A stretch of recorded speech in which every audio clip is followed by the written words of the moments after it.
The following is a conversation with Saifedean Ammous, one of the central and most impactful economists, philosophers, and educators in the world of Bitcoin. He is an Austrian economist, an anarchist, and the author of The Bitcoin Standard and the new book, The Fiat Standard. Saifedean does not mince words in his criticism of economists and humans in general with whom he disagrees. For example, Paul Krugman, who is a neo-Keynesian economist and a previous guest of this podcast. Saifedean's opinions are strong and often controversial. I do push back in this conversation, playing devil's advocate or trying to steel man each side. But as always, I do so in the service of exploring the rich space of ideas that Saifedean has about human nature and human civilization. I trust the intelligence of you, the listener, to come to your own conclusions. That is the burden of being a free-thinking human. It is on each of us individually to dive into this chaos of ideas, and from that chaos, discover long-lasting, universal wisdom to live by. And now, a quick few-second mention of each sponsor. Check them out in the description. It's the best way to support this podcast.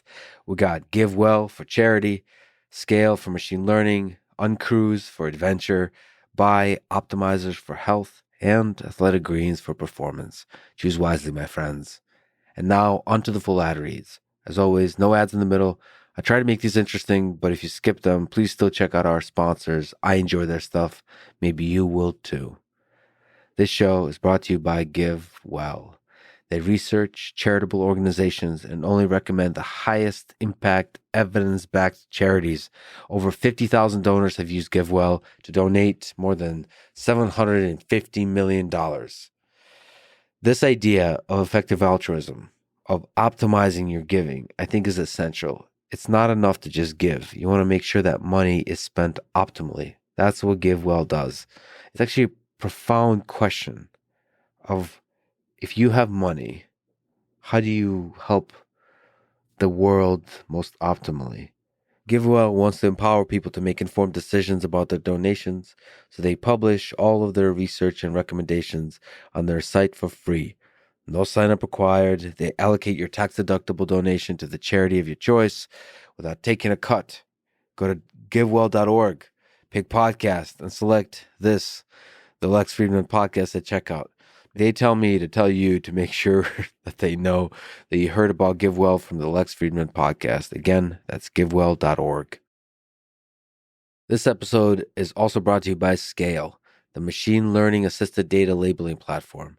Scale Rapid works with any use case or task, including image, video, text, annotation and classification, 3D data, and it has support for 20 plus languages. Can I just tell you that as a fan of machine learning, as a researcher in the field, I have always believed that, at least in this point of history, data is much, much, much more important than the architectures, than the machine learning models, or rather the architecture of those models, if you want to have real world impact with those models. So quality data, the annotation of data, based on which the models are trained, is essential. And you have to use the best tools for the job. That's why you should go to scale.com/Lex today. You can get your first batch of data labeled up to $50 for free. Again, that's scale.com/Lex. This show is also brought to you by Uncruise Adventures, small ship cruises sailing to Alaska, Mexico, Costa Rica, Hawaii. It goes on and on. Choose from hiking, kayaking, whale watching, seeing the northern lights, and much, much more. I would like to go to those places now. I've never been to Alaska. I've been to Hawaii a long, long time ago. I feel like I'm afraid to go to Hawaii because if I go there, I may just stay there forever. I feel the same way about Alaska, actually. I'm not afraid of the cold. I don't love the cold, but I'm not afraid of it. And there's something about the isolation, the honesty and the beauty of nature that is Alaska is just, it humbles the mind. So even for just a little bit of time, maybe it's a good place to visit. You can save $500 on Alaskan adventures through June for bookings made within 30 days of departure. Go to uncruise.com/pages/Lex. That's uncruise, uncruise.com/pages/Lex. The next sponsor is Buy Optimizers, BI Optimizers. They have a new magnesium supplement. When I fast or I'm doing keto or carnivore, sodium, potassium, and magnesium are essential. Magnesium, I think, is a tricky one to get right. Of the sodium, potassium, magnesium is the hardest. That's why I use Magnesium Breakthrough from Buy Optimizers. Most supplements contain only 1 or 2 forms of magnesium, like glycinate or citrate, when in reality, there are at least 7 that your body needs and benefits from. Obviously, one of the things you really have to get right on keto is the electrolytes. Andrew Huberman, you should listen to his podcast called the Huberman Lab Podcast, talks about the importance of magnesium quite a bit. So this just takes out the thinking out of getting your magnesium supplementation right by going with the Magnesium Breakthrough. That's what I do because thinking is hard, friends. Go to magbreakthrough.com/Lex for a special discount. That's magbreakthrough.com/Lex. This show is also brought to you by Athletic Greens and its newly renamed AG1 drink, which is an all-in-one daily drink to support better health and peak performance. It replaced the multivitamin for me and went far beyond that with 75 vitamins and minerals. It's the first thing I drink every day. I drink it twice a day now. It's a source of joy. It's a source of contentment because I know whatever the crazy diets I do, whatever the crazy work hours I put in, the stress, the lack of sleep, the madness, the beauty, whatever I do in my life, I can always count on having a nutritional basis for my all too short existence on this earth if I take Athletic Greens every day. Also, perhaps as importantly is it's just delicious. It's refreshing. It's delicious. I love it. Anyway, they'll give you 1 month supply of another important thing I take, which is fish oil. When you sign up on athleticgreens.com/Lex. That's athleticgreens.com/Lex. This is the Lex Friedman Podcast, and here is my conversation with Saifedean Ammous.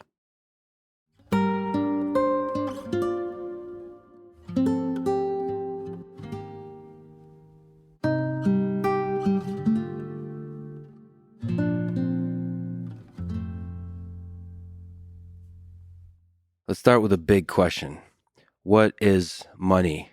And what is the role of money in the history of human civilization? Money is a medium of exchange. The thing that defines money is that it is a good that you don't buy for its own sake, because you want to consume it itself, or because you want to employ it in the production of other goods, which is what capital goods are. So we have consumption goods, we have capital goods. Money is distinct from those two because it is a good that is acquired purely to be exchanged later on for other goods. So it's not something that you acquire for its own sake. You acquire it so that you can then later on exchange it. And that's a market good. That's a market good like all other goods. It's you acquire food because you eat it. You acquire a car to move you around. You acquire money so that you can exchange it for other goods. And that's something that many people have a hard time grasping of, the concept of money as a market good. But it is a market good, just like all others. And the importance of it is that it allows us to trade. It allows us to develop the division of labor, which would not be possible at any kind of sophisticated level without money. So if we live in a small society of 10 people, then think about all the things that we can make, all the things that we can produce. If we're only 10 people isolated from the world, there's only very few things that we can make. And therefore, we can exchange those things directly with one another. But if we get in contact with other societies that have more people, then the opportunities for specialization increase. If there's 10 people, the only thing that you can make is the very basics you need for your survival. But if you're part of an economy of 10 million people, there's much more room for specialization. You can make a car, you can make a house that's very sophisticated. And that relies on the division of labor. That relies on you specializing in doing one tiny little thing which is not what you consume. And you trade that thing for all the things that you consume. So as the economy becomes more sophisticated and involves more people, and currently we're all part of an economy of almost 8 billion people, each one of us produces one tiny little thing, and they exchange that thing for all the things that they want. And so because we specialize, we become more productive in doing the thing that we're good at. So, there's people out there who are engineers who are designing windshields in cars. It's a very specialized thing. They sell windshield design to Mercedes-Benz. And then from that, that windshield design is added on to millions of cars around the world. And from that, they're able to get enough money to meet all of their needs. So the division of labor is enhanced enormously with money, because without money, it's very difficult to be able to exchange a large number of goods. It's very difficult to have a sophisticated economy with a large degree of specialization, because it's very difficult to find people who want the thing that you have and have the thing that you want. We call this the coincidence of wants. And that's really the problem that money solves. So you make apples and I make oranges. I'd like to have some of your apples, but you don't want my oranges. We have a problem of coincidence of wants. So what do? You want bananas. I need to find somebody who has bananas, give them my oranges, take their bananas, give you their bananas, and then I take the apples. In that case, bananas are a medium of exchange. So it's natural that a medium of exchange will evolve and will emerge in an economy as an economy becomes more sophisticated. As we move beyond 10 people and 10 goods, it's inevitable that we're going to come to a situation where we have the problem of coincidence of wants. And the way to solve that is to use a medium of exchange. And it can be anything. It can be a banana. It can be food stuff. It can be any kind of good. As long as I acquire the good with the purpose of it passing it on to you, not with the purpose of me consuming it or using it, then that's a medium of exchange. So when we look at the entirety of human society of millions of billions of people, you think of them just a bunch of individuals running around. I love the term coincidence of wants. So each one of them, it's like a stochastic system. They have desires. It's like a random collection of desires, somehow rooted in our evolutionary history, but mostly random in terms of preference of banana or apple, that kind of thing. And then they also have the capacity for competence and excellence in particular kind of labor. So like specialization, they're able to be like incredible at a particular set of tasks. So there's a bunch of ants running around with consciousness and intelligence, and they have desires and they have capabilities. And then there's a coincidence of both the wants they have and the capabilities they have, and you wanted to create a system that kind of exchanges those things. So when you imagine like what is a good, what is markets? When you imagine a market is like a hierarchical system, like what do you imagine?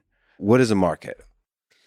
A market is just the name for the naturally emergent phenomena of people voluntarily exchanging things. It's At any scale. At any scale, yeah. It could be a market of 2 people on an island on their own. It could be 8 billion people across the planet. Naturally emerging. Yes, this is the thing I think that is very hard for many people who don't have a good understanding of economics to grasp, that capitalism and markets are not something that you need a central planner or a government officer to make happen. Capitalism is just what happens when people are left to their own devices. It's just our cognitive capacity allows us to develop tools that we can use for production. And that's what we do. That's what humans have been doing since they started, making spears to hunt. That's the first capital good, probably.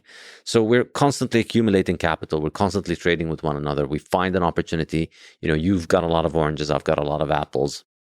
Then I'll take some of yours. You'll take some of mine. We're both better off.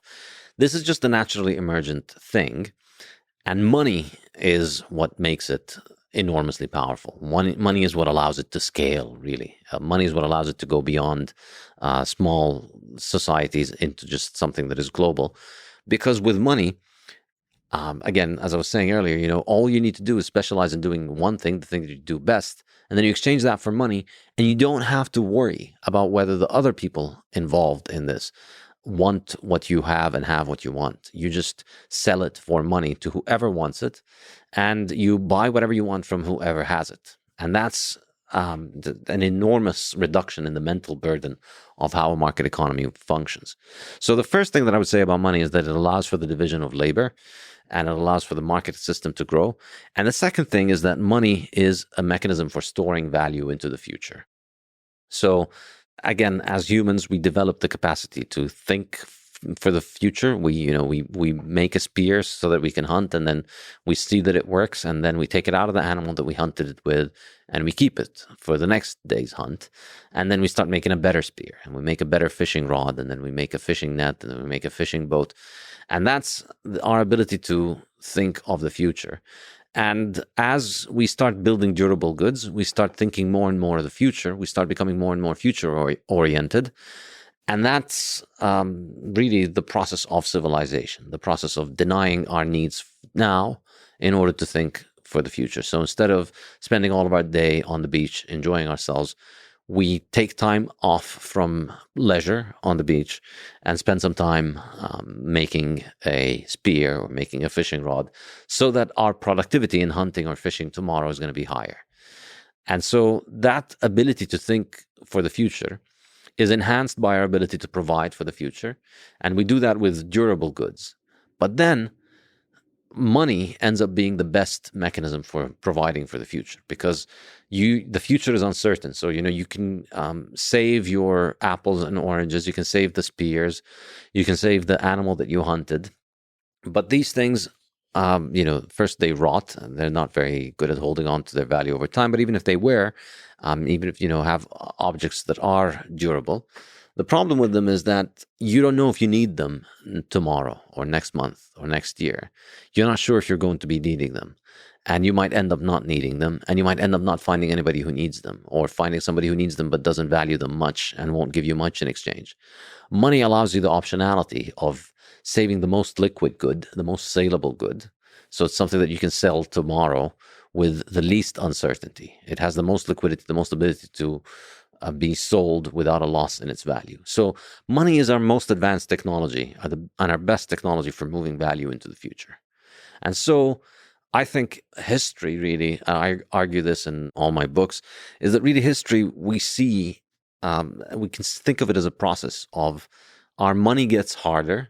And so our money gets better at holding on to its value for the future.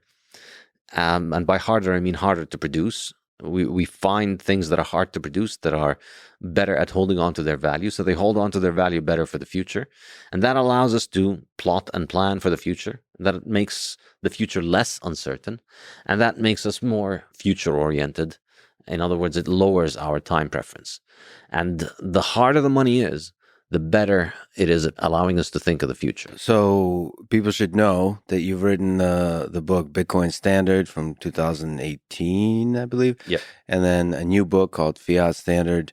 The Bitcoin Standard is considered kind of the Bible in the cryptocurrency space and the Bitcoin space of just a very rigorous, systematic explanation of why Bitcoin, what is it, why should it be, why is it good. So you're describing in that book and in the new book different implementations of the technology of money.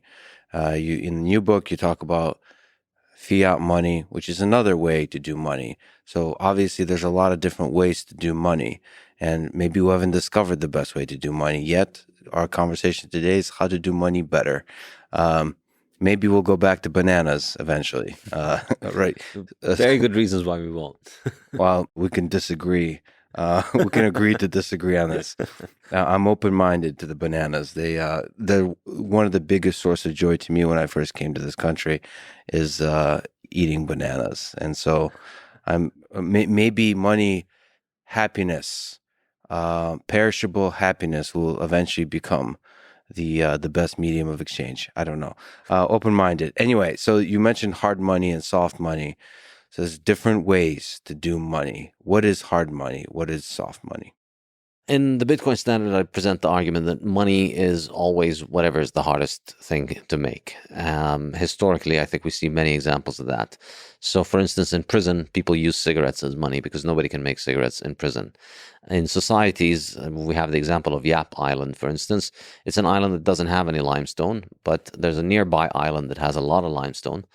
And it's very expensive, obviously, with primitive technology to move limestone from Palau to Yap. So on Yap, limestones were money. Seashells, rare seashells that are not easy to find, end up serving as money in places where they're rare. Glass beads were money in West Africa, where there was no glass making technology because they were imported from abroad and they were very hard to make.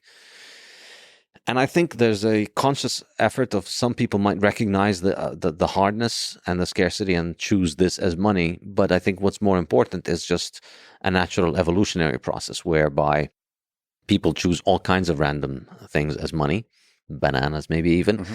But then the people who end up making these bad choices don't end up with any wealth left. Whereas the people who store their wealth in the things that are hard to make end up maintaining their wealth and maybe even increasing it over time.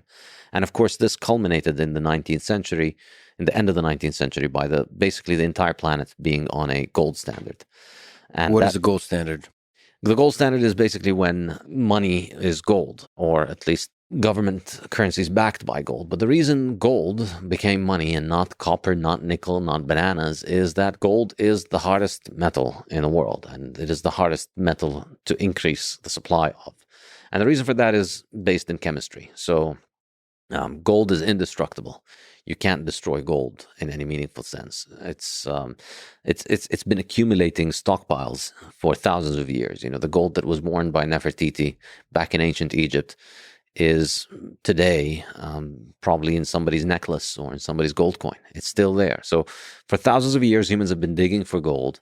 They dig it out of the ground, they refine it, and then they put it in a jewelry or a coin, and then it just stays there. It gets melted down into new other forms. You know, the jewelry gets turned into coins, or coins get turned into bars.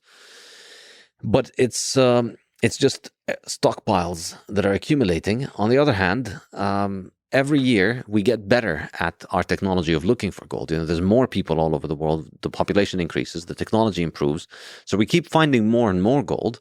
And we keep making the stockpiles bigger. However, because we're constantly adding to a stockpile that is not being that is not being consumed, because there's no way of consuming gold. You can't eat it, you can't burn it, it doesn't rust. Because of that, we're constantly adding to a constantly growing stockpile. So if you look at the numbers, you see over the last 100 years, we've got pretty reliable data on gold production worldwide.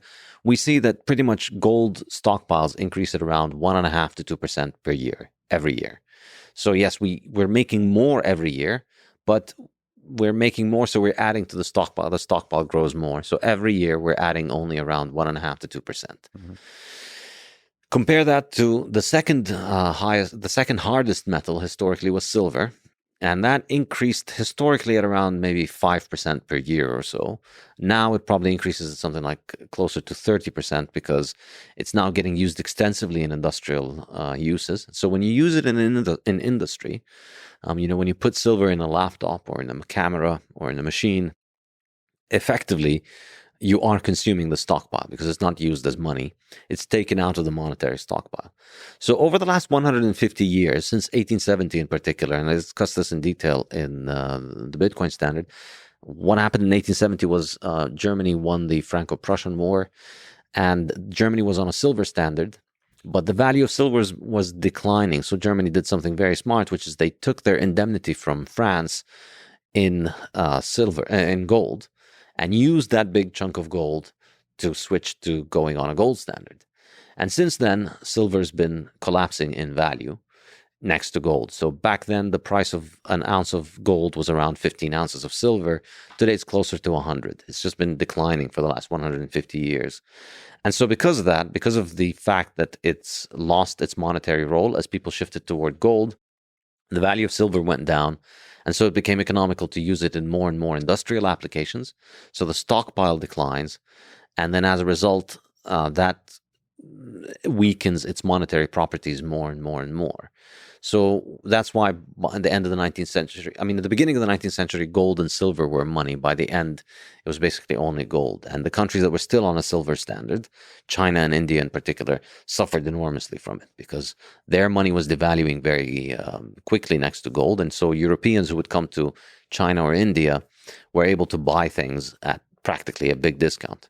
So I hope it's okay if I ask very simple, very basic questions. There's few people in this world that are as good as you are at answering very basic, almost ridiculously basic questions. Because I think exploring questions like what is money is a really great way to think from first principles, to really think deeply about this world. So I really appreciate you doing that. When you say standard, what does it mean? Mm-hmm. When you say silver standard, gold standard, again, with a basic question. The term really, I think, was based out of gold. The first time this came out was the gold standard because, so I said gold was money at the end of the 19th century, but it wasn't just that everybody was using gold coins and trading with gold coins because that's got a problem of divisibility. So a lot of things are worth less than one gold coin. So how do you buy that thing? And the answer was that you created monetary instruments that were backed by gold. And so currencies, national currencies under the gold standard, were specific units of gold. And that's how a gold standard functioned. Money was gold, but you had pieces of paper that were redeemable in gold. So you could go to the central bank, you could give them the piece of paper, the $100 bill or the $10 bill, and they'll give you gold in exchange. And they give you a specific quantity of gold in exchange. Effectively, the paper was just a receipt for gold. So the paper exactly represented the amount of gold. Exactly, that was the plan, or that was what it's supposed to do. But arguably, we never had a pure gold standard because the nature of gold means that the people who are in charge of the gold, they have an enormous amount of power because the gold is concentrated with them. And as long as not everybody shows up at the same time asking for their gold, then you can make more receipts than you have gold. And sure. This has so there's always shady stuff going on, but at least that's the stated goal, is the receipts should exactly represent the amount of gold there. And also when you say standard, it means that governments sort of publicly stated that this is the main way of making transactions that are monetary.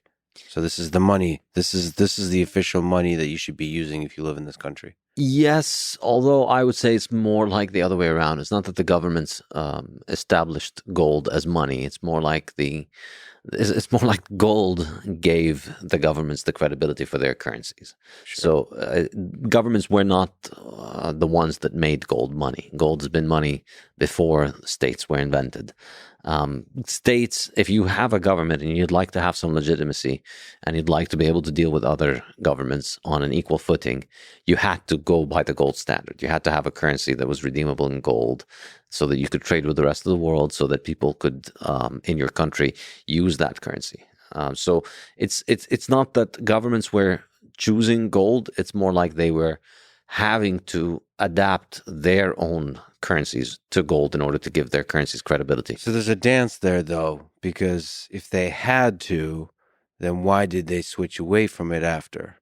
So there is a dance where the governments, the people pressure. So first of all, the basic characteristics of the hard money pressures the governments and the people in terms of what should be used. Then the people, based on their community, the network effects, the way the narratives they tell each other, all that kind of stuff, they pressure the governments to take on a particular money. Then the governments, they like power, they like control, all those kinds of things. They pressure the people and tell different kinds of narratives. So there's a dance going on in this evolution of what technology to use for a monetary system.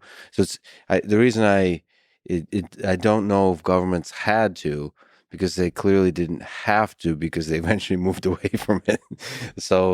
But there was pressure probably. Yeah, but I mean, even after they moved away from it, central banks until today, they still hold a lot of gold reserves. In fact, If you look at 1914, when the world really went off the gold standard, the amount of gold reserves held by central banks was a tiny fraction of what it was. As time went on, central banks accumulated more and more gold. What ended up happening is they prevented their citizens from using the gold, but they continued to use it. So gold continued to be money up until 1971 because effectively the world was on a dollar standard and the dollars were backed by gold. But then after 1971, even then, central banks continued to accumulate gold because why would you as a central bank want to accumulate pieces of paper effectively or credit liabilities of another central bank that can produce them infinitely? And it's a lesson that's becoming more and more obvious to governments today, as we see U.S. sanctions taking, say, Russian reserves or Afghanistani reserves. And this is why, we see China and Russia have accumulated a lot of gold over the last 10, 20 years.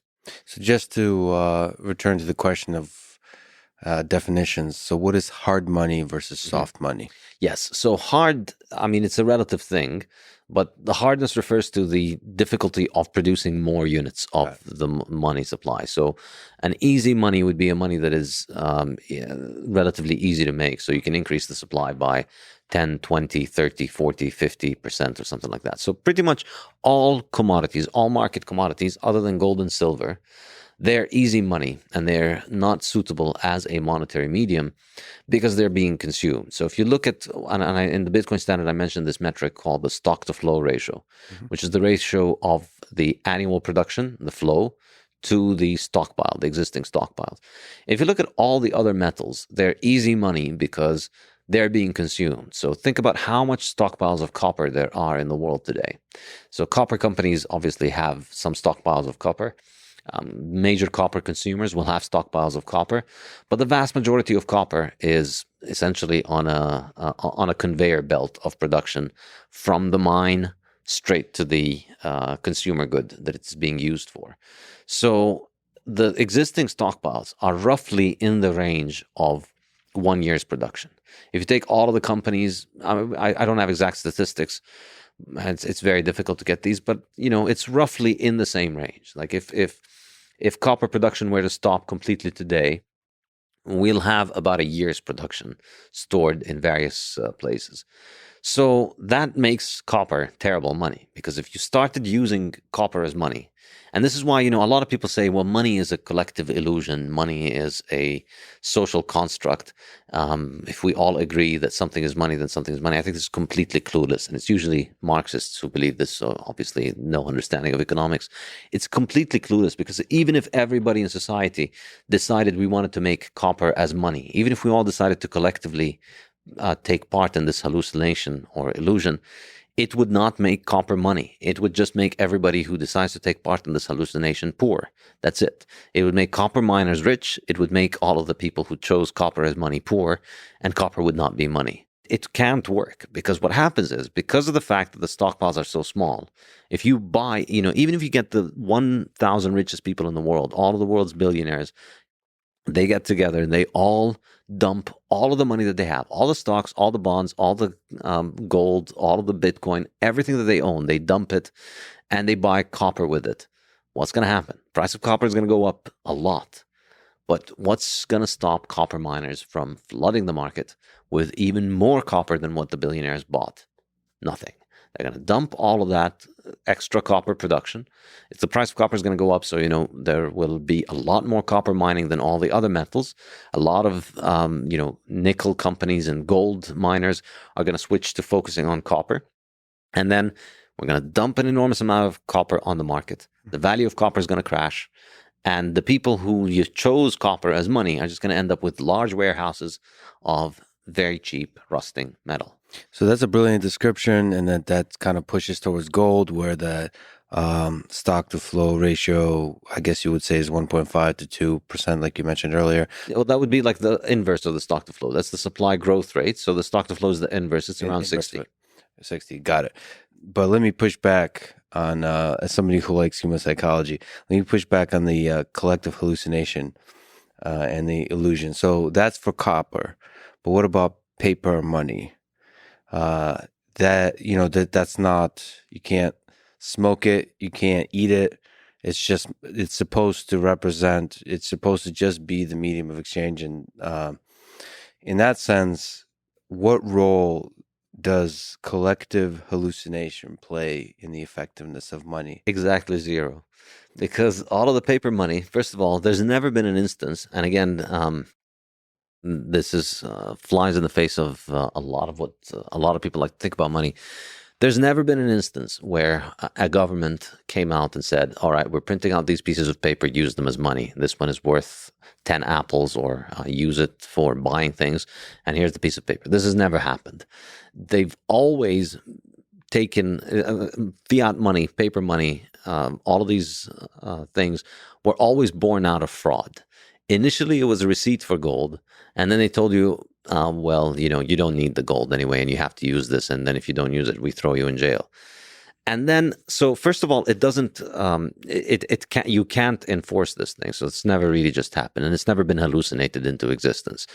People can hallucinate this kind of nonsense in writing textbooks and books and in academia, but in the real world, people don't hallucinate money. People are very careful about what they put their money in. For people listening, we're gonna have fun in this conversation because you already said Marxist, fraud, hallucination. Just because we use these words doesn't mean they're true, but they're fun to talk about. So you have a strong certainty about the way you talk, which I think is fun.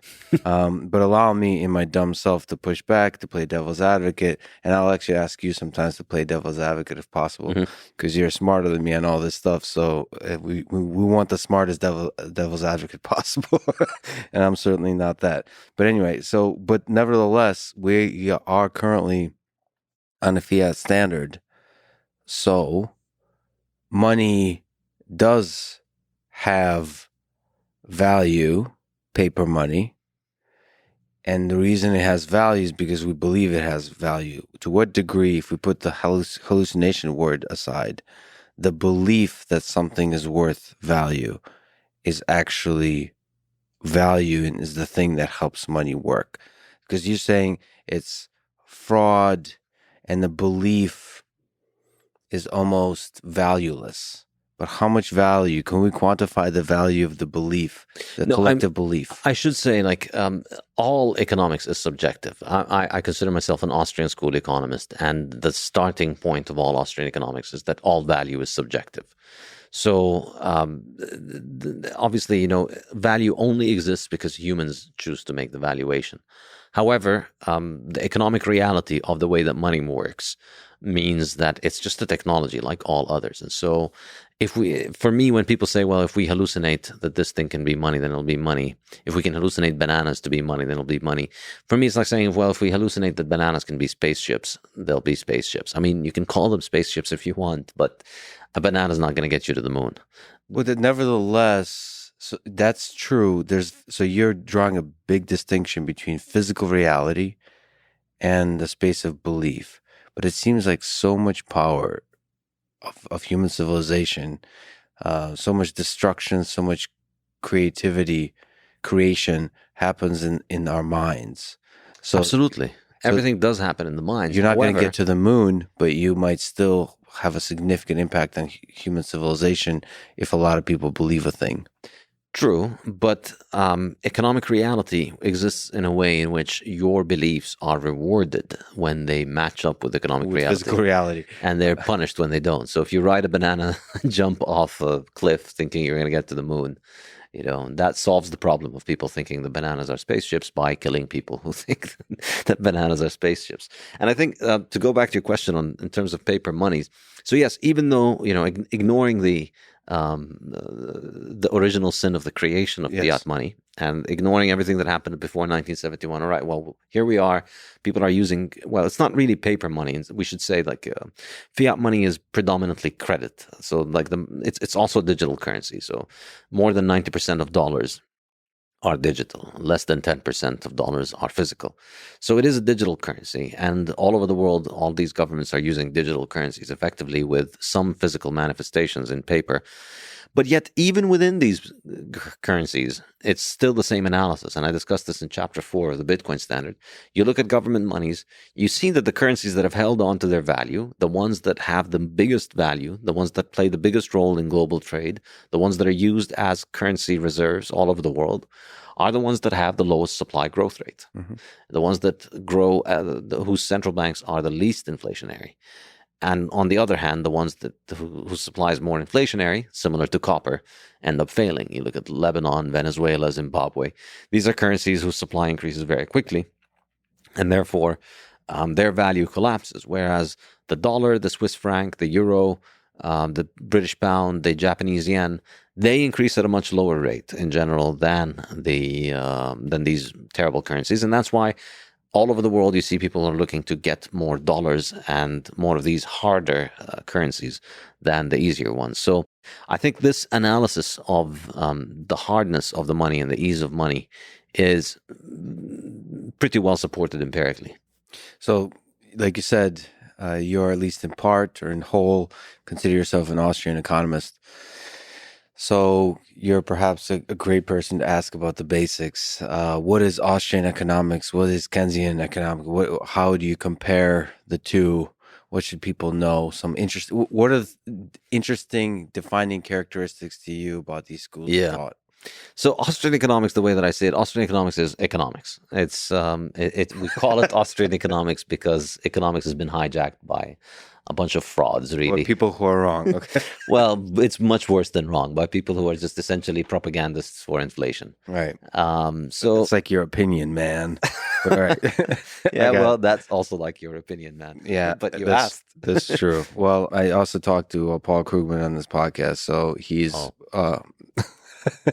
the O speaks enough, but he's one of the people that is perhaps most harshly criticized by folks in Austrian economics perspective, and vice versa, which is a fascinating tension. Yeah, he's done a great job as an actor who plays an economist on TV and the internet.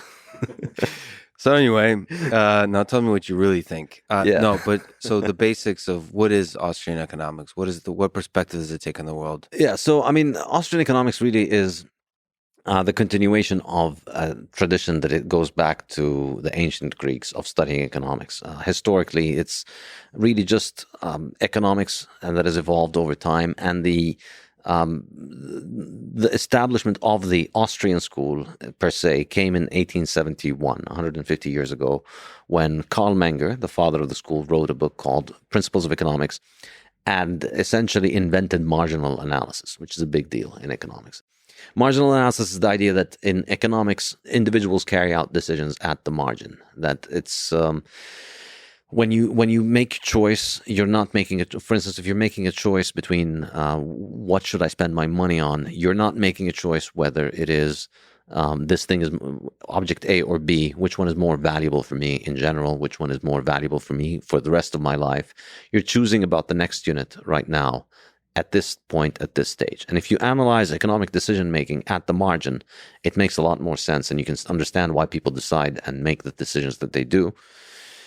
Whereas if you don't apply marginal analysis, things don't make sense.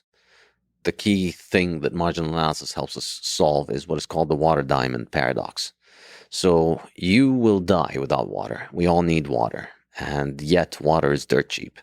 Whereas diamonds are extremely superfluous. Nobody needs them. Nobody's going to live or die because they have a diamond, and yet they're extremely expensive. So why is it that as human beings we pay maybe, say, $1 a liter for water, whereas we pay thousands of dollars for a few grams of diamonds? Why is this the case? Do we value water less than diamond? And the answer is no. But at the margin, where we are right now, you live in a place where water is very abundant, because cities are only built in places where water is abundant. And you're only making a choice about the next unit of water. And so water is extremely abundant, and you're choosing about whether to spend the next unit of money on water. The valuation that you give to water, given that you have a lot of water at home and that you live in a place that has abundant water, is pretty low to the marginal unit. But it's very high for water overall. So if I asked you, how much would you spend for water in general? You know, how much would you pay for water for all of your life? It would be a lot higher than diamonds. You know, if I told you you can only have water or diamonds for the rest of your life, you choose water, obviously. But nobody's ever had to make that choice. You only make your choices at the margin. So at the margin, where we are in modern civilization, we have an abundance of water. That's why we have civilization. And diamonds are very rare and scarce. And people are only buying, you buy your first diamond when you're going to get married. You give it to your wife. And it's going to be the first few grams of diamond that she's ever going to own. I'm giving my wife water. Smart move. You should definitely give her Bitcoin instead of diamonds. I tell my wife, I occasionally remind her how many Bitcoin we could have had if I bought her Bitcoin with the price of the diamond What's ring. the downside of, by the way, diamonds from the analysis of like gold and so on? It's a great question. Arguably, diamonds are a scam. Because they became popular as a thing in marriage after gold was banned, after gold ownership was banned in the US in the 1930s and in many places around the world. So before that, you'd give gold. And the reason you'd give gold in a dowry in a wedding is because, it wasn't just that it's pretty and shiny, it's because it's money. And so, if you die, your wife can take the gold and she can live off of it. It's a demonstration that you're giving her something valuable. And that's because nobody can make a lot more gold. It has the high stock to flow ratio. But then they banned gold ownership, or they allowed people to only own very tiny quantities of gold. And that's when the diamond industry stepped in and marketed diamonds as the thing that you need to give. But the problem with it is, of course, that diamonds aren't like gold. They're not very hard to make more of. And the reason we have scarcity in diamonds is really artificial. There's effectively a monopoly of diamond producers. They restrict the supply. And it's a pretty dirty business. And the way that they do it is, all of the talk about blood diamonds is a way for them to ensure their monopoly. So if you're part of the monopoly of diamond producers, then it doesn't matter how many people get killed producing your diamonds. If you're out of the monopoly, then human rights organizations descend on you and call for shutting you down for selling blood diamonds. And they're also restricting the production of artificial diamonds. This is the other thing. You can make artificial diamond, you can't make artificial gold. So they restrict the production of artificial diamond, and they try and insist that, you shouldn't take artificial diamonds, but they're indistinguishable from real diamonds. So it's an artificial scarcity, and I think there's going to come a point at some point that this monopoly is going to break, and a lot of people are going to be left with essentially highly devalued jewelry. I'm going to take this segment of the podcast. When I'm getting married, I'm going to send it, and then instead you're getting water or Bitcoin. Yes, water and Bitcoin is all you need. So marginal analysis, focusing Yes. on the margin, is the thing that allows you to most accurately capture human nature, the actual day-to-day decisions that we humans make. Mm-hmm. Yeah, that's really revolutionized economics. So 1870, and that was Menger's work. And then he had a student, Eugen Bomberg, who developed capital theory, and then he had a student, Ludwig von Mises, who is arguably the most important economist ever, and he developed a theory of money, and he wrote a book in 1912 called The Theory of Money and Credit. And then in the 40s, he wrote Human Action, which is a big treatise on economics. And I think this is the correct tradition of economics. And before World War I, this was just known as economics. And then after what happened in World War I, and I discussed this in detail in the Fiat Standard, is that the Bank of England essentially went off gold and tried to pass off their own credit as being as good as gold in order to finance the war. And incidentally here, this is part of the history that is not discussed often. This is presented as an innovation. Later on, they needed essentially a propaganda school that would justify what they did. And later on, it's presented as, oh, hey, we realized that gold was not good, and now look, we've built this thing that is better than gold, where now the government can just print money whenever it wants, and now gold money is not an issue anymore, which is extremely idiotic because the whole point of money is that it's not easy to make. If it's easy to make, it's not money anymore. It's just destroying the entire function of money. And we've seen that happen extensively in the 20th century after countries went off the gold standard.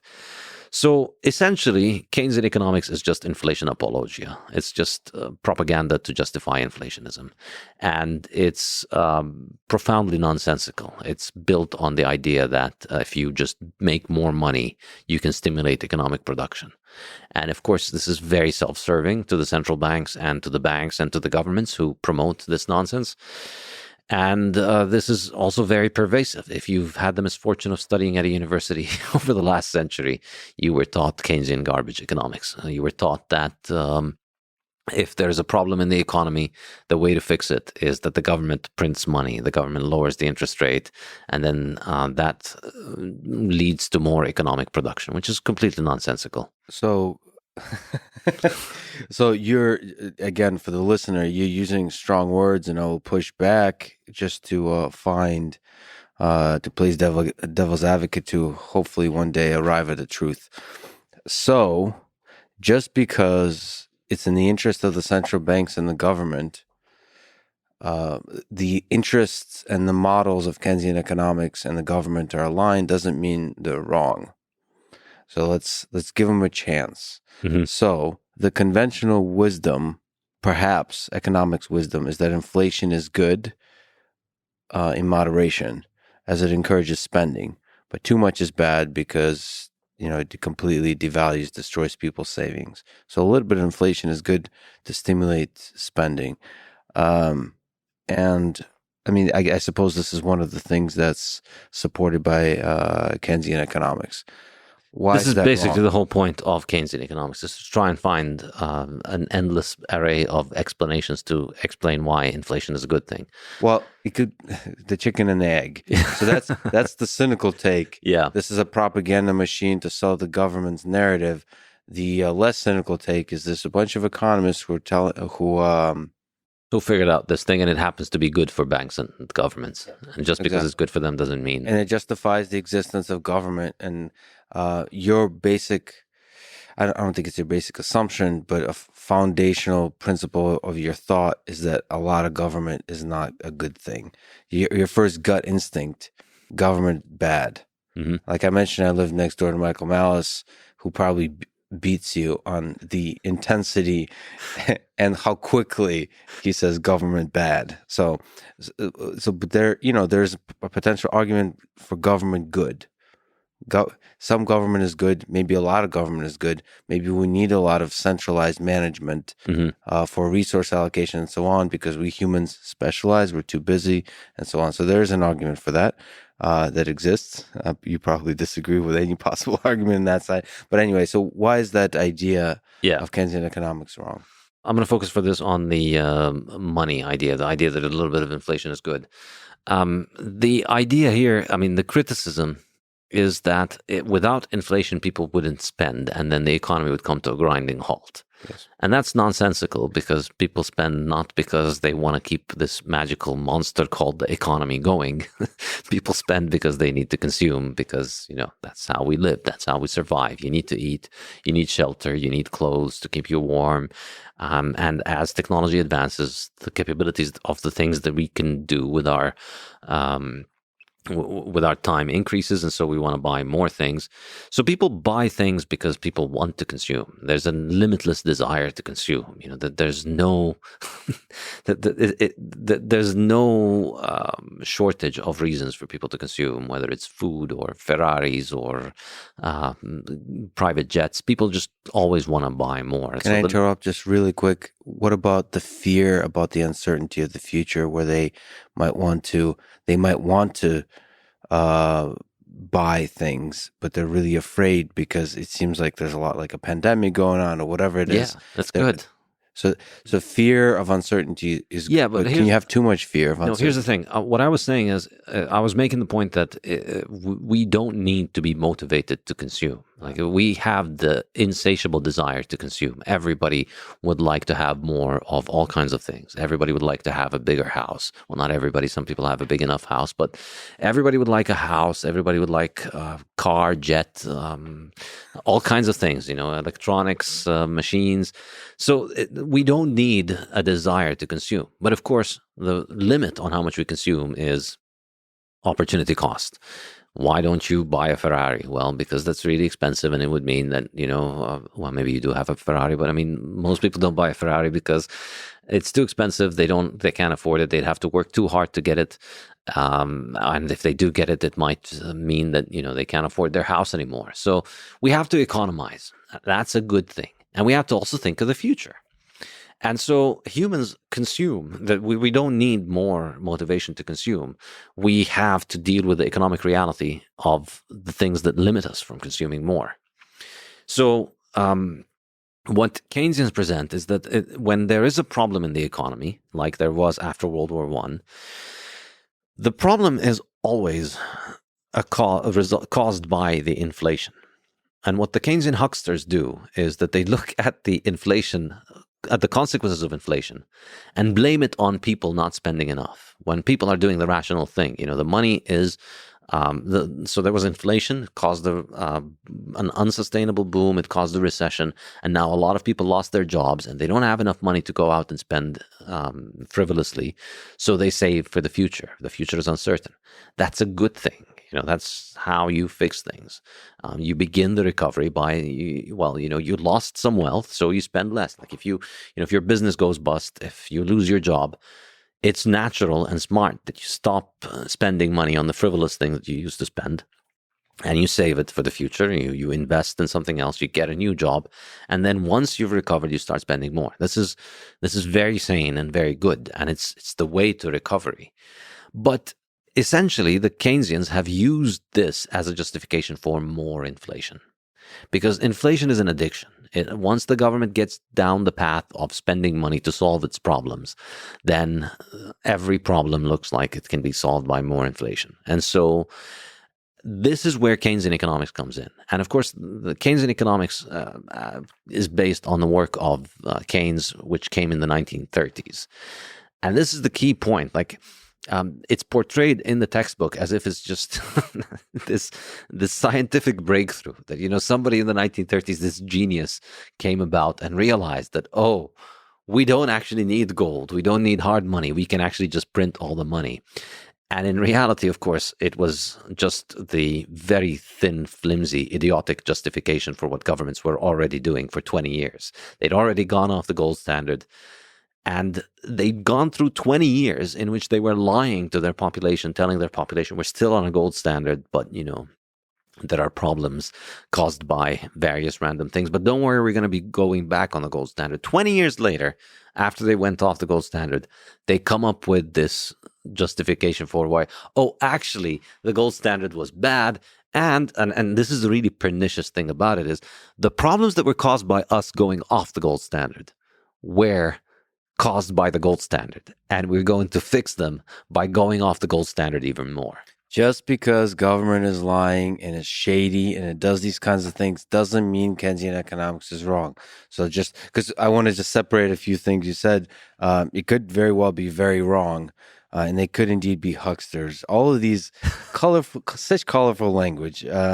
I love you deeply for this. This is fun. Yeah, but I mean, it's not like somebody like Krugman doesn't use this kind of language when discussing Austrians. It's just that when actors like him use it, it's presented as if it is legitimate because he's part of the major shows.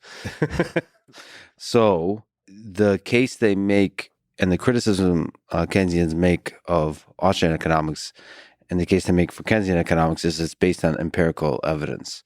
So Austrian economists are pie in the sky theorists about how human nature works, and it's just all theory. And just like you said, Keynesian economics kind of sell it as a science, data-driven science.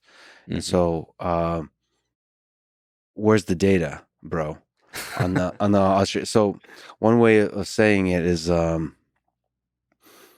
do you know if we get rid of inflation? How do you know if we get rid of central banks? If we push towards that direction, we will have a better world, a better functioning economy, better functioning markets, better functioning society. This is another inaccurate way in which they present the economics. They present it as if it's just theory and that the data doesn't matter, but that's not the case.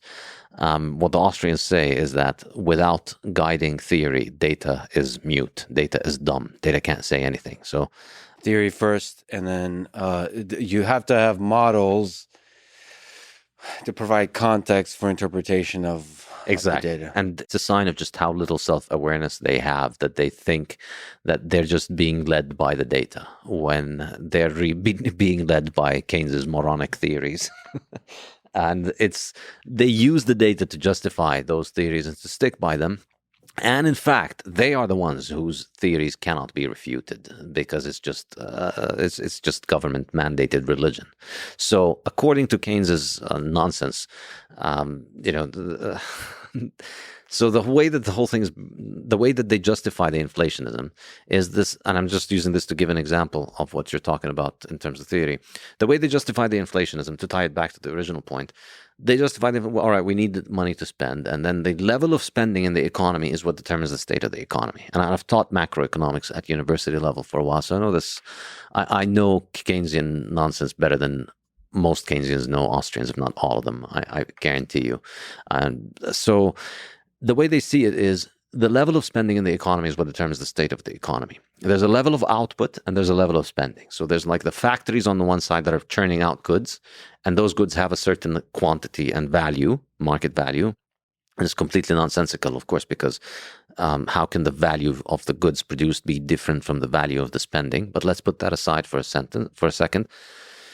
So the amount of spending that happens in the economy determines the state of the economy. If the value of the production, which they call Y, is higher than the aggregate expenditure, so this is the production, and then the aggregate expenditure is lower, then we don't have enough spending to buy all the goods. And then that causes a recession. The factories start laying off workers, and then the laid off workers start spending less. And then that leads to aggregate expenditure dropping even further. And so it's a vicious cycle where the economy gets into recession. And the only way out is for Keynes's bankster buddies and government buddies to print a lot of money to give to themselves. And then that will... That's one interpretation. To print more money to increase the expenditure, to match the supply. To match the level of output. Sounds pretty good to me. I'm sold.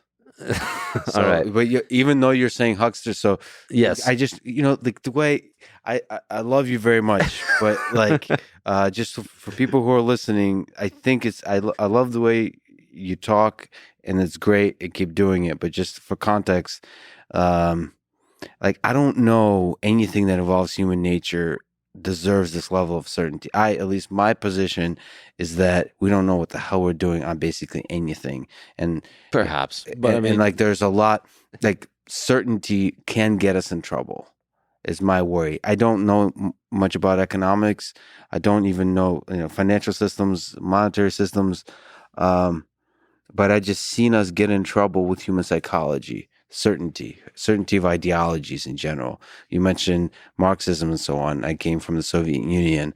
There's a lot of people that are very certain throughout the history of the 20th century that communism is the utopia that humanity should strive for. So I'm nervous around certainty. I could be wrong, but you ask me for my opinion. Yes. Sorry. So it's that little bit of a caveat. So to go back to the idea, then on the other hand, you have the level of, if the other situation is when the level of spending is higher than the amount of aggregate output. Yes. In that situation, you have too much spending. So therefore, what ends up happening is inflation. So according to the Keynesian worldview, this is really important because this is a way that I'm going to get to your point about empirical data and to show you why they're not correct. Yeah, they're not correct about what they say about empirical data. So then what this means is that there's a level of output and there's a level of aggregate expenditure. The aggregate expenditure can either be higher or lower than the output or equal to it.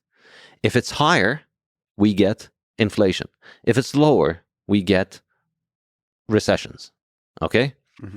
So is there any universe in this model? Is there any potential universe in which you can have both inflation and a recession? According to the Keynesian model, you can't, right? Because aggregate expenditure cannot be both higher and lower than output. So therefore, if you were truly being an empirical person, if you were looking at evidence and trying to analyze data, you'd look at this and say, one example, you just need one example of high inflation and high unemployment to refute this entire model, right? And of course, the world is full of examples of high inflation and high unemployment. And that's what happened in the 19th. And of course, they ignored it when it happens in poor countries because, poor countries don't really matter. But then in the 1970s, that happened in the US and in the Western economies, in the most advanced industrial economies. So historically, before then, you had all these Keynesian central bankers talking about this model and saying, well, aggregate expenditure is too low now. And that's why we have unemployment. So we need to print more money. And then they print more money. Inflation goes up, but also unemployment goes up because this model is broken. That's not how the world works. That's not the level of aggregate spending in the economy is not a lever with which you can control inflation and unemployment. So what would a scientist do? What would a non-huckster do in this case?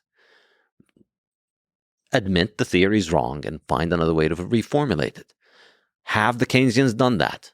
No. Still the same garbage in the textbook that is being taught until today. So is it possible to have a non-Keynesian model, but one that still supports moderate amount of inflation as good for the economy? I mean, since the 1970s, since this has happened, yeah, this is what basically most fiat economists, as I like to call them, essentially anybody at a university financed by governments, which is financed by central banks, which is financed by we'll fiat. talk about that. Yes. The effect of fiat money on our life, as you write about in your book, Fiat Standard, one of them is education. I'm sure we'll disagree there too.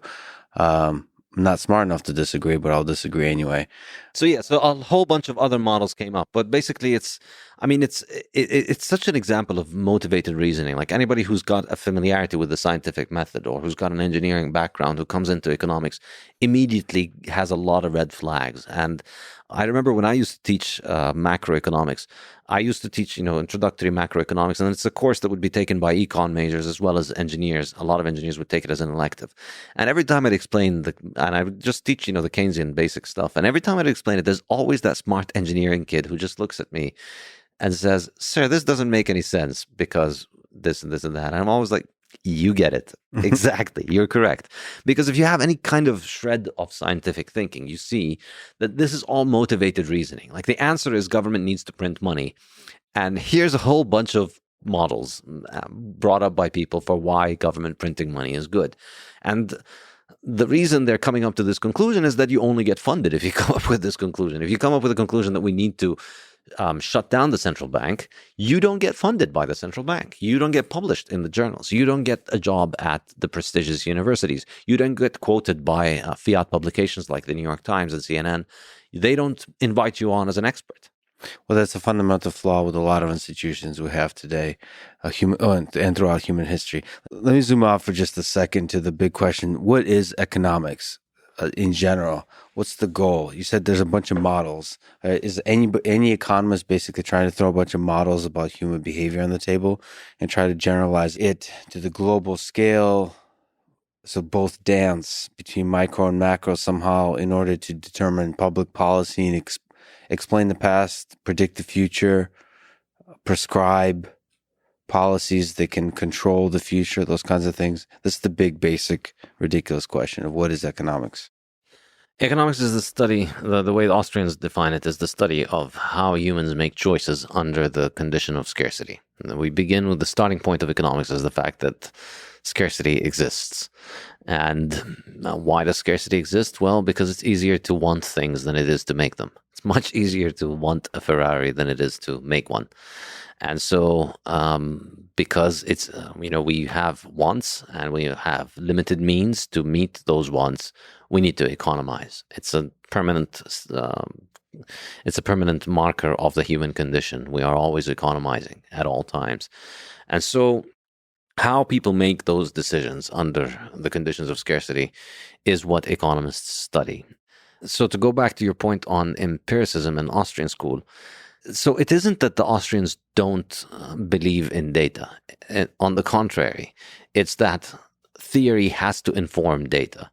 And in fact, if you think about it, as the example of the stagflation of the 1970s shows, if you have stagflation, that just completely refutes the Keynesian model.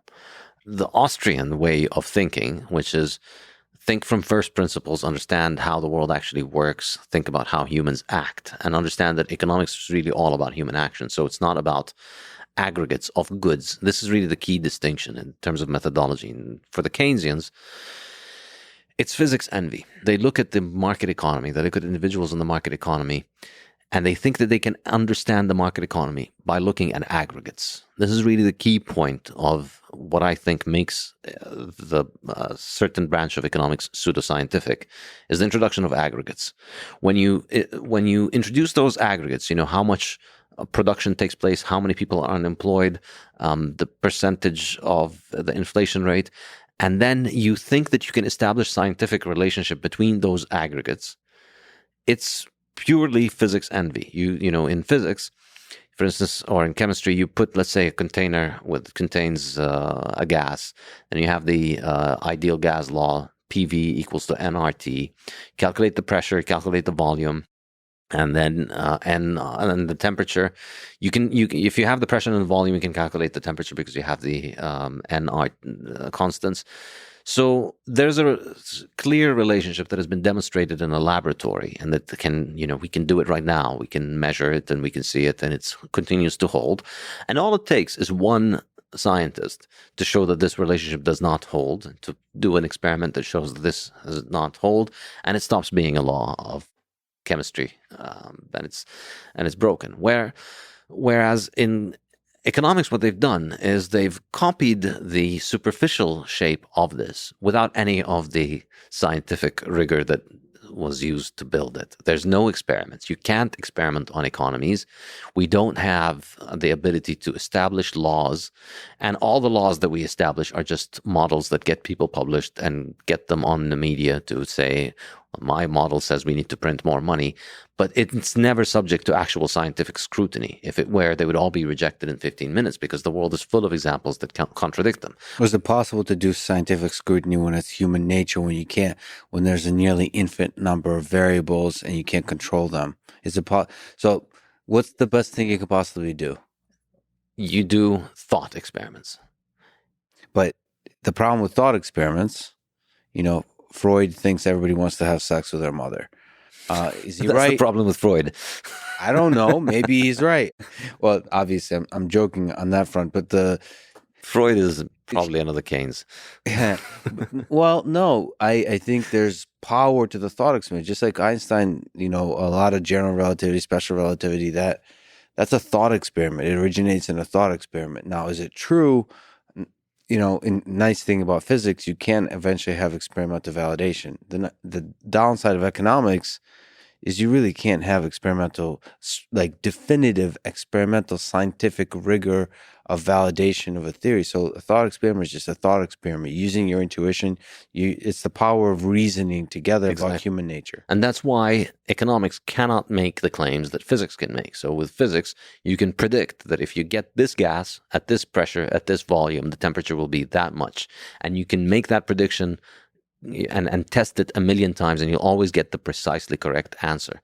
With economics, we can't make quantitative predictions. On Twitter and even today, you're very certain about the statements you're making. Do you? Yeah, but I don't make quantitatively certain statements. That's the thing. In economics, we don't make quantitative predictions. We cannot do that because we don't have experiments. But we can understand how the world actually works with humility. This is really the key difference, that the Keynesians think they just want to copy the methods of physics, and then that's just, going to give them the certainty of the results of physics, which is like me saying I'm just going to put a red blanket on my back and jump from the 4th floor because I'm Superman. Well, it's not the red blanket that's going to make me Superman. There's a lot more to it. So humility manifests itself in economics as the belief in a free market. Meaning, I can't do centralized control on this thing. We're going to minimize the friction of the free exchange of goods. So Austrian economics puts priority in the market. Yes, and you could arrive at it through two paths. The more practical path, which most scientific-minded people arrive at. I came from an engineering background, so I initially had this idea that what is lacking in economics is mathematicization. We need to have better math models. We need to get all of those tools from engineering, apply them to economics, and then we'll be able to plan the world economy and make it work better. And then you start actually trying to solve problems, trying to actually calculate them, and you realize nobody can have that ability, because the difference ultimately comes down to the fact we can't have experiments. And the reason we can't have experiments is that you can experiment on particles of a gas. You can't experiment on human beings, on entire economies. And because particles of a gas are just dumb matter. And so, you kick matter in a certain way, you can calculate exactly how much is going to fly. Human beings are much more complex. They have a will inside them. And this is really, this is the humility to understand that you are a human being and other people are also human beings just like you. And that every person wakes up every morning and they have a million things in their mind, a million things they care about, a million things they want to do. And you will never be able to make the decisions for somebody else, let alone for millions of other people. So this is one path by which you arrive at the conclusion that free markets are better, because you realize that all of the people that think that they can centrally plan markets can't actually do that. And that there's really nothing scientific about them except essentially the rituals they ape of the scientific process. And the other path, I think, that makes you arrive at the Austrian perspective, or the libertarian perspective, I should say, is simply the notion of individuals as having their own inalienable right to decide what they want to do with themselves. If you, the only way that you can give yourself the idea that you get to be planner is ultimately you think you're better than other people. You think your choice, your judgment overrides mine. And I don't think that's a defensible position. I think I'm in no position to want to force anybody ever. I will never want to force anybody to do anything they don't want. The Keynesian perspective, the central planning perspective, is unlike physics, which is let's force a bunch of particles to sit in a lab so that we can study them. In economics, you're forcing people to do things. Let's stop these people from doing this job because it's bad for the economy, and let's get them to do that job. Let's force them to pay this price. Let's tax them this much. Let's prevent them from using gold as money and force them to use our credit as money. So it has to rely on coercion. There's no central planning without coercion. And coercion is a crime, in my opinion. There's no way that it is justifiable morally or ethically. So from a politics, from an ethical perspective, your view is perhaps broadly speaking, the libertarian view is coercion is unethical. Freedom is essential. What are the pros and cons of government intervention in the economy? So can you provide pros? You just kind of provided arguments against.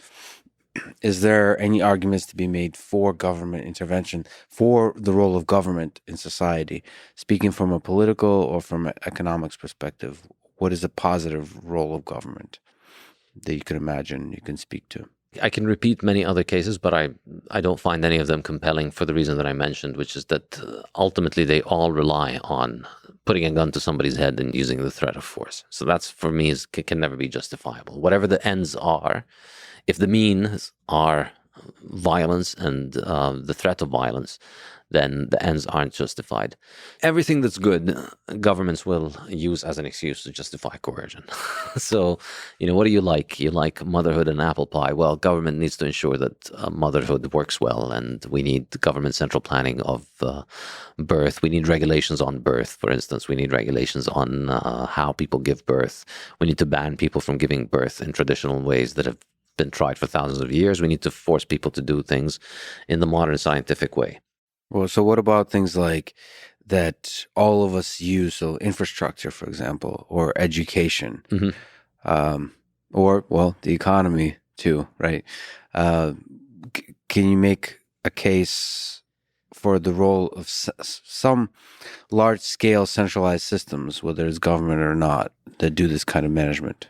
I guess perhaps you could say there's the economies of scale argument that some things must exist at a very large scale, and therefore you would want political accountability of the people who manage them. This is kind of the argument that's given for infrastructure monopolies. For instance, roads or electricity. That, let's say we live in a country, we need one power plant. The bigger the power plant, the better off we will all be. And there's a natural monopoly in the power plant business.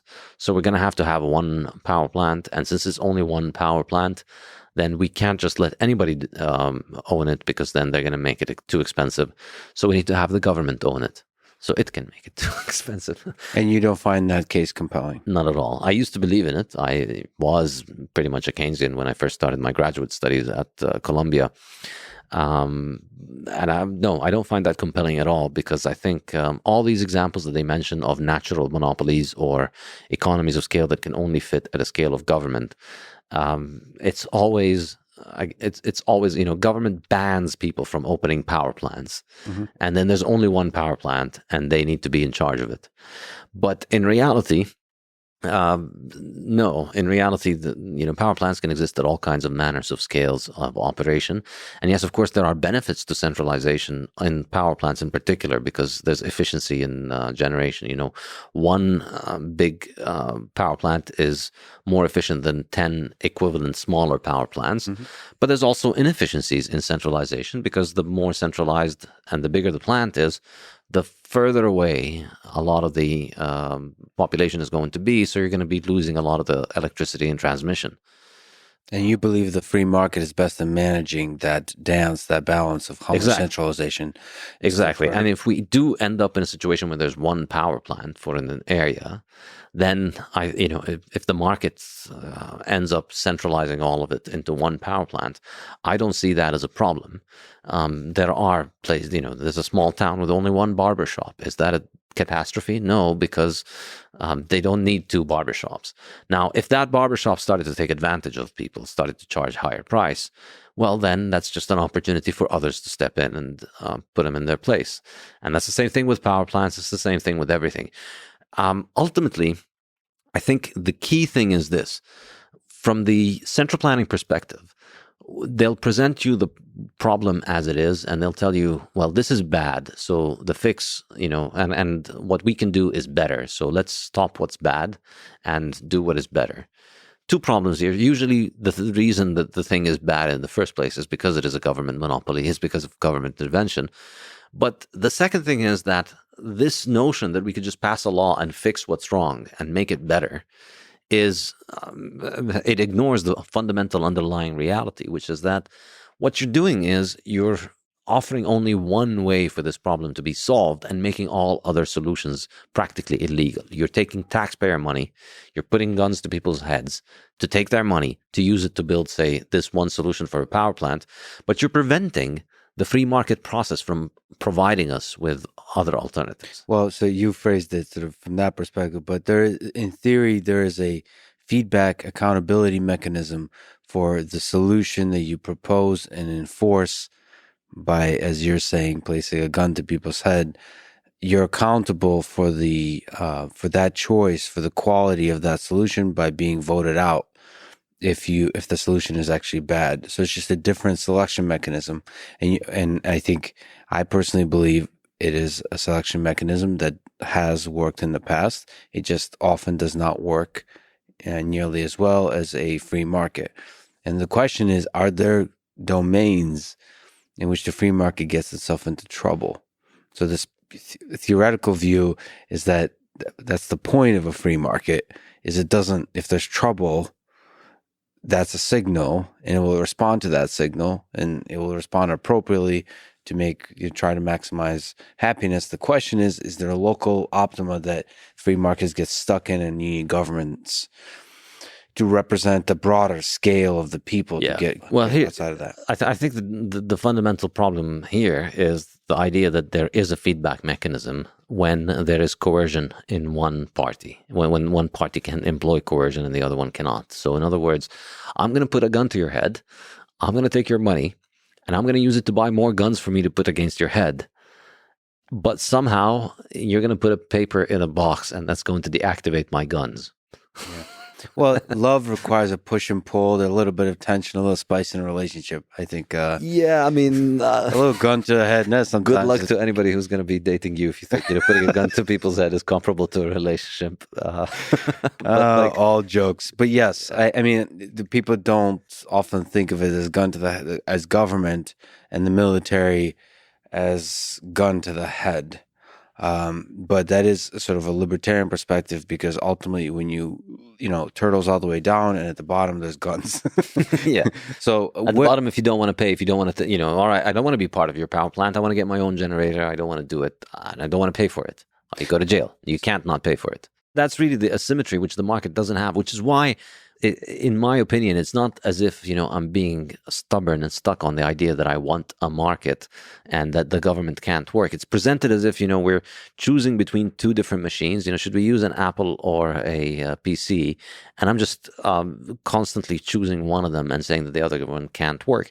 It's not equivalent. It's not two machines. We're comparing between a machine and a gun to the head. And we're comparing between a situation in which anybody, anywhere, is free to provide the service or the good, and anybody, anywhere, is free to buy it from them or reject to buy it from them. So anyone can build a power plant. Anyone can succeed at it. Anybody can fail at it. Anybody can build it in a way that I can choose to take part in or not take part in. I can build my own. So we have a situation in which 10 million people, let's say, they each can freely choose to provide the good or to buy the good. That cannot be considered an alternative on an equal footing to a situation where one person or one entity gets to decide for everybody, and those who disagree go to jail. So the problem is that the alternative to governments is other large successful entities that have humans in them, and human nature is such that there's corruption, manipulation, and so on. I think free market depends on the honest communication of information as widely as possible, so people can make great rational decisions. But sort of my fear is that, like to propose, is that in general there's manipulation, whether it's government, whether it's companies. They're going to manipulate. They're going to try to do propaganda. They're going to try to manipulate you, deceive you, shut down competition by playing games, human games of different kinds.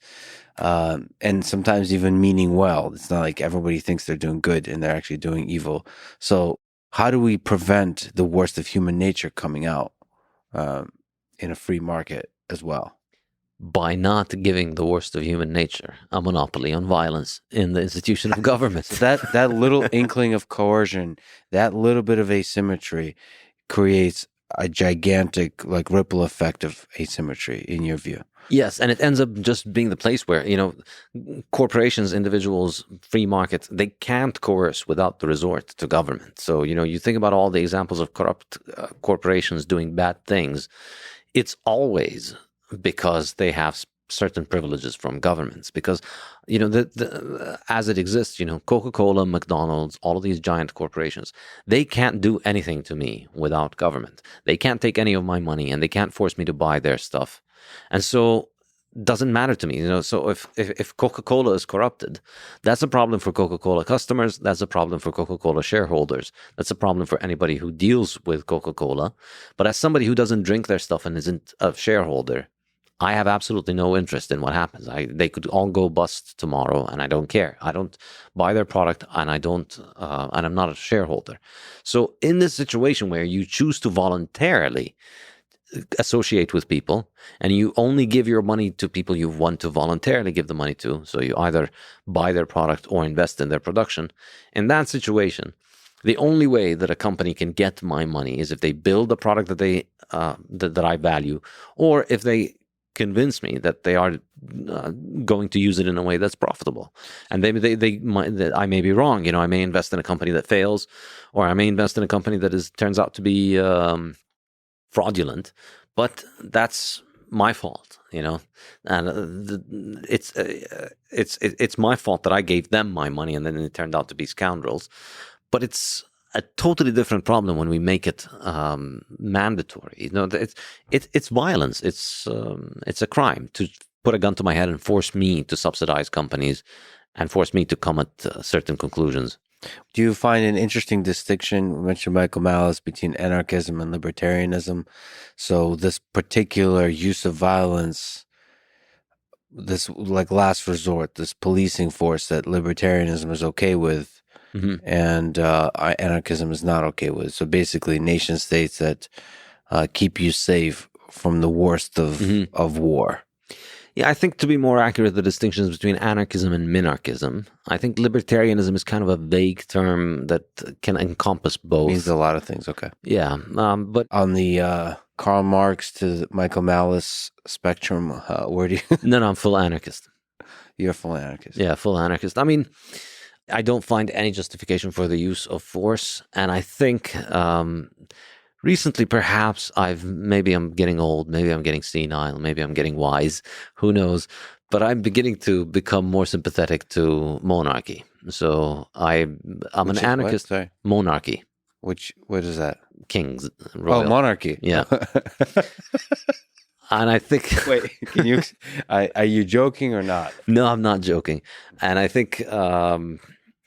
I mean, I think, morally and intellectually, I'm an anarchist, but it's what the reality is. We find ourselves in a world in which a lot of people are not.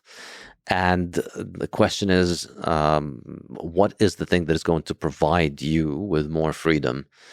And I think I'm recently coming around to the idea that monarchy might be the best way to provide people with the largest amount of freedom, because to have a free society, you need a majority, perhaps, or a plurality of people to have a very strong understanding of libertarian ideas, to have a low time preference, to have a preference for the future. So you need a majority of the population to not decide to go and do something insane in order to continue to have a free society.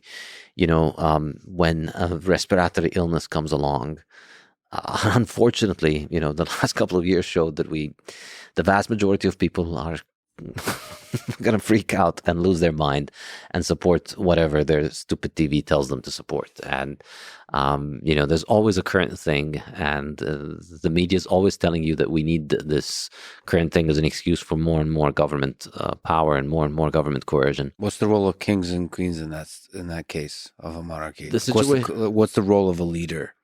I think there might be a case that, so as I was saying, you need a majority of the population to get together and decide, nope, whatever is the case, the answer is voluntary. No matter how bad the disease is, it doesn't justify forcing people to stay home. You want to stay home, stay home. You want to wear a mask, take a vaccine, do whatever you want, but you can't force others to do that. So you need a majority of the people to strongly believe in this principle in order to get it in a democracy. Whereas in a monarchy, you just need the king to get it. And I think the reason kings are more likely to get it is that kings have a low time preference where they think about things for many generations, whereas in a democratic system, your president is likely only going to be there for 4 years or 8 years or 10 years or 5 years or whatever it is. So the only way that, all humans are self-interested. So the only way that your president in a democracy can provide for themselves is to maximize the amount of exploitation that they can do of the population during their brief stint. And then when he's out, you get a new one, and then that one wants to start all over again. So every 4 years, you get a new robber. With monarchy, you sign up for a multi-generational subscription to the same family. And when they have the security of knowing that, his great grandson is going to be taking money from your great grandson, suddenly his interest and yours align, because they both want your great grandson to be prosperous and have enough money for his great grandson to take. So, but it's a monarchy with a tiny government. So, yeah, so anything required to really provide for a free market, so for maximize individual freedom and the freedom of the economy. Yeah, and if I were king, which is highly unlikely to ever happen, but I think, if you look historically, the dynasties that have succeeded at lasting for a long time, the key thing that they managed to do is to basically be libertarian. The key to being a good king is to just leave people alone, let them do whatever they want, don't rob them too much, or rob them as little as possible, or maybe even don't rob them. And, as a king, use your power only to punish people who aggress against others. Don't use your power to enrich yourself and enrich your friends. And that's really, like, if you look at smart kings, this is what they do. This is what they teach their children. And the cycle of kingdoms is that, the first king understands this, builds the empire, and the first couple of generations, they get this, and the society is free, the economy is free. And because of that, there's peace and prosperity. But then over time, the next generation of kids become a lot more high time preference. They haven't worked hard. They don't understand the meaning of hard work, so they become more likely to engage in destructive behavior. So raise taxes, pass laws that require people to do things even when they're not hurting anybody. And that ends up basically eventually destroying the kingdom. Of course, power corrupts. Yeah. So you have to kind of create human institutions that prevent you as a king or any kind of leader from expand. So going back on the original promises and the purposes of your position. Yeah. And then using tools of technology and communication to distract the populace while you expand the power. Exactly. All right. You wrote the Fiat Standard. I think we danced around it quite a bit, but I don't know if we actually defined it. So what is fiat money? What is the history of how it came to be? The fascinating history of the birth of the fiat monetary system is something that really only got uncovered in 2017. This is extremely, extremely interesting. In 1914, Britain joined World War I. And if you remember your history books, it's famous that this was called the August Bank Holiday. It was just going to be a few weeks where the British troops were going to go and kick European ass and come back triumphant. And most European countries believed that. But then the war kept on dragging on. And of course, to finance the war, the government, this is what they used to do under the gold standard, governments would issue bonds. So you'd issue the bonds, people would buy the bonds, the money would be used to finance the military, and then the government would pay off the bond over the next 5 or 10 or 20 years. So for World War I, the British government, the British Treasury issued bonds for financing the war. And this only came to light in 2017. Only a third of the bonds were actually subscribed. So British people, and this is perhaps the greatest thing that they've ever done, they decided fighting a war in Europe is just not my ideal way of investing my capital. It's a stupid thing. Why should I go and fight? Because the Austrians and the Germans and the Serbians are at each other's throats. I'd rather invest in something else. So they only bought a third of the bond issue. And then the astonishing thing that happened, which really set the tone for the next century of war, murder, Keynesianism, and theft and inflation, was that the Bank of England went and got 2 of the high-ranking officials in the Bank of England to buy the other remaining outstanding 2/3 of the bonds under their own name with a line of credit from the Bank of England. So it wasn't their own money. But they took money essentially from the Bank of England, bought 2/3 of the bonds that financed the war. And that was how England was able to keep going into the war. So that's essentially what they did, is what we today know as quantitative easing. Back then, they printed money from the Bank of England, or printed credit, gave it to those 2 employees. They bought the bonds. The government could fight the war. Sounds like it's a nice idea. And Keynes, of course, being a huckster himself, he himself said he wrote a letter to the Bank of England that was uncovered recently, and he said, "I congratulate you on this masterly manipulation." I quote it in the book. Masterly manipulation is what he called it, that they basically managed to buy the bonds using the money of the government. And of course, he never had an idea of how economics works, because he never could ask the question of, okay, and then what? All right, so we just printed money to buy 2/3 of these government bonds. What's going to happen next? What could go wrong? Not a question Keynesians ask themselves, because, their jobs depend on not thinking about what's going to go wrong. So just a quick question about war. And as somebody who's been nonstop reading and thinking about the wars of the 20th century, and thinking that most of those wars were unjust, unethical, and destructive, how would you finance a war? So ideally you don't. No, but I mean, of course, there are sometimes, you want to fight for self-defense. Yeah, you finance it, taxation or bonds. So the people really need to want a war, not just with their voices, their thoughts, their tweets, or their actual financial investment. Put up the bullets and the cost of the bullets and the bodies. So their life and their financial well-being. Mm-hmm.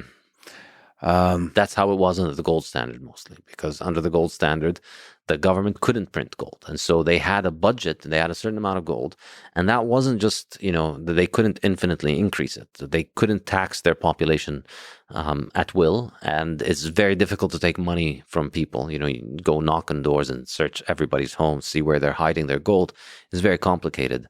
On the other hand, when you gave them paper money, which is what the case was in 1914, you could take their wealth just by printing the money. And that's what changed everything when it comes to war. That's why the 20th century was the century of total war. Because under the gold standard, governments fought until they ran out of their own gold. Under the fiat standard, with paper money, with credit money, governments fought until they ran out of liquid wealth in the hands of all of their citizens. So let's find flaws in this thinking, if there's any. Okay. There's a lot of pacifist type of thinking in World War II as Hitler was expanding. Hitler framed himself as a victim of the past, of history. He never attacked anybody. Everyone's always threatening to attack him. That's kind of the narrative. And he keeps expanding. He keeps sweet talking with his charisma, all the countries around him, into sort of embracing pacifism. Stay out of the war until the war is on your doorstep. So France, just very suboptimal military strategy from the perspective of many European nations in response to Hitler. They were basically hoodwinked by his words. So then there's Winston Churchill, who stepped up and says, perhaps irrationally, from some kind of economics perspective, saying we're not going to back down. We're going to fight Germany. And perhaps that step alone is one of the biggest reasons that Hitler failed in his expansion. That decision to fight back, what's the right way to do that? If you're Winston Churchill, what's the right way to do that? If you're to fight back evil when violence is required. Now, you could argue that that no war is just, but there is such a thing as a just war index, and a lot of people argue if there is a just war in the 20th century, it's World War II. So, how would you fund, if you were Britain, the war? Would you require Winston Churchill to convince the populace? Like, don't fight until they're fully convinced that this is the right thing to do. You can't just make a decision for them. You have to convince them fully so that they give their life and they give their money to support the war. Is that the right way to do it? I think so. And I think when you have a true threat and a true evil and a true force that people really do think is genuine, you don't need to convince them. I mean, when it's real, people will want to fight and people will want to pay to fight. And I mean, I think, though, on this particular example, I think, the best way to fight Hitler is to have not fought World War I, not take out the Kaiser of Germany. If Britain and the US had not gotten involved in World War I, which really is the senseless war about nothing. Like, what was in it? And what was the goal from anybody fighting that war? If you look at it, after World War I, there were very minor adjustments in the borders of the countries that were participating. So Germany lost some land, Austria lost some land, but really it wasn't all that massive. And it wasn't like, it wasn't like Britain wanted to take over Germany and move their people into Germany and kick the Germans out. So there was no real value from that war. And that's why the British people didn't want to take part in it. And that's why, if they hadn't done this enormously criminal manipulation of printing money to buy the bonds, Britain wouldn't have gotten into the war. Germany would still be a kingdom, and Hitler wouldn't rise. And there'd be small changes in the borders of various European countries. I struggle to see how it could have been worse. I mean, I struggle to see who benefited from 4 years of carnage in Europe. And then this came at the height of civilization. Before that, the people of Europe had the golden era under the gold standard. They were trading with one another. They traveled, and technology was advancing. And they did not expect this war to last this long. And, my favorite story from World War One is the Christmas truce football game, which I mentioned in my book. British and German soldiers, at the height of the conflict, they stopped on Christmas Day and they played a football game against each other. I mean, this is not a real war where it's a war for survival. Britain didn't want to end Germany. Germany didn't want to end Britain. It was just kings who were emboldened by the fact that they had a printing press playing with the lives of the people. And take away the printing press, take away their ability to print money, I think we'd have had a much, much, much better 20th century. Yeah, the counterfactual history. Neil Ferguson is a historian who gets in quite a bit of trouble. Basically, he's a Brit, suggesting that if Britain stayed out of World War One, there would be no Hitler, there would be no World War Two. Yep, I agree entirely. But fiat money. Yeah, so how fiat money was born. Yeah, let's get back to that. So they finance the war with that money. So what could go wrong? That's where we left off. Well, what could go wrong when you've just printed an enormous amount of credit and used it to buy bonds? What goes wrong is that the value of the currency is going to go down. Or in other words, prices of things are going to go up. So during the war, prices keep going up. And this is, of course... This is going to sound very familiar to victims of the 20th century. A government tells you it's because of the war, it's not our fault, it's because of the Germans, it's because of the foreigners, it's because of Putin, it's because of this, it's because of that. This has always been the case. There's always... war is a very good cover for inflation, which is caused by monetary phenomena. So then the war ends, and inflation, prices have more than doubled over the past 4 years, over the 4 years of World War One. Prices have more than doubled. And then the British economy is in bad trouble. Obviously, it's lost a lot of the labor force for 4 years that was out there fighting. Now those workers come back. You've got prices are up. And so people are are demanding that the government control prices. And the government is trying to fix the problem of inflation by doing price controls, which is what they always do, which is catastrophic because it makes things worse. When you implement price controls, when you say, all right, well, bread can't be sold for more than X price. Well, that's just preventing bread producers from producing a lot of bread. And that's just making the problem worse. If you let the price rise, the extra price, first of all, it makes people economize, so people will only buy what they need, and it provides the money for the bread producers to acquire the capital and the resources they need to produce more bread, which then brings the price of bread down. But price controls destroy that. And then they also implement wage controls. So you want to also make sure that people have high wages. So you raise people's wages artificially, you lower prices artificially, and you cause an economic problem. And this is basically, I use this historical example because it's the birth of fiat, because the Bank of England was the most important monetary system in the world at that time.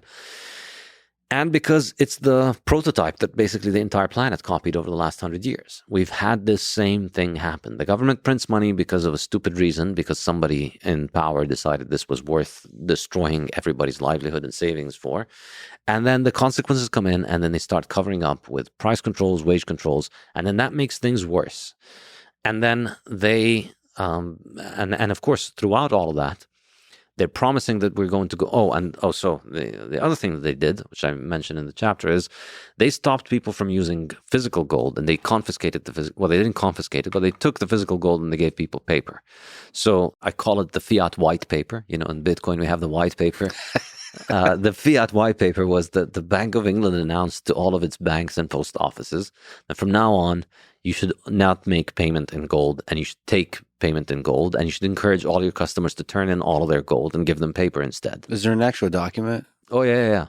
Nice. Yeah, this is all new stuff. Obviously, nobody really likes to talk about this stuff because, they're fiat economists, so they don't want to talk about the original sin.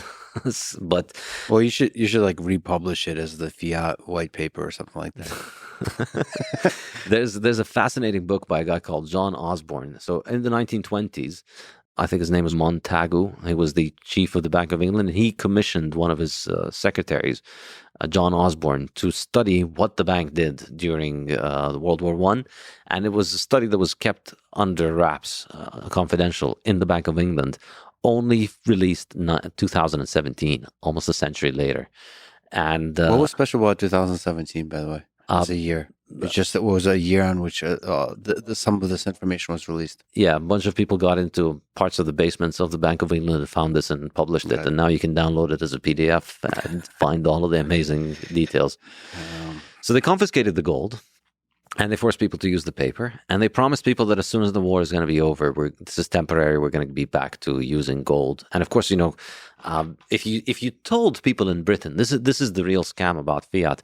If you told people in Britain in 1914, hey, we're going to go off the gold standard because it's better, I mean, there might have been lynchings of government officials, because the British pound at that point, it had been the global currency of the whole world, and the fact that they'd managed, the Bank of England had kept the British pound at a fixed rate next to gold since Newton. The exchange rate, the value of the British pound was set by Isaac Newton himself. He was the warden of the mint, and he made the pound a specific amount of gold. And since then, up until World War One, it was 4.25 pounds per ounce of gold. I think I might be wrong, but I have it in the book. So he'd set that price, and it was a matter of national pride for people in England. The sterling is as good as gold because for 2 centuries it has been stuck to gold. There was the exception of the Napoleonic Wars, but for 2 centuries mostly it was stuck to that. And so they went off that, and then they couldn't go back, because if they wanted to go back, they didn't have enough gold. They shipped their gold to the US to finance the war, and they had printed a whole bunch of money that was out there. So this begins the problem for England, and that begins the end of England as the world's superpower. And the way they tried to fight that was to get more and more countries around the world to establish central banks and hold British pounds. So they'd hold, basically dumping their bags, like just any other shitcoin. If you get people to buy your shitcoin, that raises the value of your shitcoin. So can you define shitcoin? Shitcoin is in my definition of a shitcoin is that it's any form of money where somebody can produce it. So soft money. Not necessarily, I guess. I think the difference. So there's easy money, but the shitcoin is something that someone can produce at a rate that is different, at a cost that is different from the market cost. So gold, nobody can make gold except that they dig for it, and the cost of mining gold is generally in the range of the price of gold. Same is true for Bitcoin. So gold is not a shitcoin. Gold is not a shitcoin. The copper is. Copper. I'm not so sure. I wouldn't call copper a shitcoin as much as it is easy money. But I think government currencies and other altcoins, I think, are shitcoins because somebody could click a button and make 10 times the supply. Would it be fair to say that this began with the will for war in World War One? So the march towards fiat began with a global desire for war in the 20th century. Did war start this, or was war a result? It's difficult to say, really. I think it goes both ways. I think you can't have permanent war without fiat. And I also think there's a case to be made that you can't really have fiat without war. So it's some kind of weird dynamical system with a chicken and egg situation, and they build on top of each other. And there's a few individuals that figured out there's a way to manipulate this, to play this kind of game, and it escalates. And nothing gives you the ability to manipulate money quite like war. When you have a war, you can declare an emergency. You can call all the people who oppose you traitors. You can you can get people to support you, not because what you're doing is good, but because you play on their sense of tribalism. In your book, you do cost-benefit analysis, so you do acknowledge or think about the pros of fiat currency. Can you do just that? Look at the benefit and look at the cost just broadly at the highest level. So the way that I write the fiat standard is that I try and analyze it as an engineering system in the same way that I wrote the Bitcoin standard. So with the Bitcoin standard, I looked at Bitcoin from first principles and tried to explain how it works for a reader that doesn't really have much of a background in computer science, networks, or economics. And I thought I'll do the same with the fiat. Let's just ignore the official stories and look at how this thing actually works. And I think it does have value in the fact that the reason that that they were able to pull it off is because it was not possible for people who don't want to be part of it to use gold independently of governments. This is really the key thing. Gold is just very expensive to move around. And the fact that it is expensive to move around means that there's inevitably going to emerge institutions where it is centralized in physical location, and then these institutions trade liabilities for the gold. So really, the gold standard it intrinsically must involve credit as becoming part of the monetary system. It has to be the credit, and because it gets centralized, it can easily be captured by the government. So to be fair, the benefit of the fiat system is that it saves us on the cost of moving gold around, which is pretty significant. Like generally, moving a bar of gold across the Atlantic is going to cost somewhere between 0.1 to 1% of the cost of the gold bar. So you move it 100 times back and forth between the Atlantic, you need to pay the whole gold bar, the cost of the whole gold bar to move it 100 times across. Well, with fiat money, it's essentially government credit. And so it's just sending a message from one central bank to another, and you can move it halfway around the world. Is there also something to be said about the cost in time? So you're reducing the friction of the communication as well. Exactly. Of the transactions as well. Exactly. It's faster. How big is that benefit? Because wouldn't you argue that potential is the thing that enables modern economy, both the speed and the low cost, so increasing the scale and the frequency, the speed of the transactions? Yeah, arguably it does help in that regard. However, it isn't as if you couldn't have fast transactions built on top of gold. So you could have gold being used for final settlement, and you could have banks settling with one another, essentially using credit settlement. Can you define settlement just for people who are outside of this world? Because we'll mention that word quite a bit, probably. Good question. So the way that it works is, let's say right now I'm going to pay you $10 over PayPal or credit card. So it shows up in your PayPal or credit card within a few seconds that I've sent you the money, and then that's yours. But it didn't also happen in those 10 seconds that my bank, which could be in another country, sent the money to your bank into your account.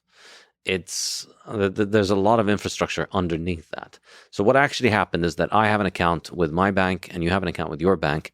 And when the message is communicated from my app to yours, my bank crosses out the money and your bank credits you with the money. And then at the end of the day, week, or month, banks in the same city will settle with one another. Banks in the same country will settle with one another, and banks from different countries will settle with one another. So they won't move the $10 from my account to yours. At the end of the day, or week, or month, they'll tally all of the money that was sent from one bank to the other, and then just settle the difference. So it turns out at the end of the month, my bank had sent $15 million to your bank, and your bank had sent $14 million to my bank. So they give them $1 million, and that settles it. That finalizes the transaction. So final settlement really is you can think about it as the infrastructure of the system. And then you can think of these things as being the higher layer levels. And you had a wonderful discussion about that with Michael Saylor. So the final settlement is like the moment when paper and ideas connect to physical reality. Or to some representation of physical reality. Yeah. And under gold, everything was tethered to physical reality because there was a market commodity at the bottom of all of this, and nobody could print that market commodity. And so at the end of the month, if your bank made too many payments, if you made too many payments, there was a reckoning. If you were reckless, if you were insolvent, you went out of business. So there was no way to fool that. But then we moved to the fiat century, and everything is credit. At the end of the day, the final layer is government credit. And so as long as you're friends with the government, basically, you never go bankrupt. So all kinds of hucksters manage to find their way into, getting into a position where they don't get bankrupt. So in part 2 of the fiat standard called Fiat Life, you describe the effects of fiat money on a bunch of things like life, food, science, education. What is the most pernicious effect of fiat money on our world, on our life? So it's taking a step outside of the monetary system, actually, like how that affects our life from this book. There's a whole bunch of things, and I won't be able to go over them, and I highly recommend reading the book. But if I were to pick one, I would say it's the impact that it has on our time preference, on our valuation of the future. So remember when we started the discussion, I said that a key function of money is that it serves as a store of value. And the harder the money is, the better it is at providing us with a way for providing for our future. And so the harder the money is, the less we discount the future. We always discount the future compared to the present. So if I told you, I'm going to give you something today versus giving it to you 10 years from now, the same thing, you would prefer to take it now because then you'd get to enjoy it over the next 10 years. So we always prefer the present to the future. There's always a discount on the future. And that discount is called time preference. The degree to which we prefer the present to the future is called our time preference. So the higher our time preference, the less we care about the future. And the process of civilization is the process of lowering our time preference, where we start caring more for the future. We start prioritizing the present less and less. So we start being able to not consume everything that we have and store it. And so money is essential for that. And under the gold standard, everyone in the world had the ability to provide for their future by simply using the same money that they use. You would work a day and you would get paid in a gold coin, and you could take that gold coin and keep it safe for 10 years and know that at the end of those 10 years, that gold coin would buy you slightly more than what it bought you the day that you earned it. So anybody could provide for their future, and anybody could have a very high degree of certainty that whatever they're saving is going to be there when they want it in the future. Because the money supply was only increasing at 1.5%, whereas the production of goods and services was increasing for most cases, for most periods, at a higher rate than that. So you could buy more apples and oranges and houses and cars at the end of the 10 years than you could at the beginning of the 10 years. So everybody had a way of providing for the future. And with that, people lower their time preference. And that is reflected across all aspects of life. I think it's not just an economic thing. You see it in the savings rate, the ability to deny yourself gratification today. I could take the money that I have and throw a giant party, buy a sports car, buy a yacht. And yet you decided, I'm not going to do that. I'm going to keep it so that tomorrow I can throw a bigger party or buy a better yacht or have a better life or give my children a better life.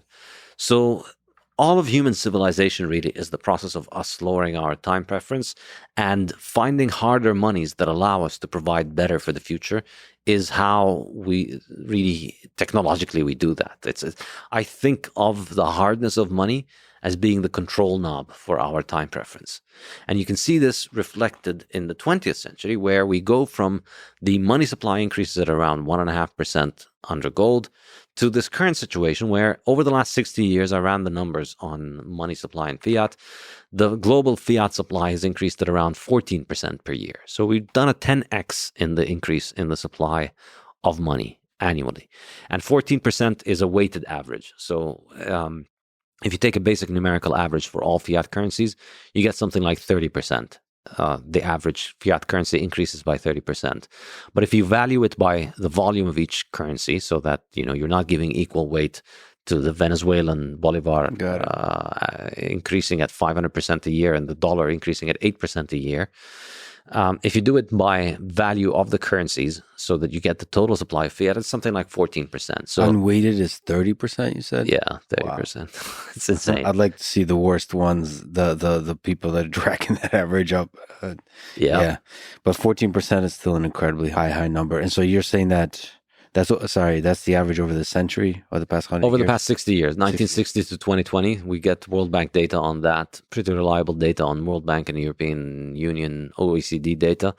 I ran the numbers on that, weighted average, something like 14%. And what effect that has on time preference? The effect is now it's much, much, much harder for everybody to provide for their future. Everywhere in the world, it's much harder. So how do I get the equivalent of the old gold coin that I could just put under my mattress and expect it to be there 10 years from now? Well, gold itself isn't cutting it. Gold can't keep up with inflation. And the reason for that is that gold is not being used as a money anymore, in that you can't send it internationally. You can't use it to settle trade internationally, which therefore means demand for it monetarily is limited. And so it's becoming more and more an industrial metal.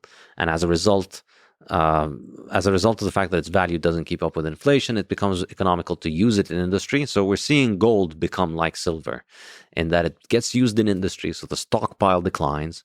And so the stock to flow ratio declines as well. And it becomes more and more of an industrial metal. And it can't protect your wealth over time very well. So what do? Well, you could invest. And this is kind of the obvious answer that Keynesians will give you is, well, you just put your money in an investment. But investment is different from saving. Saving, the whole point of saving is that the thing is liquid and that the thing carries little uncertainty. You just held the gold coin and it just sat there. It did nothing. It didn't take risk.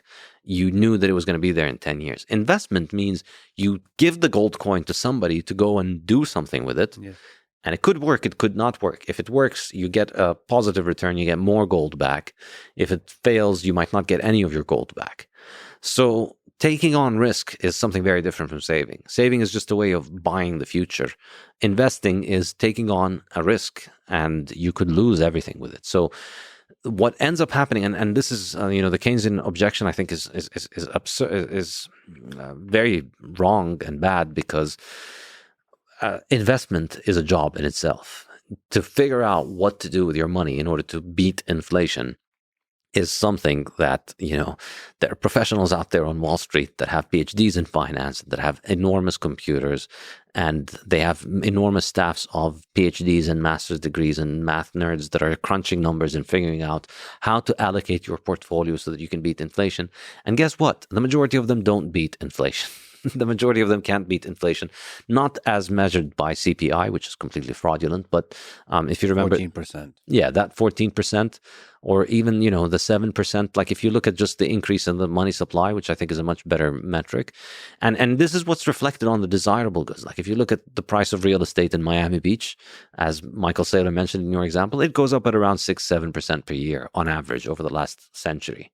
So that's, if you want to live in a nice area, that's what's happening to real estate. If you want to go to the good universities, that's what's going up. It's going up at a rate that's similar to the increase in the money supply. And you can beat CPI, but CPI is designed so you can beat it. But you can't really beat the appreciation in the things that you actually want to buy, in the price of good food, the price of good real estate. So most investment professionals fail at doing that. So what hope does a doctor or an engineer or a scientist or an athlete have in doing those things? So investment is hard and saving should be easy. Exactly. Saving is essential for us as a civilization. And what Fiat did is it took that away from us, and then it forced everybody to become an investor, or more accurately, a gambler, because you're not just because the money itself is broken, because the money itself is constantly changing in value. Investing is becoming more of a crapshoot. I mean, value investing is completely underperforming compared to market analysis. You listen to the Fed, and what matters to the price of individual companies is monetary policy much more than it is their own performance. So basically, you need to be a junkie watching the Fed and following all of the world's central banks, and you need to learn macroeconomics, and you need to learn what all the central banks are doing, and you need to understand how commodity markets work, and you need to understand how equity markets work, and bond markets, and real estate markets. You need to do all of those things just in order to be able to save and earn and keep the money that you've already earned. Yeah. That's the criminal thing about it. Like, I've already earned that money being a doctor, being a dentist, being an athlete, being an engineer. I built a house for somebody and I got that money. And all I want to do is just make sure that I can have it 10 years from now.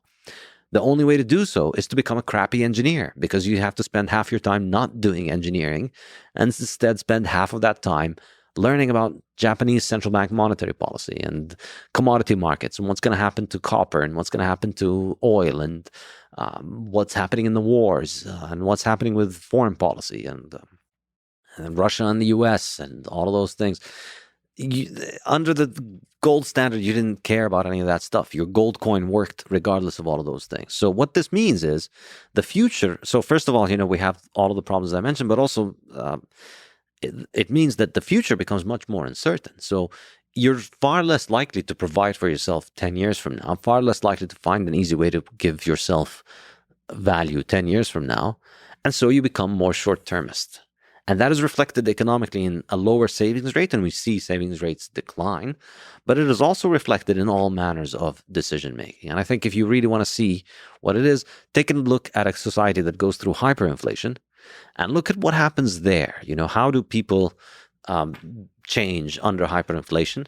And compare that to essentially what we see in the 20th century all over under not hyperinflation, but under low inflation, 10, 15% that you see across the board most of the time is just slow motion hyperinflation. So what happens in hyperinflation? Everybody gets their paychecks. They run straight to the supermarket. They spend all of their money. Nobody thinks about savings. Nobody thinks about the future. Survival until the end of this month is highly uncertain. How likely are you to be planning for what you're going to be doing 5 years from now? Very unlikely. But also, it's reflected not just economically, it's also reflected in all aspects of morality, on all the way in which we deal with each other as human beings.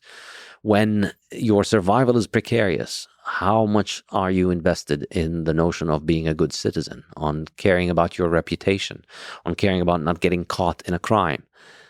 All of these things become harder to value. So people start committing crime, people start caring less and less about the future. And we see it reflected in everything. And I argue you see it reflected in architecture. We used to build houses in the 19th century that last until today. And then in the 20th century, we build essentially disposable cardboard boxes that get scrapped in 20 years. So what can you say about potential positive effects of lower time preferences? So, it's a balance. Like you basically, you're talking about an average kind of time preference, but, there's some things in life where low time preference can be a negative thing. So like if I want to take on risk, not for investment, or a kind of investment, but say I want to start a business, I want to take something crazy, take a leap into the unknown, be an entrepreneur. What can you say about that kind of leap? Taking on debt. What's the value of that within the current system? What's the right approach to that within the current system? What's the right approach overall from an economics perspective? So it's not saving for the future. It's doing something wild, taking the money from your mattress, taking on debt, and having a dream in your heart that you somehow just want to do. Maybe it's not the wisest investment decision, but it's something, as being human. It's taking a leap into the unknown because something in your heart says to do it. I think you're more likely to be taking the leap in the unknown when you have a little bit of gold in the mattress than when you don't. I think this is the thing. Like if you look at the late 19th century, and I discussed this in the Bitcoin Standard, that was arguably the most innovative period in human history. There's qualitative evidence. You look at the world around you today, pretty much everything that we use was invented in that period. The car, the airplane, the telegraph, the telephone, the camera, pretty much modern life as late 19th century, the period between 1870 and 1914, because the whole world was practically on a gold standard. The whole world was using the same money, and the whole world could save in the same currency. That meant that a bicycle shop owner, two bicycle shop owning brothers in North Carolina could go and try and fly, even as all the scientific experts in 1903 were confirming that the possibility of flight has been debunked as unscientific. Lord Kelvin said, not in a million years we're going to be flying. Thomas Edison said it's never going to happen. No, I think it was Edison who said a million years, but Kelvin also said it's never going to happen. Yeah. The New York Times said it's never going to happen the same month in which the Wright brothers did it. And they continued to deny that it happened even 2 years after they did it. But that's why could they do that? Because they had savings in gold. They had the security with something that is going to be there. And then you can take a risk with the stuff that is extra. I have, say, 3 years expenditures in gold under my mattress. And I know that I could take a risk with everything else, because whatever bad things happen with all of my dreams, like even, flying, think about how insane that is. I still can go back to the 3 years of gold that I have saved. Still okay to take on debt, given the stuff, the gold under the mattress? Well, this is the thing. Under the gold standard, the way that people finance things was predominantly with capital, with equity. So you would, because you had gold savings, I had gold savings, everybody had gold savings. When you wanted to start a business, you could use your own savings or somebody else's savings. So you didn't need to get into debt. Well, you could get equity from others, and you could also get debt from others. So there was... But it's directly mapped to physical reality. Yeah, it's directly back to economic reality, and that there's a hard money out there that, what you're spending money, you want to build your airplane factory. You need to get actual resources. So you get actual gold, either yours or somebody else's. You borrow it or you give them equity, but there's real resources. Now, what happened with the fiat system, and this is the first part of the book where I look at it from an engineering kind of perspective, is essentially, and I think this is like the breakthrough insight of the book, what fiat does is that it replaces gold mining with credit creation. The way that we make fiat money, the way that fiat is mined into existence, is through credit creation. Most people think of fiat money as being something that happens when government prints money. And we still use the term government's printing money. But the vast majority of fiat is not physical. And in fact, fiat is not created when it is printed physically. It's created when it is lent. So when you go to a bank to get a $1 million loan to buy a house, that bank is not going to give you $1 million from their own money or from their depositors' money. They're going to make a fresh new $1 million. When you walk out of that bank, the money supply has increased by $1 million to finance your home. So what fiat does is, it was basically born out of government credit and the credit of banks that are backed by the central bank and the government.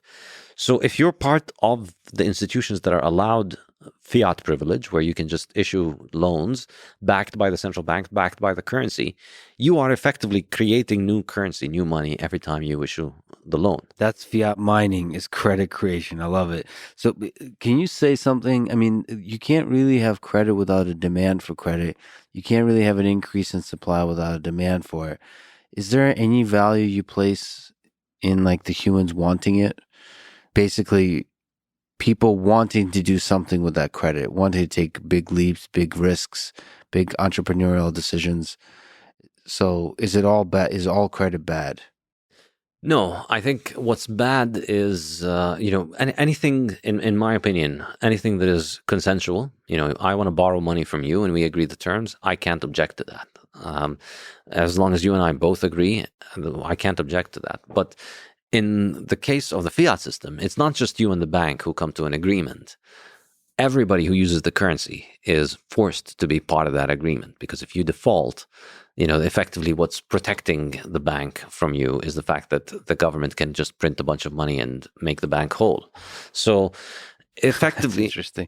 So that little agreement between the bank and you is actually an agreement between the bank, you, and the entire populace that's using the currency. Exactly. They're forced to provide the safety net for you and me to go and make that loan. And that safety net is the devaluation of the currency. That's how the whole thing actually works. So this is why, I wrote the Bitcoin standard explaining Bitcoin, and then basically the takeaway message of the Bitcoin standard is you need to stack as much Bitcoin as you can, because this is the best money that has ever been invented. And we'll talk about that, why Bitcoin is the hardest money. Yeah. But with fiat, the conclusion of the fiat standard, and again, this is not financial advice. I'm a lowly academic. You should listen to me on issues of money. But I think theoretically and intellectually, the conclusion of the fiat system is you need to be short fiat as much as you can. That's the smart winning move. So human wisdom over thousands of years is to save, try and not borrow as much as you can, try and accumulate as much savings as you can. That's reversed under fiat. If you're saving money, you're just subsidizing everybody else taking on loans. If you're taking on loans, you're benefiting from all the people that are borrowing. So the winning move under the fiat system, and this is what rich people do, is you borrow.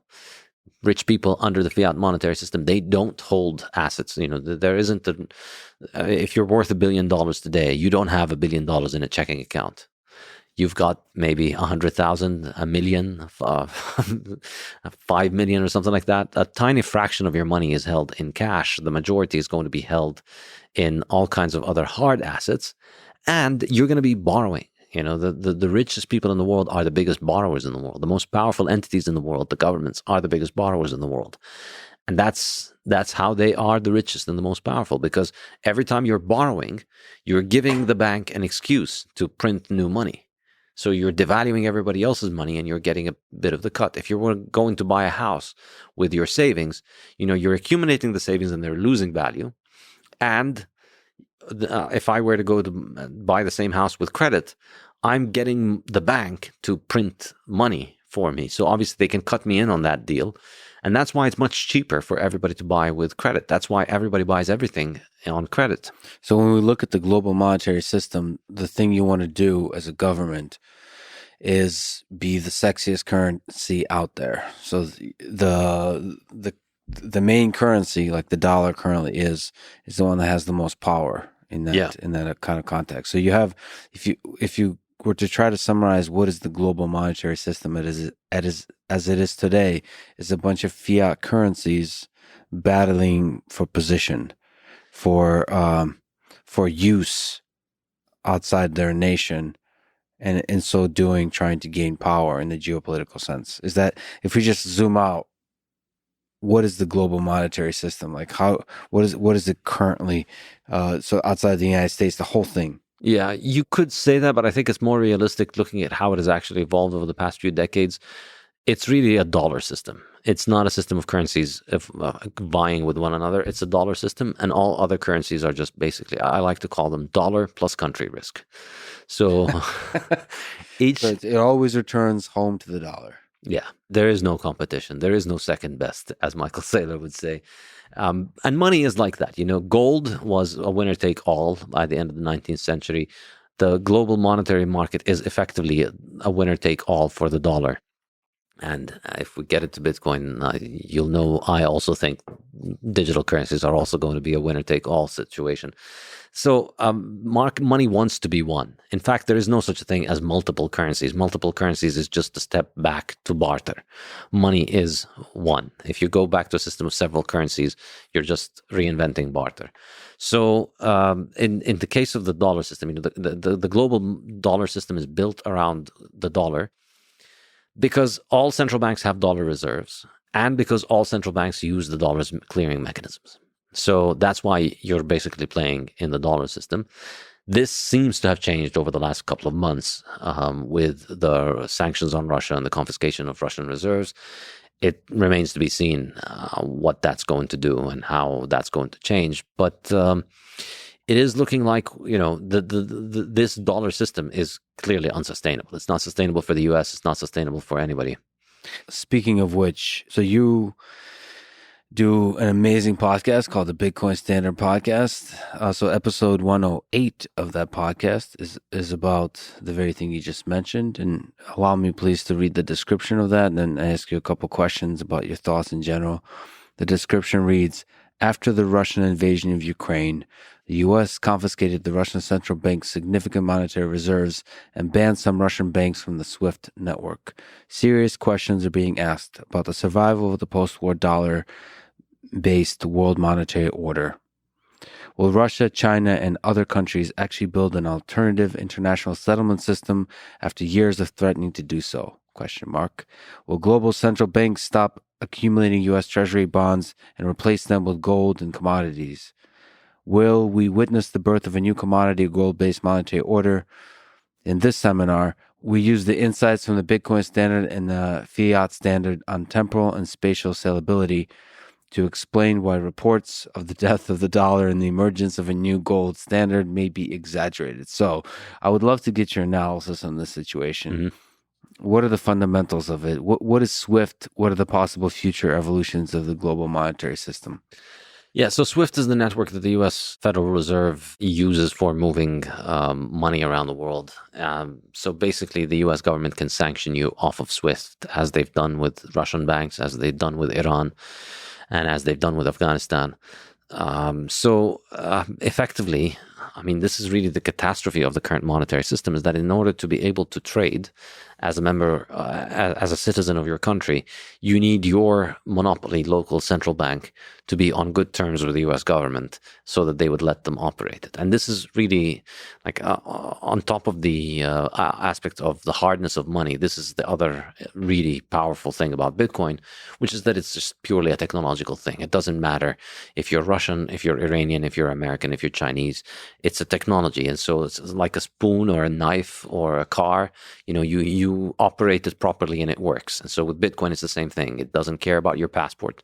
If you have the private key, you click send and the money goes, well, it doesn't really go, but effectively it does go anywhere it wants, and the money can move without having to abide by political situations. And the point here is not to bash U.S. foreign policy, much as that might be deserved. I'm just going to discuss it from a kind of technical perspective.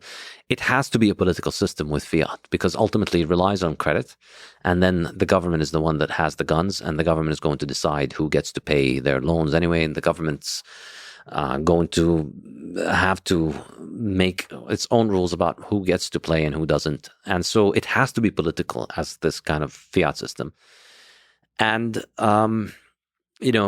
when I wrote the Bitcoin standard, initially I used to be much more of a gold bug. And in my mind, gold bugs have spent the last 50 years saying the global monetary system is going to collapse next week and we're going to go back to a gold standard.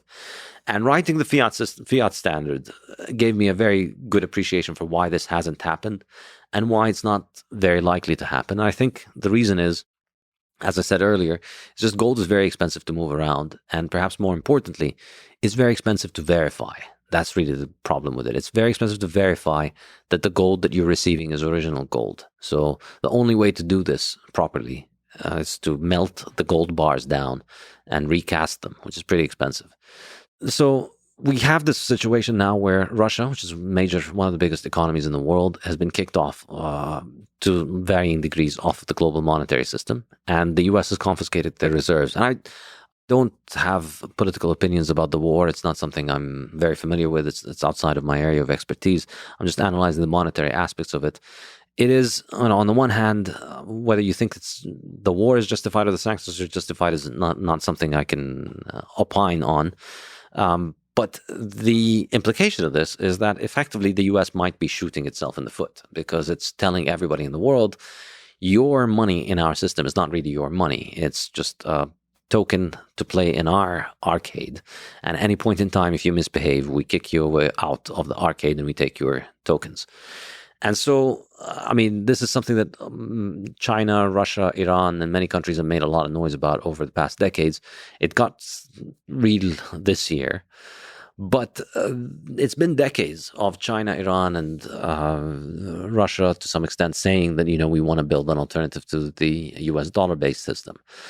And yet they haven't. And I think there's very good reasons they haven't. And the reason is, what do you do it based on? How do you build it? So you can do a credit-based system but then who's going to be the big boss? Is it going to be China? Is it going to be Russia? Is it going to be Iran? Is it going to be India?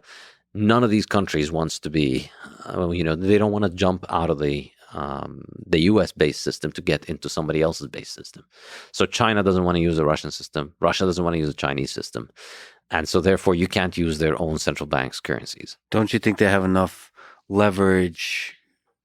India, China, Russia combined with several other nations have enough leverage and incentive to create their own system. So any one player, yes, but if they collaborate. Yeah, but then, okay, so what do you base it on? Like who's going to be the boss? Who's going to be the one who can... In this case, China, right? Because China is becoming increasingly an economic power in the world. Yeah. That's hard to deny. Yes, it's true. And it's the most likely scenario, perhaps, if we were to witness something like this, is going to be a Chinese-based system. So is it possible to have a split in what is the driving currency of the world? It's possible, but I don't think it's sustainable. Again, money wants to be one. And that's the kind of thing that I argue in that seminar. So we could see this emerge based around the yuan. And, likely, Russia is obviously going to hurt economically from what happened, from the confiscation of the reserves and from the sanctions. So it's not going to be in a position, and of course, because it's outside of the US-based system, it's not in the strongest negotiating position with the Chinese, so the Chinese might be able to get them to join their yuan-based system. But I don't think that's sustainable in the long run, because these governments can issue their laws and make their designs and then make their monetary systems, but ultimately there are billions of Chinese people and billions of dollar-based people, and they're going to want to trade with one another. And the power to want to trade with one another is too strong. Like, we can't just split the world economy into two monetary systems that don't trade with one another. So then they're going to want to trade with one another. Or the dark possibility is the inability to trade, as opposed to being a forcing function for trade, it become a forcing function for conflict in cyberspace and potentially hot war. Yes, this is the scary part of it. And this is basically how World War II happened, because there's an old historian who used to say, when, I think his name is Otto Mallory, and I quote him in the Bitcoin Standard, if goods don't cross borders, then bombs will. If people trade with one another, they have an incentive for each other's well-being, and then they have less of an incentive to fight. And it was the death of global trade in the 1930s because of the failure of the Fiat system that brought about the rise of the populism and the rise of all those leaders that hated each other and helped finance the war and bring it about. So that is the scary possibility. And of course, you can't discount that with all of the escalation that you see. That is a possibility that it could turn into a real war. But then, even so, I think ultimately you can't fight wars forever. It's going to end at some point, and we're going to be back at square one. Or, well, not square one. We're going to be back at the same dilemma of who's going to have the global monetary system. And so one alternative is that what the Chinese and the Russians could do is they could base it on a commodity.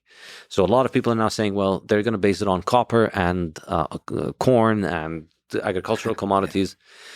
And that's the analysis of saleability that we discuss in the Bitcoin Standard and the Fiat Standard. I don't think that's workable. If you end up basing the monetary system on copper, as we said earlier, doesn't matter how many governments say that we're going to make a new monetary system based on copper, grains, and nickel and iron and so on.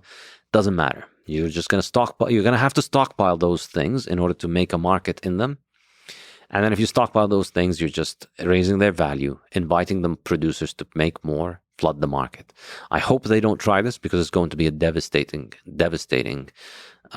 impact on the world economy. You're going to have central banks bidding up the price of essential commodities that people need for real uses in order to back their currencies with them, and then just incentivizing the producers to make more and more and more of it, and then bringing the price back down. So it's going to be a very expensive mistake where we raise the price of copper, destroy a lot of industries dependent on copper, and it's not just copper, but also food, and then increase the supply beyond what we need.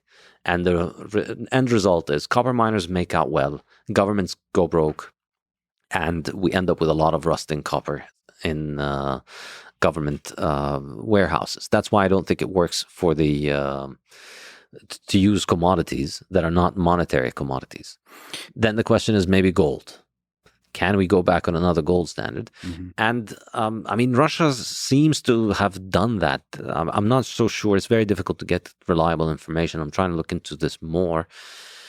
But they seem to have said that they're fixing the price of gold in rubles. So they will buy and sell gold at a fixed ruble rate, which effectively means you're on a gold standard. Now, I'm not sure how serious this is, how they've managed to stick to it, but it seems to have stabilized the ruble and, in fact, brought it back to its pre-war level, which I found absolutely astonishing, considering all the sanctions going on. But in the short run, it's obviously much better than having your currency pegged to nothing. But in the long run, I also don't think gold is going to cut it in the 21st century. Do you think there's any chance they go full gangster move and go into the digital space on the blockchain, go with Bitcoin? I think, the point of this discussion is that, we run through all these other options, a Chinese-based system, why it probably won't work, a commodity-based system, why it won't work, and a gold-based system, why it won't work. I think they might have to learn this the wrong way, the hard way. But eventually, I don't see them doing it now, but eventually I think the winning move is going to be to go on a Bitcoin-based monetary system. Well, I don't know if everything always has to be the hard way. I'd love it not to be, but I mean, it doesn't look like there is any kind of desire in China or in Russia to switch to a Bitcoin-based take the system. leap to Bitcoin. So unfortunately, I think we're going to go through a few years, maybe many years of learning the lesson the hard way, of trying to accumulate these commodities and seeing the limitations that make them unsuitable as money today. Well, one of the things I'm really concerned about is the tension, the increasing amount of hate in the world, Yes. and the increasing amount of power centers in the world, between which hate is making a regular appearance, and because the weapons of war are becoming more and more powerful as they have been in the past many decades, I'm really concerned about nuclear war.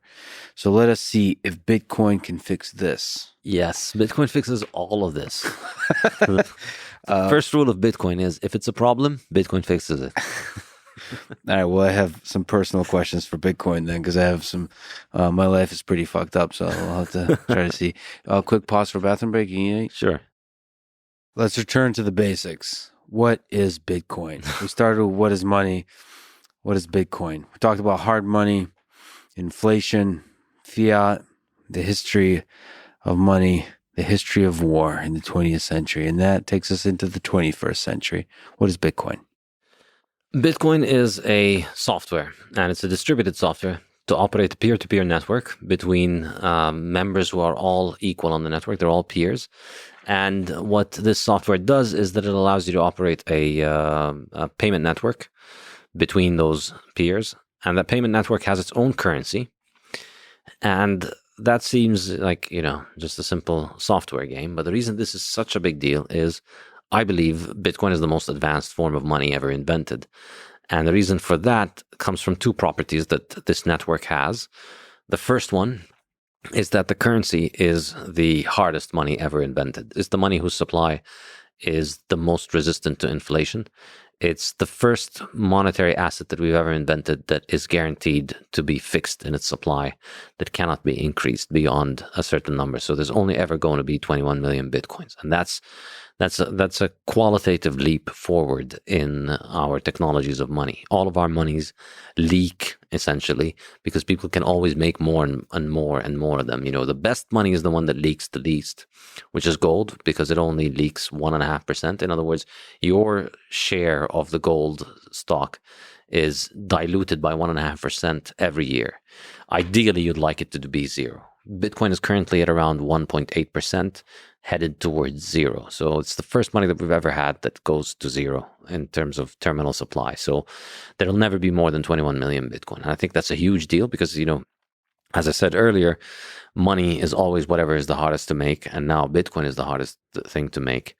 And then the second property, which is extremely important as well, is the fact that it operates without the need to trust in anybody. It doesn't have a party that is in charge of it.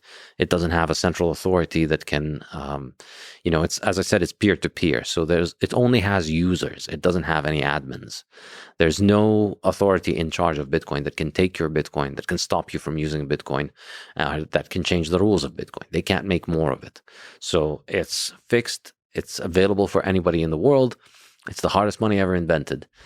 And it is absolutely, I think, an enormously significant invention because if you read the Fiat standard and the Bitcoin standard as well, you'll see my perspective for why I think a very large number of problems in the world are caused by easy money, are caused by inflation, and caused by government having access to essentially an infinite recourse to people's wealth. And I think Bitcoin fixes this because it allows us to have money that has the salability of gold across time, meaning it holds its value across time like gold, but much better than gold. But also it is similar to fiat in that fiat can travel quickly, but Bitcoin can travel even faster than fiat. So it combines gold's salability across time with fiat's salability across space in one immutable package that nobody can change and nobody can control. Can you define the word salability? Salability is the essential property of money. It's the ability of a good to be sold easily on the market, specifically to be sold without much loss in its value. So houses are great for living in, but they're not very saleable. If you want to sell a house, you can't just click a button and sell a house and have a giant market of people buying houses from you. You need to find somebody who wants the exact house that you have with the exact specifications that you have. And because, houses are not identical, there's no liquid giant market for people to just buy and sell identical houses from. So gold, for instance, has good salability as money because it's a liquid good, it's uniform, and people are always buying it. Fiat dollars have great salability because everybody's always buying and exchanging dollars for other goods. So if you have $100 bill, you can easily get rid of it and you'll get $100 worth of stuff for it. If you have $100 worth of stuff, it's harder to get rid of it. If you have $100 worth of phone, it's not as easy to spend it as a $100 bill. That's salability. What do you mean that Bitcoin, I understand that Bitcoin has the salability of gold across time. Better, even, yeah. Better, yes, like on the order or whatever. And then it has the salability of fiat across space. What does that mean? So if you remember when you asked me what is the advantage of fiat, what is the advantage it offers us, it's cheaper to move fiat across space than it is to move gold. With the current fiat monetary system, for all of its flaws, you can send money. I could send money from my bank account in the US to a bank account in China in a couple of days, or in Britain, in France, in a day or two, which is, much faster than you could do with gold and much cheaper than you could do with gold.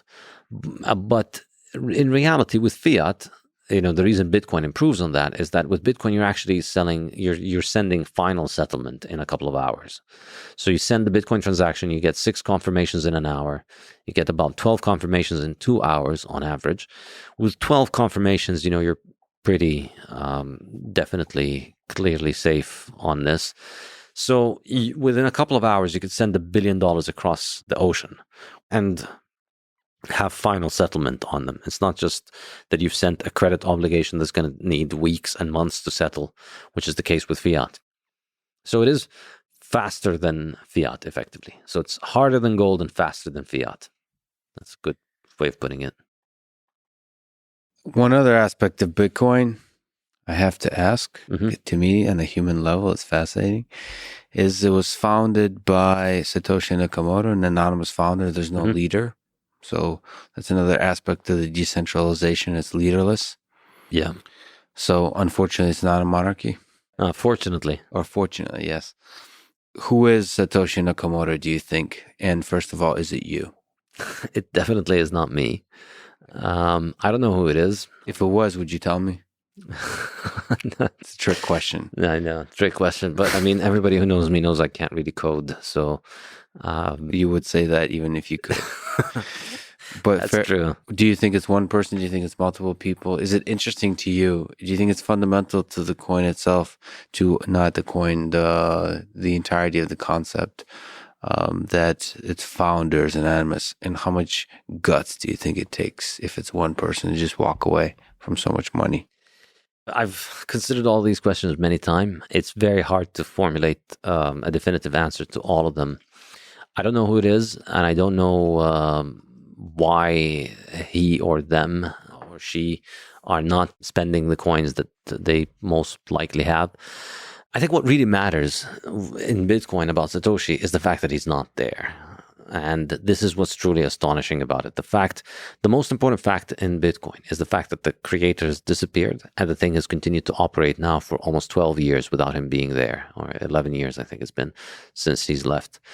And this is really the most important thing. And, maybe he died or she died, or they got into an accident on a road trip or whatever. And that's why they haven't accessed their coins. Maybe they're incapacitated for some reason. But whatever reason it is, I really think it's fate or serendipity that is given us this very vital, very, very, very vital building ingredient in Bitcoin, which no other digital currency would ever recreate, which is that, because it was the first, it was the one that was able to establish the first mover advantage and get all of the people who were interested in the technology to get into it.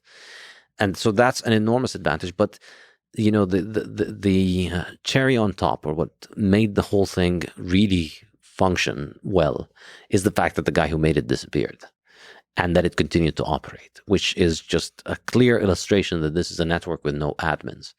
And I'm tempted to think that they're incapacitated in some way, probably dead or gone, because I can't believe I don't believe any human being would have this level of self-control to not want to meddle with their invention so much.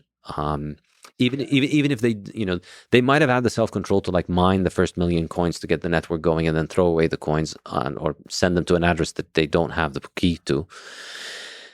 Because they really just wanted the network to take off. They may have no access to the coins, and that's why they can't move them. I could see that happening, but I find it harder to believe that they would resist the temptation to mess with the network.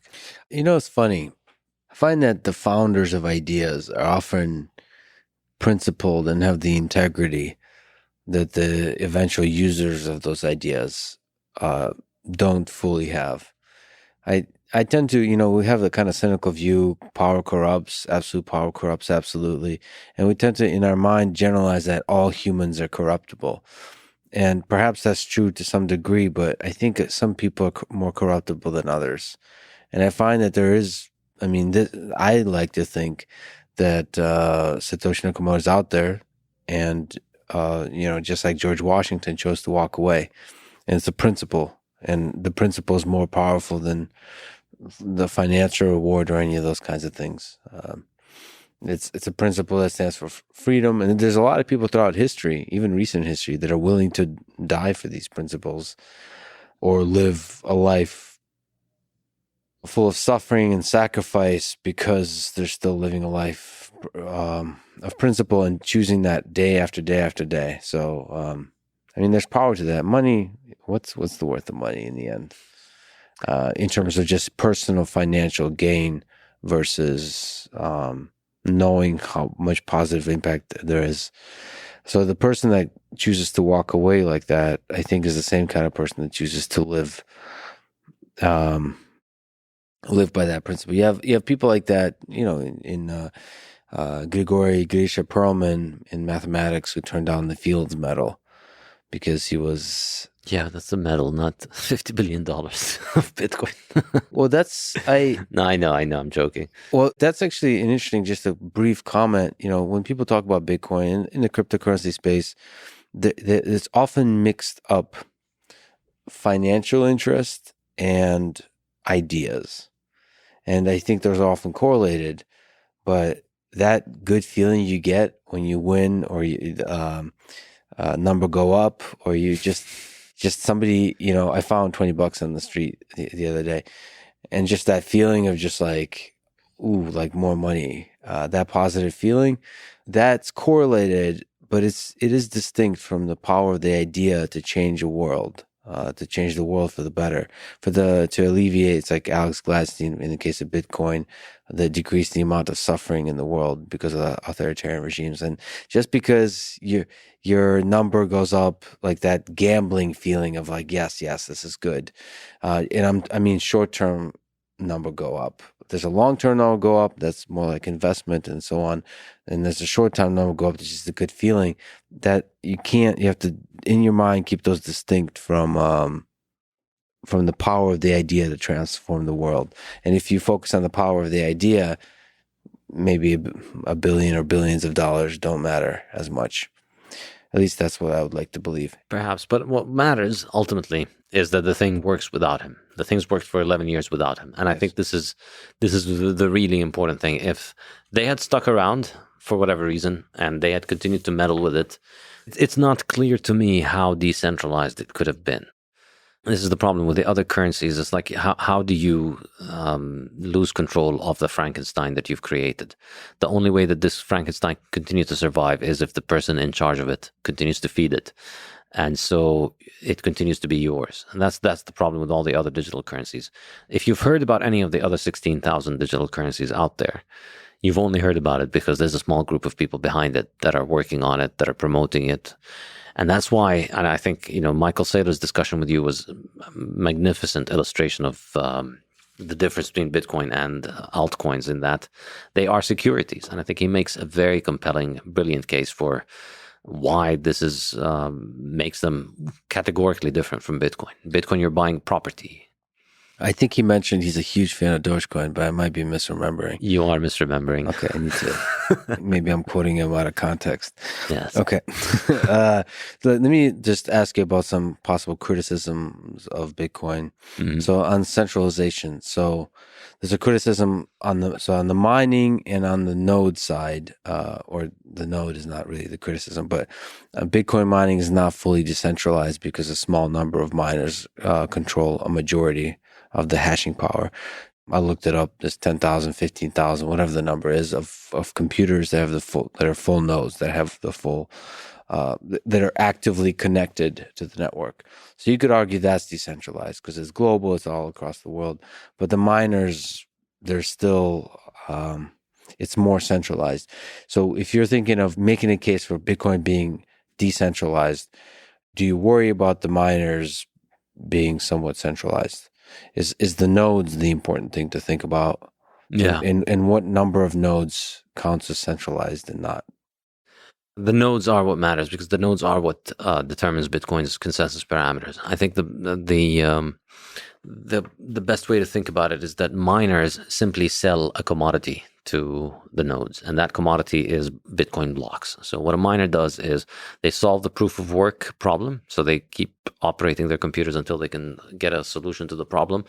And then they attach that to a bunch of transactions and present it to the nodes for the nodes to ratify and approve it. So therefore, I strongly recommend people learn about the 2017 block size war to understand why miners don't control Bitcoin. I discussed this briefly in my Bitcoin Standard, but there's a recent book that discusses this in detail called The Block Size War by Jonathan Beer. It's a great description of, in 2017, essentially the miners thought that they could control Bitcoin. There was one mining company that produced the majority of the machines that were on the network, and they and their allies had a control of the machines that were out there, and they controlled the majority of the hash rate. And they thought that they could change Bitcoin's they could change Bitcoin's block size, which is a tiny little detail, technical parameter. It's not even all that big of a deal for the economics of it. But they thought that they could pass this change. They could force this change on the network. And the members of the network rejected it, and they weren't able to do it. So the nodes are what is sovereign. The nodes are what determine the rules of the game. The miners are a service provider. The miners invest capital up front. They buy the machines, they buy the electricity, they buy the storage, they buy the locations, they pay the rent, and they invest all of that money based on the idea that if they behave according to what the nodes want, the nodes will reward them with Bitcoin. So the miners are in no position to dictate terms for anyone. They've put up their capital up front, and they will only recoup it if they do what the nodes want. So therefore, what really matters is the decentralization of the nodes. So you want to have as many nodes as possible. You want to have a system where there's a large number of nodes, and this is, of course, the biggest problem with other digital currencies, is that because basically Bitcoin has cornered the market on a digital currency. The only way that you can really get traction is to generate a whole bunch of buzzwords about we're doing this and we're doing that, and so other digital currencies are optimized for bells and whistles and buzzwords. And that means adding a computational load, which makes the nodes bigger, harder to operate, and therefore you have a very small number of nodes. In fact, very few digital currencies are keen to publicize how many nodes there are, and they don't have full nodes in the true sense. And it doesn't even matter how many nodes they have, because De facto, you can spin up 1,000,000 nodes tomorrow on AWS. Doesn't really matter. What matters is de facto, do the nodes dictate the rules of consensus? And the fact that with most digital currencies you can have hard forks very frequently and they can change the supply all the time means that there's a small group of people who agree amongst themselves how to move forward. Yeah, so you threw in a few criticisms of altcoins there, but so one is the small group. That one we could talk about. It's a tricky one, and we talked about that with Satoshi Nakamoto. But the other one is small number of nodes. So to push back on that, as computational power increases, you can argue that enables more and more cheap computers to serve as nodes. So at least it paints a future where nodes are always increasing because computational power is always increasing and getting cheaper and cheaper and cheaper. So at least there's a hope for the future for greater and greater decentralization on the node front. Yeah, but I mean, ultimately, again, it doesn't really matter how many nodes you have if you have if the way that the currency is run is that you're going to have a hard fork every few months, which is the case with most other currencies. Bitcoin is the only one that's not have a hard fork. Basically, the unique thing about Bitcoin, in a technical sense, is that you could get the original software that Satoshi himself ran in 2009 to start the network, and you could run it today, and it would sync with the blockchain. There's one bug you need to fix. One mistake that would have only appeared, I think, in around 2013 or 14 or something like that, so that he wasn't aware of back then. So you just need to fix this one tiny little bug, and then the consensus parameters are still the same, so you're able to sync to it. This is not true for most other digital currencies. I'd say probably all of them, because they've all had many hard forks, which they think of as upgrades. And, they market this thing as, well, Bitcoin can't upgrade, but we upgrade all the time. Well, yeah, you know what else upgrades all the time? Facebook, Apple, Amazon, anything that's centralized is very easy to upgrade. And that's precisely why, as Michael Saylor says, these things are somebody's liability. They are security. You're carrying on somebody's technical and economic liability. They can hard fork, they can 10x the supply tomorrow. Yeah.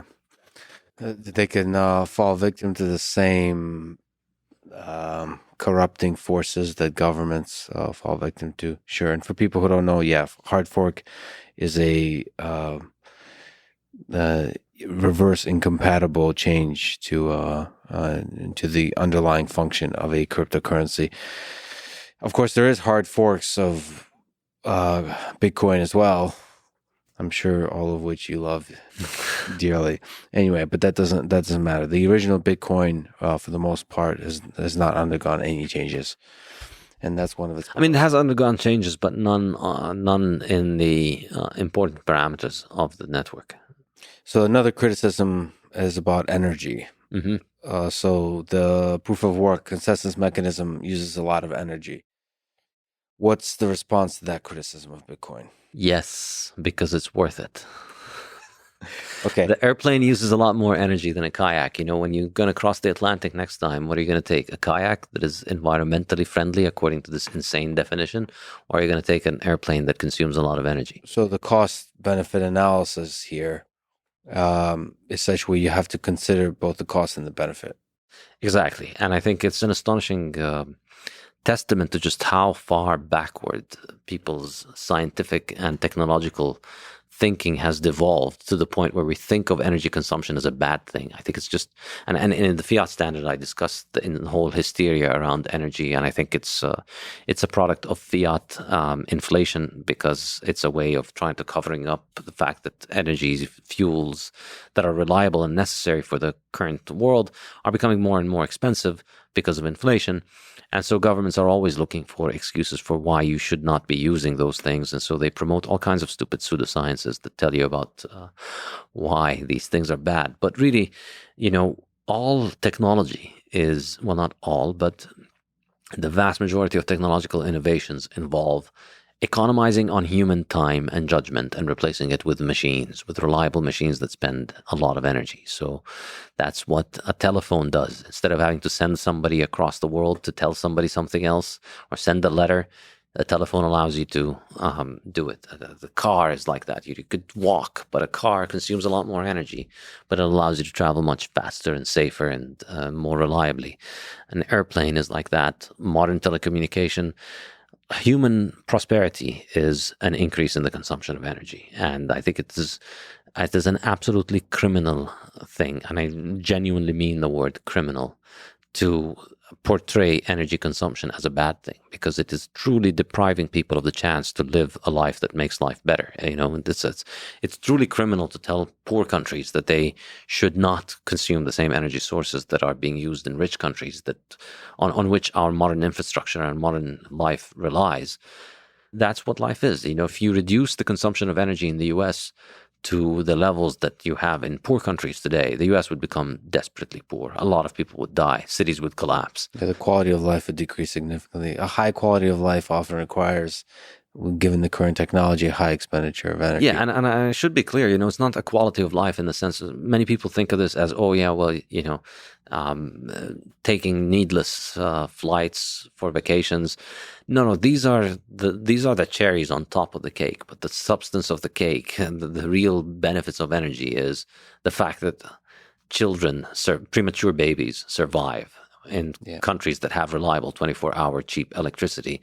If your child is born premature, that you put him in an incubator or her, they're highly likely to survive. If you don't have 24-hour electricity, that child is not going to make it.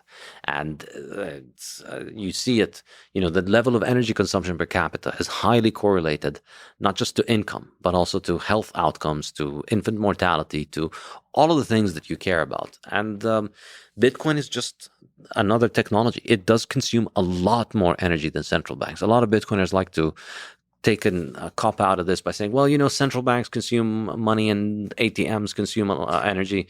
And I think if you calculate how much central banks and banks consume, I think it's a rounding error next to what Bitcoin consumes. I think Bitcoin is just maybe not a rounding error, but it's still, Bitcoin I think is going to consume a lot more. And that's a good thing. What's humbling is to look, because even just looking into this forces me to look at the energy expenditures for many of the things we take for granted. Obviously, computers and our digital lives, Bitcoin becomes a rounding error relative to how much energy is spent on all the computers in our world. But also like things like home appliances, microwaves, and hair dryers and stuff. Yeah. Yeah. I mean, this starts being hilarious. It's like, oh, these things that are just part of our modern life, they're either the same order, at least the same order of magnitude as Bitcoin, and they seem like trivial parts of life. Yeah, and this is the thing. All of the people that complain about Bitcoin's energy consumption, I presume they use washing machines. Now, why should their desire for clean and dry clothes to get to consume energy? And I mean, I used to live in Lebanon. Lebanon had hyperinflation. I escaped from hyperinflation. It prevented, my life could have been ruined by hyperinflation. And the reason that it wasn't ruined is because I have Bitcoin. So I don't know, am I allowed to swear on your podcast? Yes, please. So fuck your washing machine.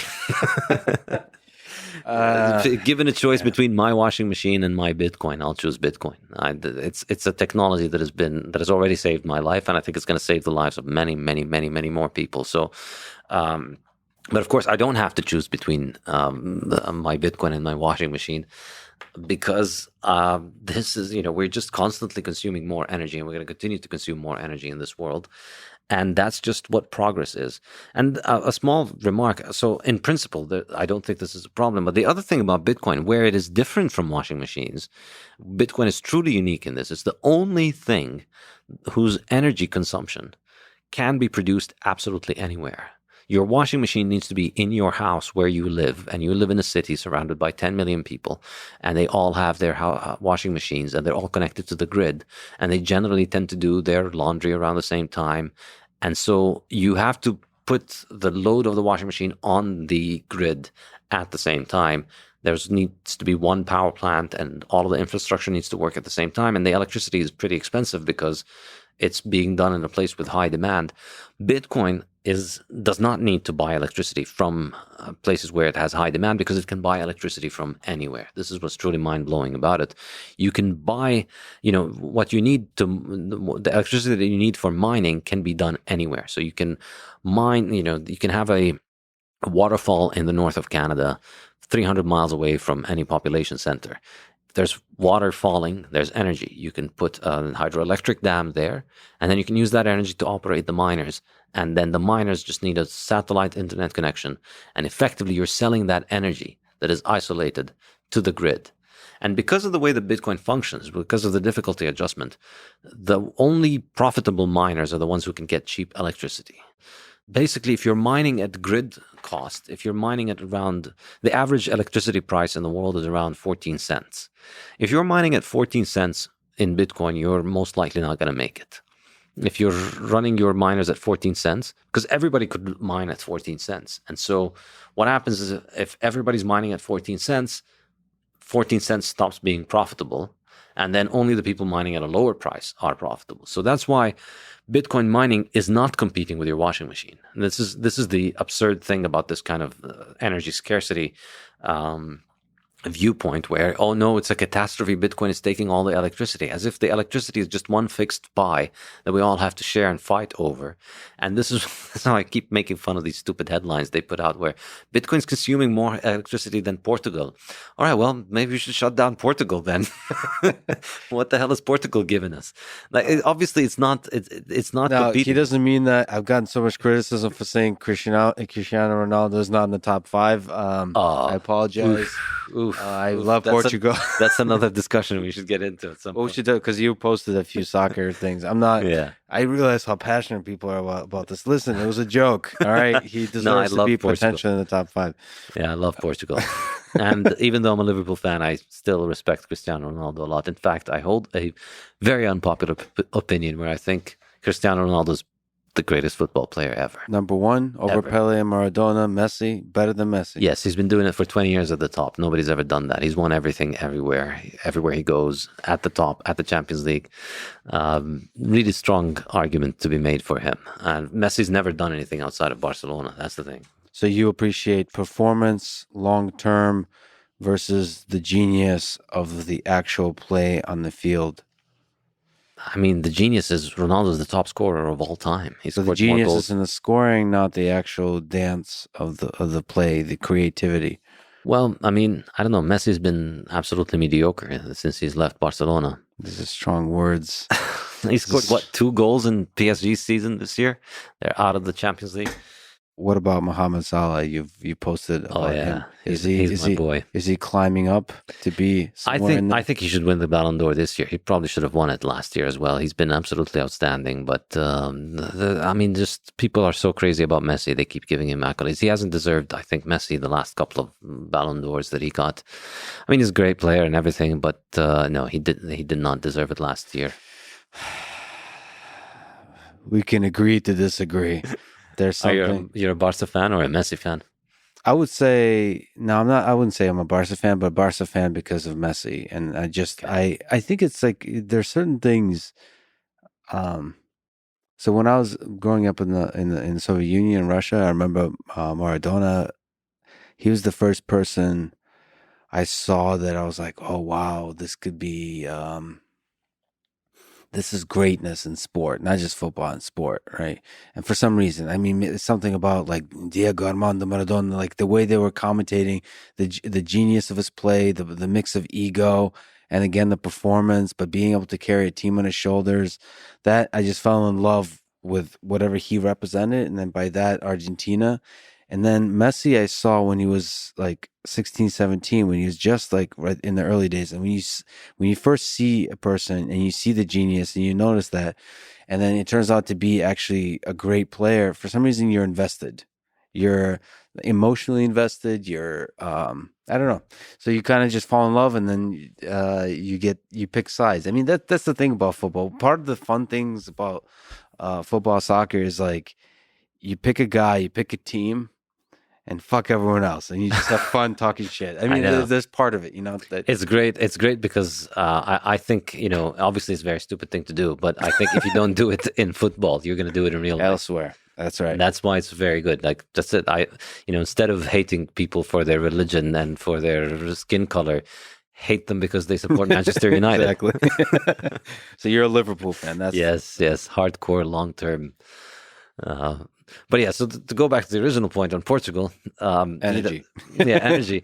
Bitcoin is not competing with Portugal because Bitcoin is buying energy from places where we can't buy it. Because all the places where we can buy energy for our washing machines, we're bidding up the price enough to make it non-viable for Bitcoin. That's why, you'll see those headlines about Bitcoin consuming more energy than Portugal. Well, if you look at Portugal, I mean, they've got giant power plants in Portugal. They've got millions of people and they've got enormous amounts of infrastructure. Where are all of these infrastructure for Bitcoin mining? You don't see it in the cities. It's all isolated. It's all out away from the cities, or it's connected to grids that have serious overcapacity. So Bitcoin is not out there buying the expensive energy, taking energy away from people who can't afford it. It's out there buying its own energy because it doesn't need to buy the expensive energy that people really need. So one other criticism from an investment perspective, from a gambling perspective that people see is the volatility of Bitcoin. Of course, that's been somewhat decreasing over time, but what's your answer to the sort of criticism that Bitcoin is too volatile? I want to stay away. It doesn't seem like a safe place for me to invest either short-term or long-term. There's no denying there's a volatility and there's a high oscillation in the value in the short term. So I think the safe way to approach that is in terms of position sizing. If the volatility bothers you, then you're overinvested perhaps. So maybe you should reduce the size of your position so that the volatility doesn't bother you. And this is the short answer that, stack as much as your conviction will allow you to tolerate the volatility. And of course, the reason you should try and consider tolerating the volatility more is the options are you hold fiat assets, which only go down stable, relatively stable, not a lot of volatility day to day. The value of your dollar doesn't change 40% overnight, 20% overnight or something like that. But it does go down reliably. It's going to go down 40%. You can count on it. It might take a year, 2 years, 5 years, 10 years. Compared to the things that you want to buy, it's going to go down by 40%. And it's not going to come back. And it's going to go down another 40%, and then another 40%, and then another 40%. So the option really is relatively short-term stability with long-term decline, or short-term volatility with long-term rise. And so that's another way in which Bitcoin teaches people to have a low time preference and think about the long term. So stack, accumulate, and think of it in the long term. It's a function of the fact that Bitcoin is new. Bitcoin is currently less than 1% of the global money market. So there's about $100 trillion of money out there in the world. Mm-hmm. $100 trillion roughly of fiat and about $10 trillion of gold. And Bitcoin is less than $1 trillion. So one rich guy decides to get into Bitcoin, that's going to show up on the Bitcoin chart. You look at it, Elon Musk decides to buy Bitcoin, you see the buy, you see the news, it happens, and you see the pump. Elon Musk decides that he doesn't like Bitcoin, you see the drop. But, a few years ago, it used to be that one random millionaire would cause that pump. Mm-hmm. Now you have to be the richest guy in the world to do that. Mm-hmm. In a few years, you're going to have to be the richest country in the world to be able to do that to the Bitcoin price. Maybe many years, maybe not a few years. But as Bitcoin grows, think about it as a liquid pool of money. Currently, it's a small pool next to a much larger ocean, which is the entire money market. And so one person jumps from that to this small pool, they can make a big splash. As the pool grows, essentially the salability increases and the likelihood of one individual purchase affecting the price so violently decreases. And so over time, as the size of the market increases, I think we're going to see the volatility decline more and more. Ultimately, if you look at gold, historically, gold's been very, very stable. It did not achieve its stability because the central bank was in charge of gold supply or because there was a gold committee that decided how much gold gets produced. It achieved that stability because it became the most saleable good, and so therefore it became the good that contains the most cash balances in the world. And at the end of the 19th century, everybody held cash balances in gold, and the new production was a tiny little addition to global production, to the supply. So that's what made gold the most relatively, I shouldn't say stable because nothing is stable in economics, but relatively it holds on to its value and it's much less volatile than digital currency, than national currencies. That's because it has the highest stock to flow ratio. And that's because its supply is a tiny fraction of the liquid market. And as the liquid market grows, as the size of cash balances grows and trades in Bitcoin cancel each other out, you get only slight changes in value. So I think as Bitcoin matures, that's going to decline. So effectively, I think, you know, the end game is Bitcoin is huge. You know, Bitcoin is worth something like, I think the total addressable market for Bitcoin is not just national currencies and gold's addressable market, but also government bonds. That's the really big one. So how do bonds compare to gold? So you're saying it'll surpass gold with the 10 trillion. Yeah. What's bonds? Where's bonds stand? So then there's also national currencies, which are about 100 trillion, and then there's government bonds, which are around $120 billion. And trillion. Trillion, sorry. Yes, What we're saying, if we were saying billion, we meant trillion. Yeah. So you think bonds can move to Bitcoin? I've always held this is the prize. This is the main dish. Gold is the appetizer.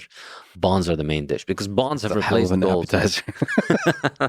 Yeah, I mean, bonds have replaced gold in people's portfolio. People, you remember when we were saying gold was you'd hold it as a saving, as the secure part of your portfolio, and then you take risk with the equity. Currently, people do that by holding a part of their portfolio in bonds. That's the part that they treat as their saving account. And then the rest they use for not speculation, for investment, in which they take risk. Yeah, speculation. And that's stocks and equity and other high-risk assets. I think Bitcoin is not going to replace equity. There will always be equity. There will always be companies and people will want to have equity. But it'll probably replace a big chunk of current equity markets because right now, if you want to save, it used to be that you hold bonds. Now, if you want to save, you go into stock indexes. So I think Bitcoin likely eats a big chunk of equity markets because currently people are using it as saving. And I think it eats all bonds. That's my most ambitious statement. The question is the scale of time that happens across, but the most important statement you're making is about trend. Yeah, and also, I mean, let's also remember, currently bonds nominally don't beat inflation, and in real terms, they don't come close to beating inflation. So currently, you know, with bonds, you're taking on credit default risk to buy a bond and also getting less money back in real terms. Well, Bitcoin doesn't offer you returns, but in real terms, it appreciates much more, and it has, I believe, a lot less risk associated with it than any company or government. So let's make things spicy and ask if Bitcoin fails in the long-term future, as you just said, economics, volatility, things happen in this world. Mm-hmm. The human civilization might end in this century. I hope it doesn't, but it might. There could be catastrophic events. If Bitcoin fails, it goes to zero, loses its number one spot, what would be the reason? If you're an alien visiting Earth 100 years from now and just were to analyze the situation. Bitcoin is a pretty new thing. So the possible trajectories of how the world evolves together with this new monetary technology is nearly infinite. So if it fails, one of those trajectories surely involves Bitcoin failing. What would be the reason? I think the most likely reason that it could fail, I don't think this is likely in general, but I think it is the most likely of all the unlikely things that could destroy Bitcoin, is governments go back on a gold standard. Oh, interesting. So they make, in your view, a better decision than the current system, just not the best decision. Okay. Yeah. I thought you would go much darker.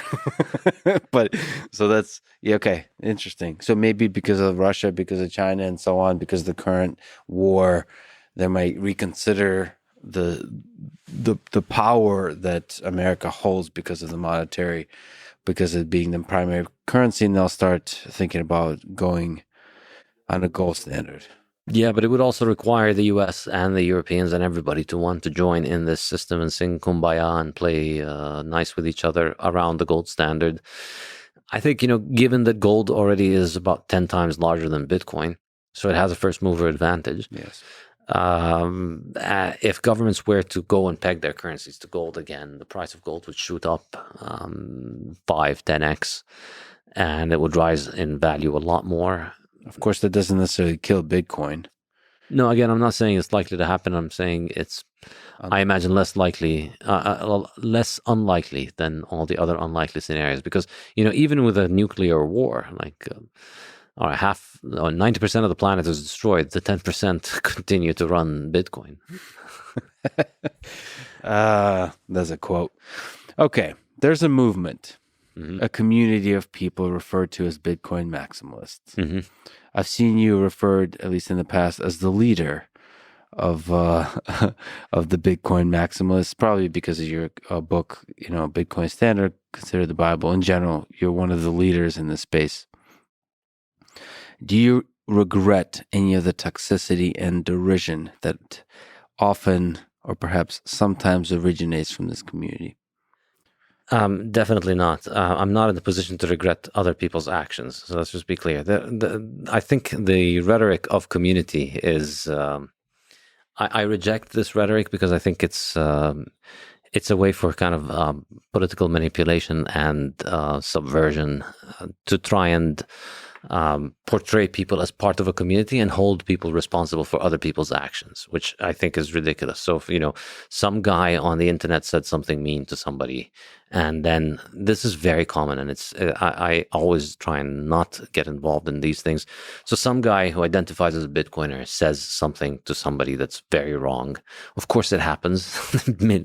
Tens of millions of people use Bitcoin around the world.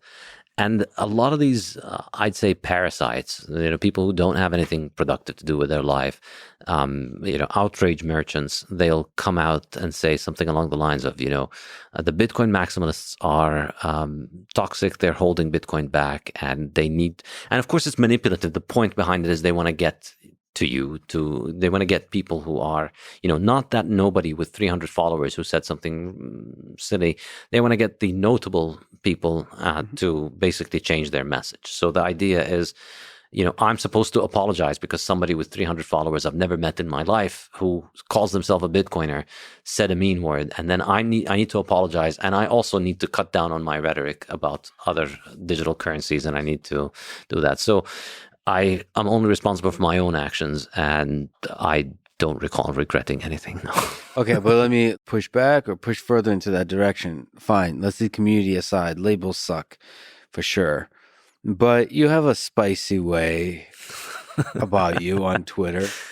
Even in this conversation, you had some good, strong words to say about I've always believed and life is too short to mince words. One day I'm going to be dead. And I'm on my deathbed. I'm not going to look back and say, I wish I was a little bit more circumspect in expressing my opinions. I'm far more likely to think, you know what, I wish I said what I really think. Yes, life is too short to hold back your opinion. The question is, what is really your opinion? Because you're many people in one. So there's a person that loves, there's kindness for other human beings. There's a person that gets annoyed. There's a person that enjoys disagreement. There's a person that enjoys collaboration. And you can emphasize all of those different things. Each of those different things, weigh it differently in your online interaction. There's some aspects of online interaction that encourages, in different communities. Online interaction is one community that encourages kind of derision and mockery and so on. So you can choose if you want to engage that part of yourself or some other part of yourself. Economics is another community that enjoys being like very straightforward about their disagreements, pretty harsh. It's fun to watch because it feels like you arrive at the truth much faster because you tear each other apart. But that's a choice. That's a deliberate choice. And I don't want to label an entire community of people by its extremes. I don't think you should do that. But there's cultural characteristics you start to notice. When you go to France, it's a certain way. When you go to Britain, London is different than rural Alberta, and New York is different than Iowa. You start to notice things. I mean, you don't want to generalize. There's all kinds of people everywhere, but there's a certain way of communication on crypto, Twitter in general, but also Bitcoin maximalists that I even early on received a bunch of heat. It's like, what the hell? So listen, there's definitely a difference when I go to the computer science community, machine learning community. It's way friendlier than the cryptocurrency community.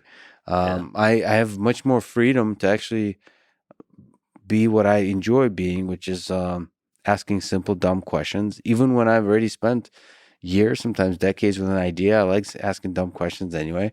The crypto folks punish you for this, for curiosity, for like exploration. I understand the mechanism because so many other people come into that community and they might masquerade as curious, but really they're trying to sell some kind of altcoin. There's some scheme. There's some scheme to make money. And so I understand maybe that's just the dynamics of the community by nature. It's not like you respond appropriately to the amount of charlatans in the community. So if the fraction of charlatans is low, maybe you can afford to be more loving and kind and so on. And when the fraction of charlatans is high, you have to be harsher. Perhaps. But I think also, the stakes are extremely high in this situation. And I think, if you don't like Bitcoiners, if you think Bitcoiners are toxic, wait till you meet Fiaters, That's true. The Fiat community has financed world wars and genocides and tyrants and the mass death and destruction. The Fiat community, if you want to use that term, I don't believe that you should, but I mean, Fiat has destroyed the savings of pretty much anybody who's lived through the last 20th century. Pretty much anybody who's lived through the 20th century, no matter where you lived, Switzerland, US, Ethiopia, Russia, you've gone through fiat problems. You've had hyperinflation, you've had bank confiscation. There isn't a family in the world today that hasn't had its wealth destroyed over the last century. They all have a story about the inflation and the hyperinflation. And Bitcoin offers us a way out of this. And shitcoins, altcoins, are essentially fiat world's last gasp attempt to try and salvage fiat, to try and salvage the idea that some people will continue to be able to print money and other people will have to use that money. This is Twitter. It's a free market. It's the internet.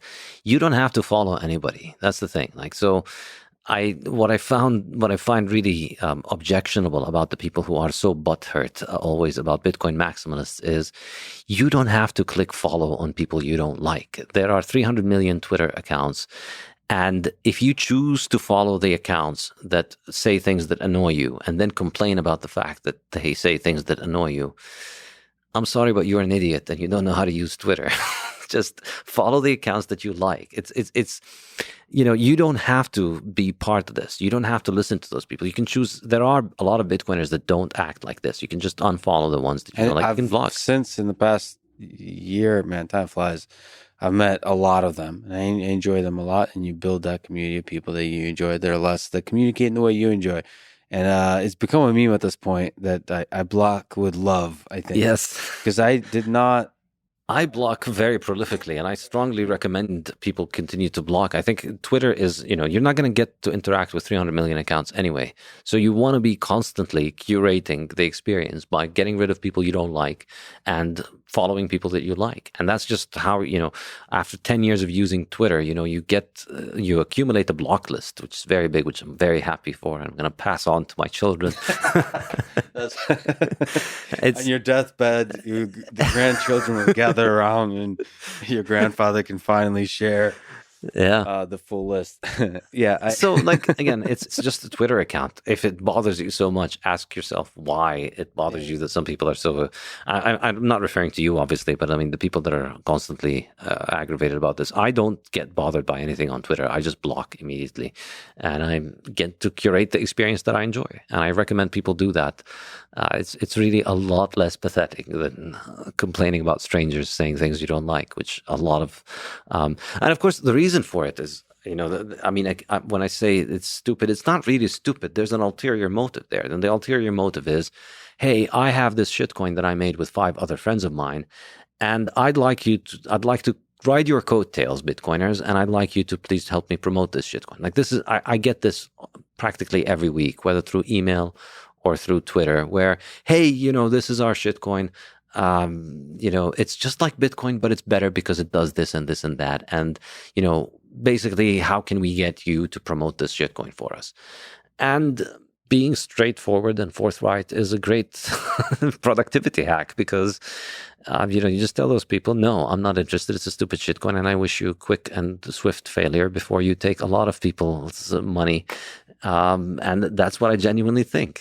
Well, but I'll just be upfront with the fact, at least for my taste, just labeling everything as a shitcoin worries me. So that's just my own preference. It's not a judgment on you. It's just my own preference that I'm afraid I'll miss good ideas. I think me personally, when I'm too certain about things, when I'm too tribal about things, I'll miss actually really strong ideas, outlier ideas, totally new ideas. So that worries me. One of the downsides of the way Bitcoin is, how much it is at stake financially, is that it's less open to good ideas. And actually, by design, that it's not changing, like with the hard forks and so on, that there's not a kind of curiosity about exploration of ideas.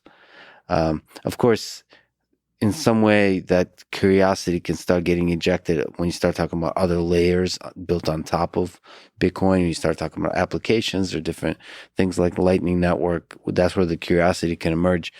But still, like that's why with cryptocurrency in general, I just try to keep an open mind. And just the shitcoin as a term is just like a statement that I'm going to close my mind to. That's the way I hear it. And but coming out of your mouth, because you say a lot of other edgy stuff, it's just more you having fun. That's the way I hear. But if I said something like that, that's I would feel like I'm closing my mind. I mean, let me give you the counter argument to that. How much time do you spend emailing back all of these Nigerian prince email scams that email you, tell you, send me $5,000 and I'll send you $15 million?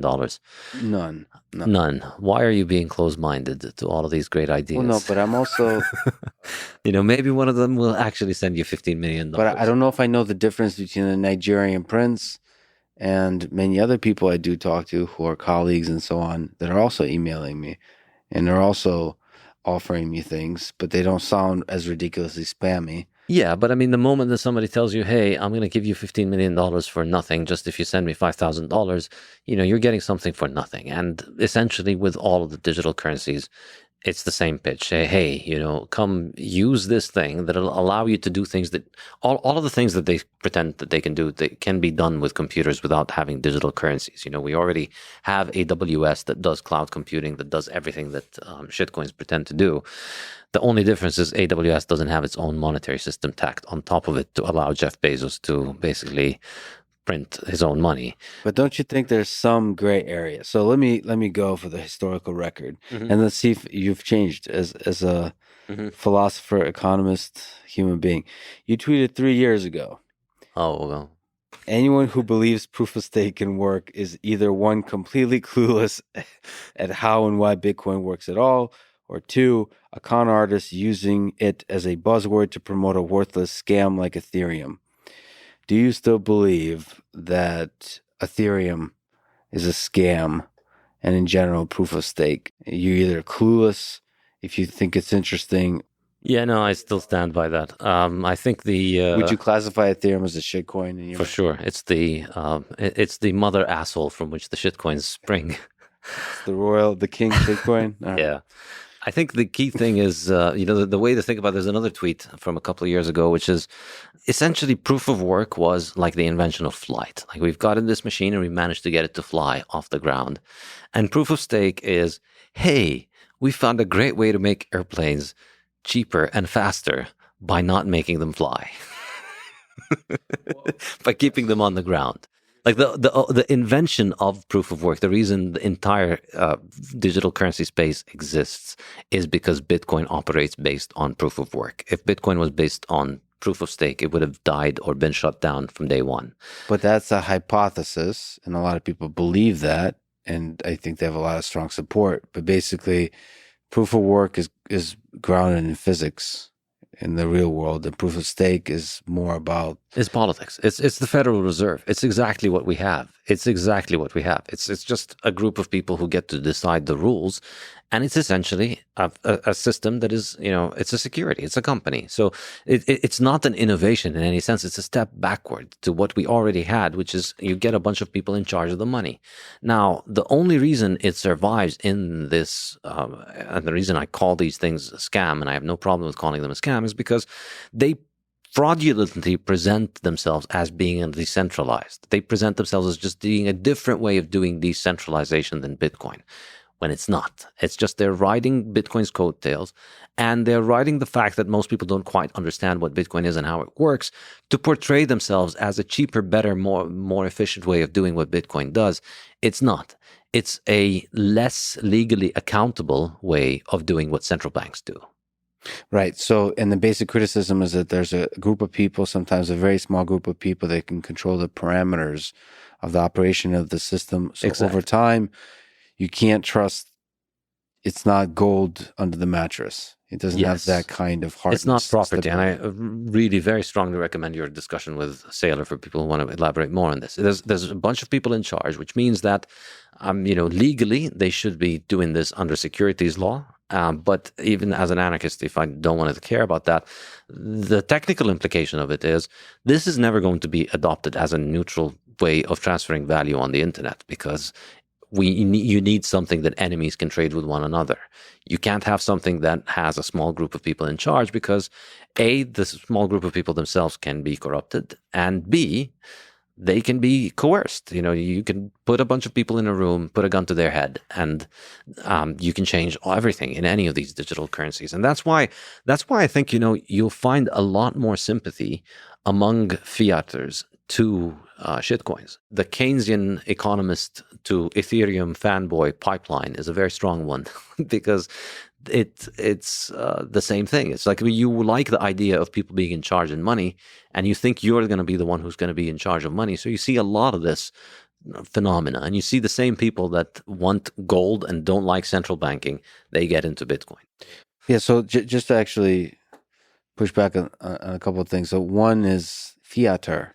It sounds like I'm trying to be a sophisticated Brit talking about theater, but for many reasons, it's not making me feel good about that. So, day by day, things change. You used to be one of those. So people evolve, people learn. People that are supporters of Bitcoin might eventually become supporters of Ethereum or go back to supporting fiat. We don't know. People evolve for different reasons. You grow up, you mature, or you become enlightened. So I think every single person sort of, as this technology is evolving, as this world is evolving, as wars break out and the geopolitics change, as the monetary system is constantly put under stress, people will evolve. So we're trying to all figure it out together. That's why open-mindedness here, I think, for people like me at least, seems essential. I know. So I expect you to be answering all of the spam emails you get. I will, prince by prince by prince. But no, I don't have a clear understanding. What is a good investment of my time? What is a good investment of my money? That doesn't seem clear, because things are good at promoting themselves. I'm not talking about all the different kinds of things like Ethereum, altcoins, and so on. I just mean life, like dating, jobs, friendships. Like everybody's advertising themselves as a great investment, right? But you don't know, and you have to keep an open mind. And also, I don't, and be sort of self-introspective about how biases I operate under, and ways I delude myself, like hallucinations that I'm living under. It's like breaking out of all these hallucinations. It's very hard to introspect, thinking what are the assumptions under which I lived my entire life that might be actually false assumptions. That's a really difficult thought process to take. It's a dangerous one. The Nietzsche, if you gaze long into the abyss gazes into you. It's like Alex Jones talks about this. I mean, he's got demons in his head. So he has all these conspiracy theories that it holds in his head, but it begins to really destroy him. So it's a psychological burden to carry. So if if you question authority, if you question government, if you question culture, the way things have been done, it's really difficult. And the biases you operate under, it's really difficult to question them. So I think like being constantly open-minded and self-critical, not constantly, but a little bit every day is important, I think. Yeah, but I mean, you're talking to somebody. I grew up in Ramallah in Palestine in the West Bank. I've changed my mind on all kinds of different things. The fact that I was even open to the idea of Bitcoin has required an enormous amount of. It's a heck of a journey. So I'd much rather appreciate, direct arguments rather than these kind of general, fluffy, you should be, of course, yes, you should be open-minded, but, also you come up with conclusions and you delete spam email sometimes when you know that it is spam because you have to move on with your life. You can't, there's an opportunity cost to considering every spam email. So, well, to me, okay, so I'll just say from my relatively sort of shallow perspective, or almost like a technical person, mostly. My understanding of economics is weak. Proof of stake is not obviously a weak consensus mechanism relative to proof of work. So that's not obvious to me that goes wrong and becomes corrupted in the way that governments get corrupted, because it still seems decentralized. Now, your criticism of governance is an interesting one, but if you put that aside, it still is a decentralized mechanism, and it's more transparent than the mechanism that governments operate on. It isn't. It's exactly what the Federal Reserve is. The Federal Reserve is a proof-of-stake system. The Federal Reserve is owned by its constituent banks. And so the rules of the Federal Reserve and the regulations are determined by the ownership, which is the banks. So it's exactly what the Federal Reserve is. But it's too backdoor. The agreements between the banks and the Federal Reserve, it feels like a lot of those agreements are made between individuals that sort of behind the scenes. It's opaque. Yes, but the only way that a proof-of-stake system will take off is if you have a military to force people to use it. That's the thing. Ultimately, there's no way that it's going to take off on a free market. And that's why, for all of the bluster about wanting to move to a proof-of-stake system, Ethereum have been saying this since 2014. It's now been 8 years, that they've been talking about it. We still haven't seen the proof-of-stake system operational in the wild. It's vaporware for all practical intents. Cardano's proof-of-stake? It's potentially. I mean, you can do it in a centralized way, but can it survive? Can it last for a long time? I don't think so. And I think, it can last perhaps initially with marketing, with centralized marketing, you can promote it, but ultimately, user demand, the people that are not interested in speculating because they want to get rich on this, the people that are going to use it, they're going to want to use it because they can trust that it is not going to be messed with. Yes. So but there's also applications on top. So Lightning Network, but there's applications on top. Like the other reason I'm interested in things like Ethereum is you might think it's ridiculous. I thought it was ridiculous, but NFTs. Right, so you can have NFTs probably on top of Bitcoin. But you don't, because there's no marketing on in Bitcoin, because all of these ideas get promoted on proprietary shitcoins because... Yes. But there's the network effects of ideas, of applications. So they just take off for some reason. And human civilization is such that you get excited about stuff and large amounts of people believe a thing and they start to get excited and it actually has impact. Like the fact that NFTs can have an impact on the art world or the world in general is wild to me.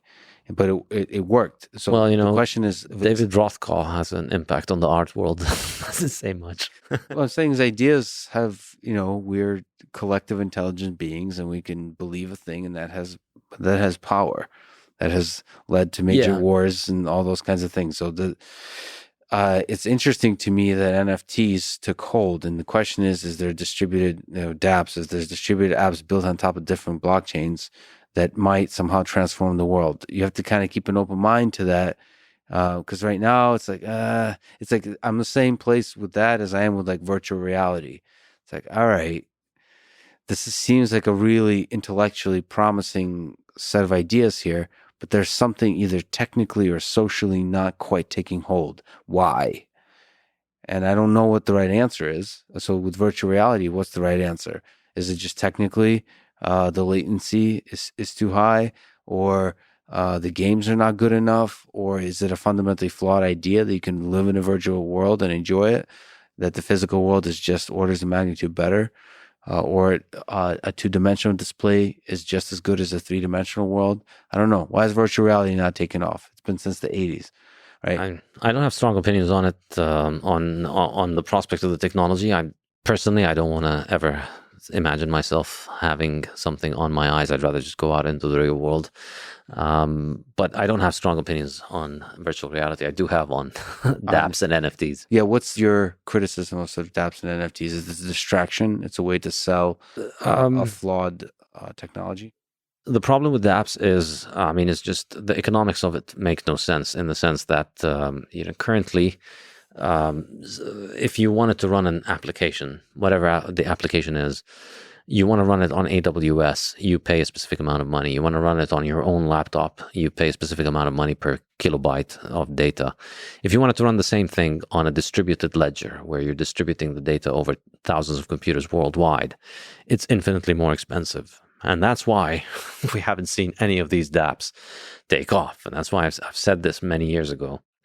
The only working application of blockchain technology is Bitcoin, because with Bitcoin, you're with a few hundred bytes of data. With a few bytes of data, you could move $1 billion worth of economic value from here to China and move it safely and reliably. So that power, I can't see it being justified for anything that is not as mission critical as moving large amounts of value, which require very little amount of information. So when you look at all of the buzzwords that the Ethereum and other altcoin marketing people like to use, and if you want to wonder really why we come to this kind of aggression, is because we've heard all of this. I've had all of these hucksters come to me for years.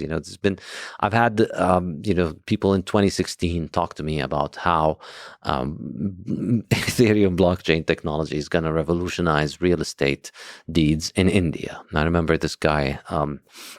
I'm not going to mention his name, but this guy was, 2016, and he sold a lot of shitcoins, and he made a lot of money off of shitcoins based on all these silly ideas. We're going to have blackjack on a distributed ledger. We're going to have Indian real estate on a distributed ledger, and it's concern trolling marketing. There's a problem with real estate in India, real estate deeds.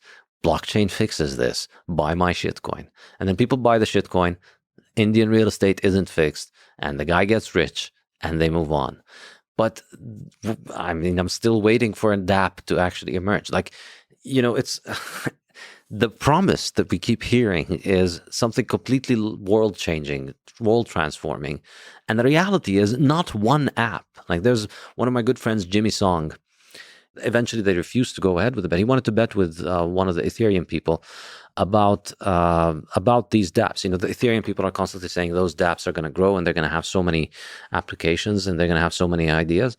And the reality is, all the apps that work are centralized apps. So there is no Uber on the blockchain. There is no Twitter on the blockchain. There is no social media on the blockchain, because these are businesses, and businesses require a centralized authority to make decisions. You can't have it be decentralized. Yeah, listen, you're frustrated, and I could see it over a few years of just having dealt with a humongous influx of charlatans. I wouldn't say frustrated. I'm amused, and it's water off my back.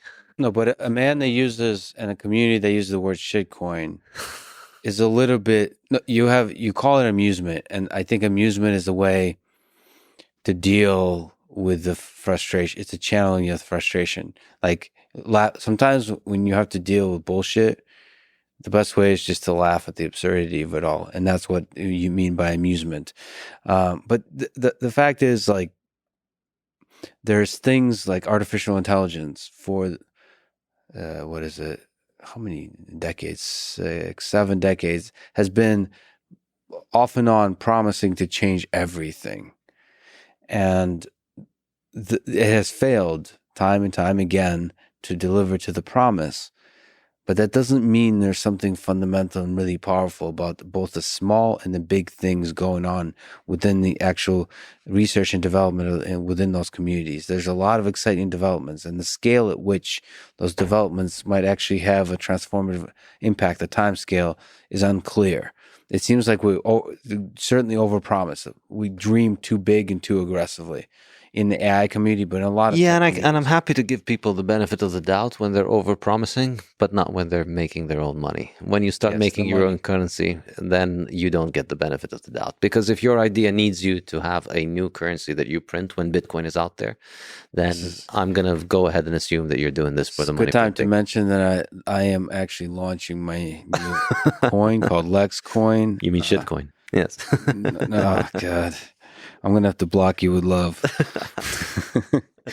Okay. One thing I wanted to ask you about is the Fed's, this paper they released in January 20th on the potential central bank digital currency, CBDC. What are your thoughts about that? Is it just another, is there pros and cons to this? Is it at all interesting to you that they're even considering this kind of thing? I used to think that it's just basically waffle. It's meaningless because as it exists, the dollar is a central bank digital currency. Right. The vast majority of dollars are digital. And but I think the way that over the last couple of years I've changed my mind on this. I think this is there's some serious substance behind these ideas. And what they mean effectively is the disintermediation of the banking system and giving everybody an account at the Federal Reserve. This is kind of the really dangerous idea, and I think this is enormously significant. Effectively, as somebody who's lived in the Soviet Union, what this is the return of the Ghost Bank on a global scale with modern technology. So under the Soviet Union, there was something called the Ghost Bank or the People's Bank, and that was the only bank in the country. And you had an account with the national bank, and if you said something wrong, your money got terminated from the Ghost Bank. Now imagine that combined with the power of digital technology, and you can see that this could be an enormously powerful technology, really, because if banks are out of the picture, then we change the fundamental reality of fiat as being the creation of money through lending, and then it becomes the creation of money truly by fiat, by government fiat. So we move to a system in which money is just basically, it's like we have money that is pieces of paper. And every time we've had fiat money that was just pieces of paper, it collapsed very quickly. With the current system, money is credit, and the creation of credit is restricted to some point, and the creation of credit is self-correcting. I discussed this in the fiat standard.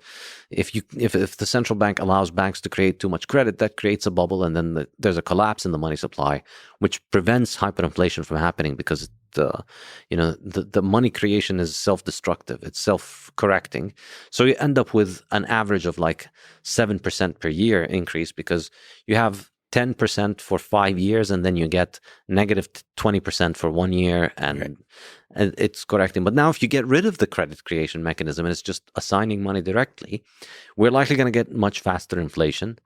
And I think that's obviously a huge problem, and perhaps an even bigger problem is the enormous amount of power that it gives to governments. It allows them to create an awful dystopia where you've got your money on your phone, and anything you do is completely supervised and controlled through your spending. So they want to introduce a new lockdown, then they'll just make your money not work. Your money's broken today. You can't spend money, or you can only spend money in your local supermarket for the next 3 months because you can't leave your neighborhood. Your money stops working outside of your neighborhood. This Chinese social credit score system is an example of this. And I think, I don't know, I don't have a crystal ball, so I don't know what the likelihood is of implementing something like this in the US. I've discussed it with Michael Saylor. He thinks it's highly unlikely. He thinks, the people who've been pushing this are very far from the position of power, and the traditional monetary and financial system is going to survive intact. I certainly hope so. I think this would be a terrible thing if it comes to pass. But I don't think many people think that it is something that would undermine Bitcoin. A lot of common objection to Bitcoin is, well, governments are just going to launch their own digital currencies and then Bitcoin is going to die. And I think this is completely missing the point. People think Bitcoin is important because it's digital. It's not. National currencies can be digital. Bitcoin is important because it's not inflationary and because nobody controls it. Central bank digital currencies are likely to be very inflationary, and they're likely to have very strong control at the top. So if anything, they are an advertisement for Bitcoin rather than a replacement for it. If it's Bitcoin, if it's gold, it's a way for multiple nations to partake. So if you were to imagine a future where we move from the fiat standard back to the gold standard and then to the Bitcoin standard, or skipping that, going directly to the Bitcoin standard, what would it take? Is it gradual? Is it immediate? What are possible trajectories that take us? Well, basically, where the final sort of empirical observation is that Bitcoin overtakes first gold and then bonds in terms of its monetary power in the world. But like just specifically from a government perspective, how do we move the United States, China, Russia, India, European Union to Bitcoin standard? I'm not entirely concerned about whether governments move or not. In fact, I'd be very happy for them not to move as long as possible, so that individuals can accumulate more and more Bitcoin while it's still cheap. So the people will move and the governments will catch up. Yeah, and I think this is kind of what I allude to. I mean, the point of the Fiat Standard is really a Bitcoin book. It talks about fiat most of the time, but it does so to analyze Bitcoin and the rise of Bitcoin. In the final chapter, I discuss how I think this relationship plays out. The way that I tend to think of it is that most likely what's going to happen is we're going to have kind of financial apartheid, where there's going to be two monetary systems. One is government controlled, and it comes with increasing amounts of surveillance and inflation. And then if you want, you can just opt out of that and get into Bitcoin. And it's likely going to be difficult for governments to stop people from getting into Bitcoin for all of the technical reasons that make it very hard to stop Bitcoin. So then we have this alternative that is Bitcoin, which is not inflationary and does not have a central authority that can censor it. I think gradually is my hope, and I also think my most likely scenario, but maybe I am biased because everybody thinks what they want is what's going to happen. I think we're just going to witness, the same relationship, because governments make their currencies so that they can devalue them. And Bitcoin thrives on that. And more people are going to learn, more and more people are going to find out. And whether it's through curiosity or self-interest or through the destruction of their national currency, all roads lead to Bitcoin. So more and more people are going to buy Bitcoin. The price of Bitcoin is going to go up. And as it goes up, Bitcoin becomes a more significant part of the world economy. And then this is something that the skeptics don't get. Like a lot of the academic skeptics to Bitcoin, they offer up all of these theories about why they think Bitcoin can't work. And then they present it and they think, they've delivered the knockout blow as if Bitcoin needs their permission or the world is going to need their permission. Well, the reality is people are going to join Bitcoin out of greed, out of self-interest. Number go up technology is really what's going to get everybody in. Yeah. And that's really the Trojan horse for fixing the world. Come for the greed and stay for the revolution. It's gonna keep going up because people don't like to be poor, except for most economists and academics. People don't like to be poor. People don't enjoy getting their wealth destroyed. And they care more about their self-interest than they care about economic theories about whether this works as money or not. They see their cousin escaped hyperinflation and managed to get a bigger house because they bought Bitcoin 5 years ago. They realized maybe I should stop mocking my cousin and start buying more Bitcoin. And this is, I think, an indomitable force that's going to continue. And one thing, most Bitcoiners tend to lean toward an apocalyptic transition. The fiat's going to collapse, we're going to get hyperinflation, everything's going to be terrible, and then we're going to move to Bitcoin. And I present the case for why I think maybe that might not be the case. Maybe we won't get this kind of apocalyptic scenario. And it's because, and this was like the conclusion of the fiat standard, which is once you realize that mining fiat is creating debt, and Bitcoin is allowing, so in order to have fiat money, we need to have people borrow. We need to have people make loans.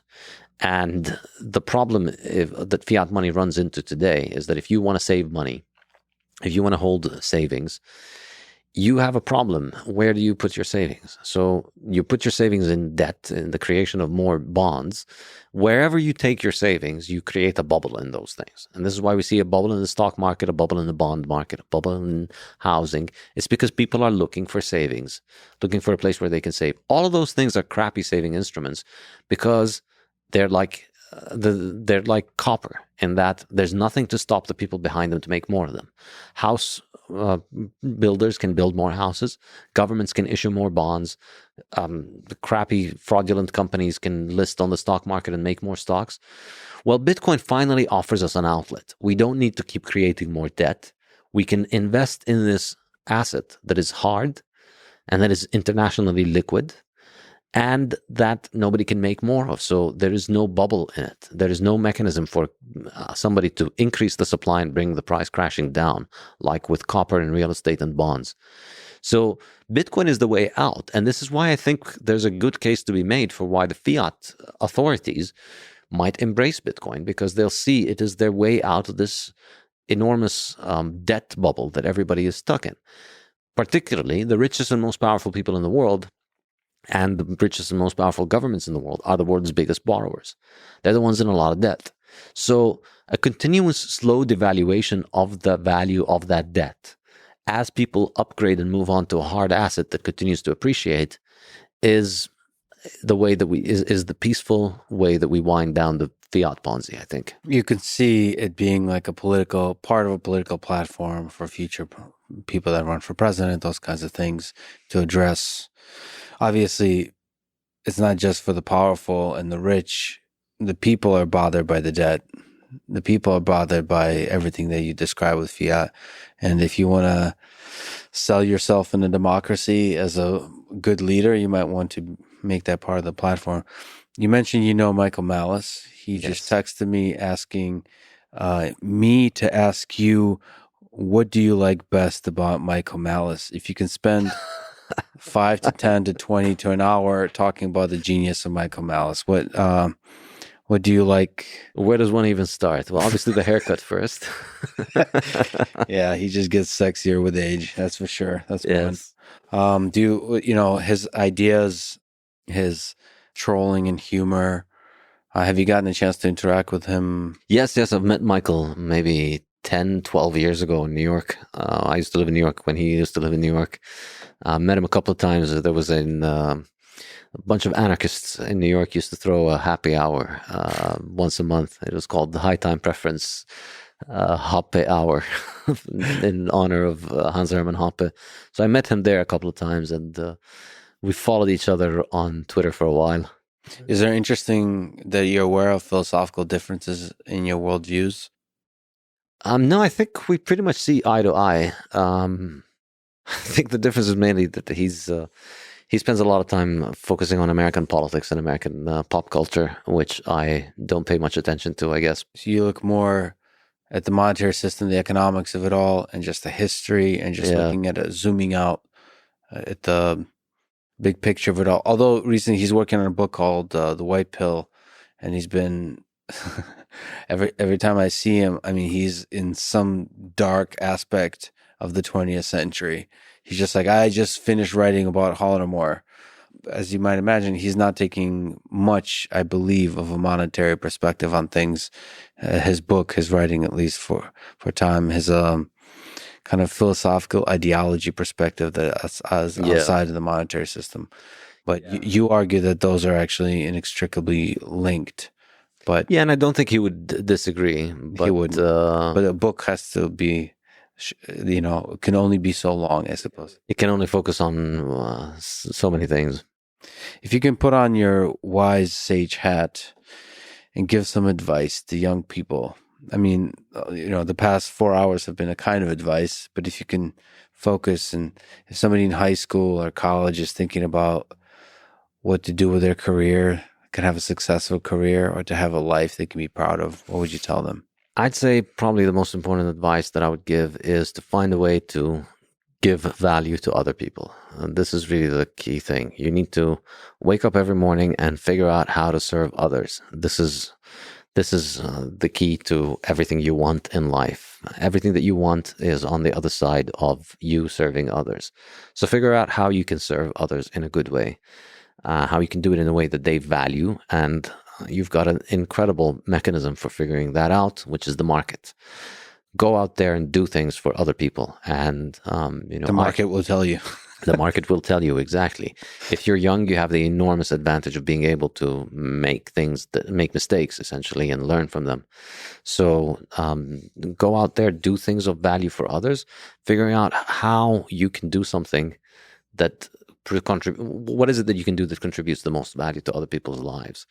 And increasingly, I think with the modern technology, this is increasingly becoming online, and it's I think, you should consider how you can create value online, because that scales beyond anything that you can do in the physical world in a very, very, well, maybe not beyond, obviously. There are profitable businesses in the physical world. But I think online is enormous potential. And coding, I think, is enormously powerful. I'm not a coder myself, but I strongly recommend people get into learning how to code. And I think it's probably the thing that carries the most power. So initially, we were working with our hands. We started working with machines. Machines are much more productive. While code is an even higher level of productivity, where you basically program the machines to produce things. So, few clicks of a keyboard, and you can move millions of machines around the world in certain ways.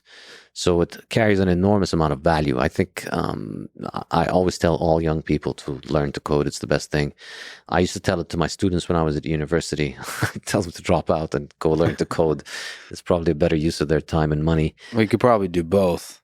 Yeah. University has an interesting function. I mean, probably you and I have different perspective on this. Probably has to do with a little bit of a different journey in terms of fields, because I've stayed engineering focused for a long time, and there's less, some of the troubles you might highlight in the education system, there's less troubles of that kind in engineering, because math hasn't changed for a long time. So it's a lot of it is just doing hard things, being forced to do hard things, and becoming a bit of a generalist, while on the side you're also becoming a specialist based on your own passion, driven by your own passion. So school, at least high school, I don't know about the university, but high school has a really nice, one of the only times in your life, at least in my life, I was forced, but now I see, given the opportunity to spend my entire day learning broadly.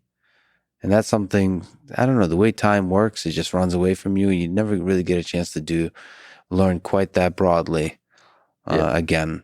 That's the curse of specialization, is you kind of never get a chance to study biology, chemistry if you're a physicist. Time runs away from you. So it's enjoy the broad education of it. But yeah, like you said, find the things that valued by the market.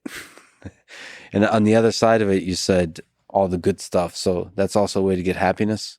Yeah. And I'd also add the horse that I like to whip all the time is the low time preference aspect of things, saving with Bitcoin. So I think my advice to young people is, when you're young, you think of the world in a very short term generally. You're focused on the present, and you think that everything that's happening in the present is the most important thing that's ever going to happen in the history of humanity. Lower your time preference, think about the future, think further down the line, think about the consequences of the things you do, and then what, And so you do this now, it feels good today, but then what happens tomorrow? You go out, you drink, you enjoy yourself. Well, think about the hangover. But more in long term, think about the implication of living this kind of life. Think about every decision that you make, the long term implication of it. And part of that is Bitcoin. Part of that is save in Bitcoin. I urge everybody to put savings in Bitcoin for the long term. Don't buy Bitcoin for the short term. Don't buy Bitcoin today so that you can sell it. Don't put your savings in Bitcoin today so that you can sell it all next month and buy a house. Put money in Bitcoin that you expect to keep in Bitcoin for another 5, 10 years or so. At least 4 years is what I recommend for people. So keep a low time preference, focus on the future, and save in Bitcoin. And learn about how to buy Bitcoin, how to learn about all this technology. Part of this is this conversation, but there's so much awesome material out there. And thank you, by the way, for this gift of a hardware wallet. Nice.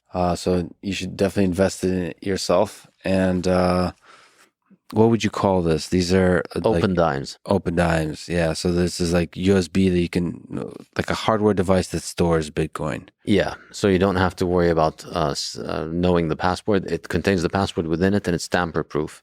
So you can save the Bitcoin on it. And so when the apocalypse comes, you need the value to be stored on an actual thing that you can have in your physical possession. Yeah. That's exactly what this is. You had a heck of a life. You've been in a bunch of places in this world. A lot of places. Life is not easy in some of those places. What has been, if we can take a step to maybe a bit of a dark step for a short time, what has been a maybe darkest time, period, place you've ever gone in your mind, a dark period of your life, a struggle they had to overcome, they had to survive? Well, I'm Palestinian, so that is the tragedy of my life. I'm Palestinian Jordanian. My family's suffered a lot because of this historically. I grew up in Ramallah in the West Bank. It wasn't ideal to see that. People like to think of it as this intractable conflict between two bitter enemies, but the reality of the matter is that it's not. A foreign ideology came in with the idea that this country needs to be occupied by people from only one religion, and the existing population, which, Jews had always lived in Palestine historically, and at the turn of the 20th century, they were only 10% of the population. But then with the birth of fiat money, incidentally, the link with all of this is that when the Bank of England went off gold, a big reason why they were able to pull that off was that the Rothschild banking family supported them. And in exchange, the Rothschilds got Palestine. And the Balfour Declaration was written by the government of Britain to the Rothschild family, telling them that they'd like to make Palestine a homeland for Jews. So obviously that's not very convenient for people who are not Jewish, for whom that is a homeland. And the past 80 years has been a very painful struggle if you happen to not be Jewish. And obviously Palestinians have done all kinds of things trying to fight back, and they've done all kinds of wrong things. But I don't think you can escape the fundamental reality underlying this, which is that if you're not Jewish, you are being moved out of the land. And so it's happened in 1947, 48. It happened in 1976, 67. More land was taken over by Israel. Now you see it with the settlements. If you ignore the day-to-day headlines and you ignore the media propaganda and you ignore all of this stuff, there's a very clear thing that is happening, which is more land owned by an exclusive ideology that believes this land needs to be owned by people from one religion, and everybody else is being kicked out. And so that is the tragedy of my life. And my wife is also a Palestinian refugee from Lebanon, and her family was evicted from Jaffa, which is today on the outskirts of Tel Aviv. They still have their homes in Jaffa. Their homes are being lived. They got kicked out of their homes and their lands and their property. They became refugees in Lebanon. So my children, it's an ongoing tragedy. It's not something that is. A lot of the people that think of it as, they think Palestinians are just out there to get Israelis because they hate them. But it's an inescapable tragedy. I don't have a home anywhere. Is there an escape from this tragedy in the future that you see, if you zoom out across the scale of decades? Will we see, I hesitate to say peace, but a significant decrease in human suffering in this part of the region? I certainly hope so. And I think, my interest in Bitcoin came from a place of desperation with the situation there. Traditional politics is a dead end. I don't see what I can be doing to make things better there using traditional politics. And I think a good friend of mine, Pierre Rochard, you may know him on Twitter, one of the brightest minds in Bitcoin, in my opinion. He told me his theory is that Bitcoin is going to bring peace to the Middle East because land is a shitcoin. And land is a shitcoin. I love it. And I think he's got a very good point there, that this fixation with land and the bitterness with which people with land is likely to decline when people are going to have a form of property that they can keep. And so hopefully that will help in one way. And of course, the more obvious way is that this is a conflict of governments, and it's a conflict that is financed by fiat. And from day one, the entirely insane notion that you could build an ethnic homeland. And of course, this is the early 20th century, so the idea behind Zionism is coming from the same place where all these other ethnic nationalisms of Europe were emerging, and we saw how horribly these worked out. But the idea that you could, it's one thing to say we want to build a homeland for Germans in Germany. It's one thing to say we want to build a homeland for Germans somewhere else. And that was Palestine. That was Zionism, and that was only possible thanks to fiat, thanks to the ability of the British government and all these other governments to continue to finance this colonialist effort over time. And it continues to finance war, and it continues. We see war all over the world continue to escalate because the people who make the decision to escalate the war are not the ones who are paying for it, and they're not the ones who are fighting. They're the ones who sit in offices. And in the case of most of Middle Eastern conflict, it's people who live abroad. It's people who are abroad who are not part of it, who just are emotionally charged to it because they watch it on TV. So you have billions of Muslims around the world and Jews around the world who feel extremely emotionally attached to it. They're not the ones fighting. They're not the ones paying their own money. They're just getting governments to send money and to send weapons and to take part. And it's fun as a spectator sport for most of these people because they don't get to live in it. But I got to live in it. I saw it. I grew up there. I saw the settlement expansion. And, recently, a few weeks ago, I went back to Ramallah, and it's just, it's amazing. Every time you go, the settlements are just growing in an astonishing way. Like it's not just housing units that are going up. It's an entire attempt to build, to basically suffocate Palestinian areas and force Palestinians to leave or keep them living in horrific conditions. And if I may, just because I have family in Ukraine, I have family in Russia, since this war, echoes of similar things are happening in that part of the world too. And I shudder to think about the decades to come of the hate that is brewing, the suffering that is brewing, based on decisions and pressures and from not always people directly impacted by this. So again, it feels like that military conflict is not just a creation of people on the ground. It's a creation of leaders, power centers, and perhaps, again, I'm not smart enough, but even the monetary system probably has a role to play. I absolutely think it does. Monetary system is what allows people to just continue to treat war as a spectator sport. Yeah, that's really what it comes down to. And it starts with World War I, and it's continued. And this is why I think I've said this before. I've tweeted this before, and it was a pretty popular tweet, but it also got a lot of people to dismiss the idea with mockery, of course. But I really think Bitcoin is the only technology that's going to end World War I. Once World War I started, we got into this endless conflict. It's been ongoing since then.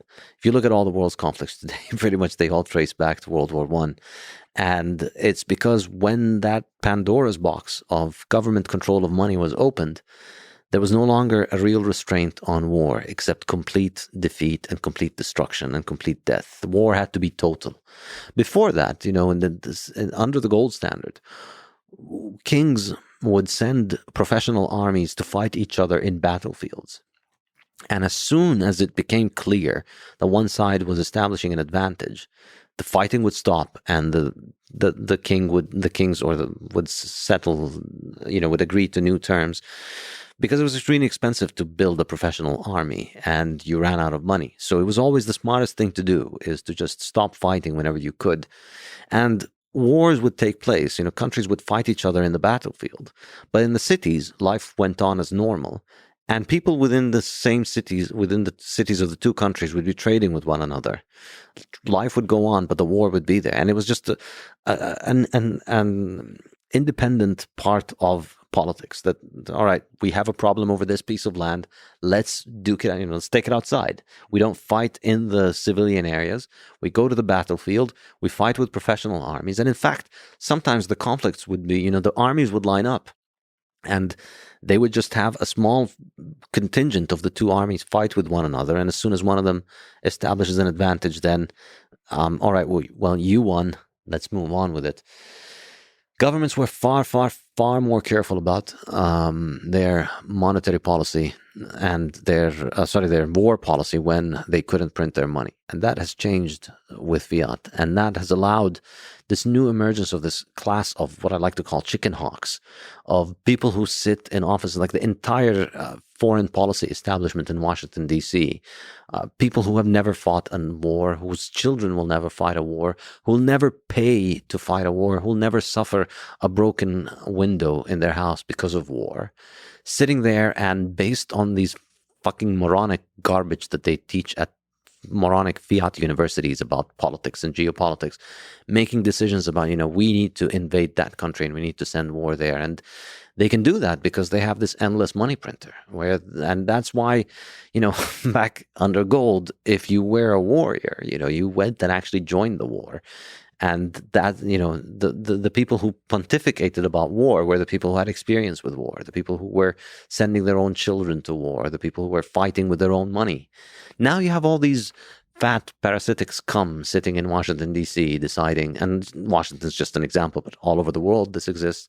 People who have never fought, who will never carry the consequences, who are going to devalue the world's money in order to go and have other people's children fight each other because of stupid garbage they learned about politics in university.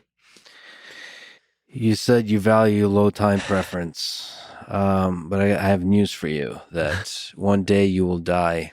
As far as we know, you're a mortal being. Mm-hmm.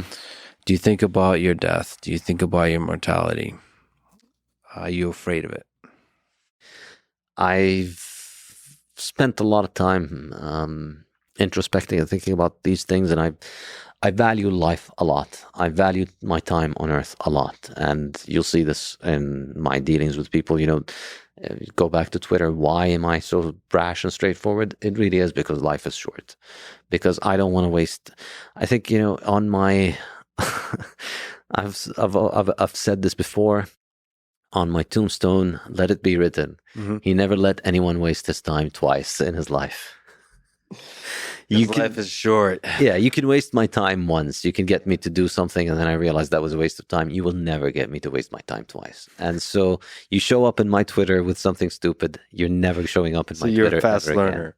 You give people a chance, but you're a fast learner. Yeah, so I try and use my time very wisely, and I'm unapologetic about it. My time is the most precious thing, and like the way to get on my shit list forever is to try and take away my time and to abuse my time. If you do that, it's the one unforgivable sin for me. And I think that's really, that's my way of coming to terms with mortality. We're all going to die. And so let's make the most out of it while we're still here. And of course, the other way you come to terms with mortality is you have children. Given what you just said, doubly so, it's a huge honor that you would spend your valuable time with me. This is the first time you did it, so you probably regret all of it. So we'll probably never see each other again. But I'm glad you at least been great. took the chance to do it. It's a huge honor, man. I've been a huge fan of yours. Thank you, I think sir. you have impact on the world that you probably are not even aware of. It's tremendous, and a lot of people love you, and your work is important. Even, I disagree with some things you say, and there's people that disagree with you, but everybody respects you. And thank you so much for spending your really valuable time with me today, brother. Thank you, sir. Really appreciate it. This was not a waste of time, and I'd be happy to do it again. Thanks for listening to this conversation with Saifedean and Ammous.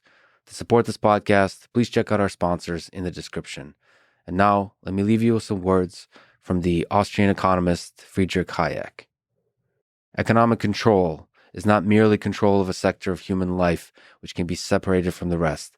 It is the control of the means for all our ends. Thank you for listening, and hope to see you next time.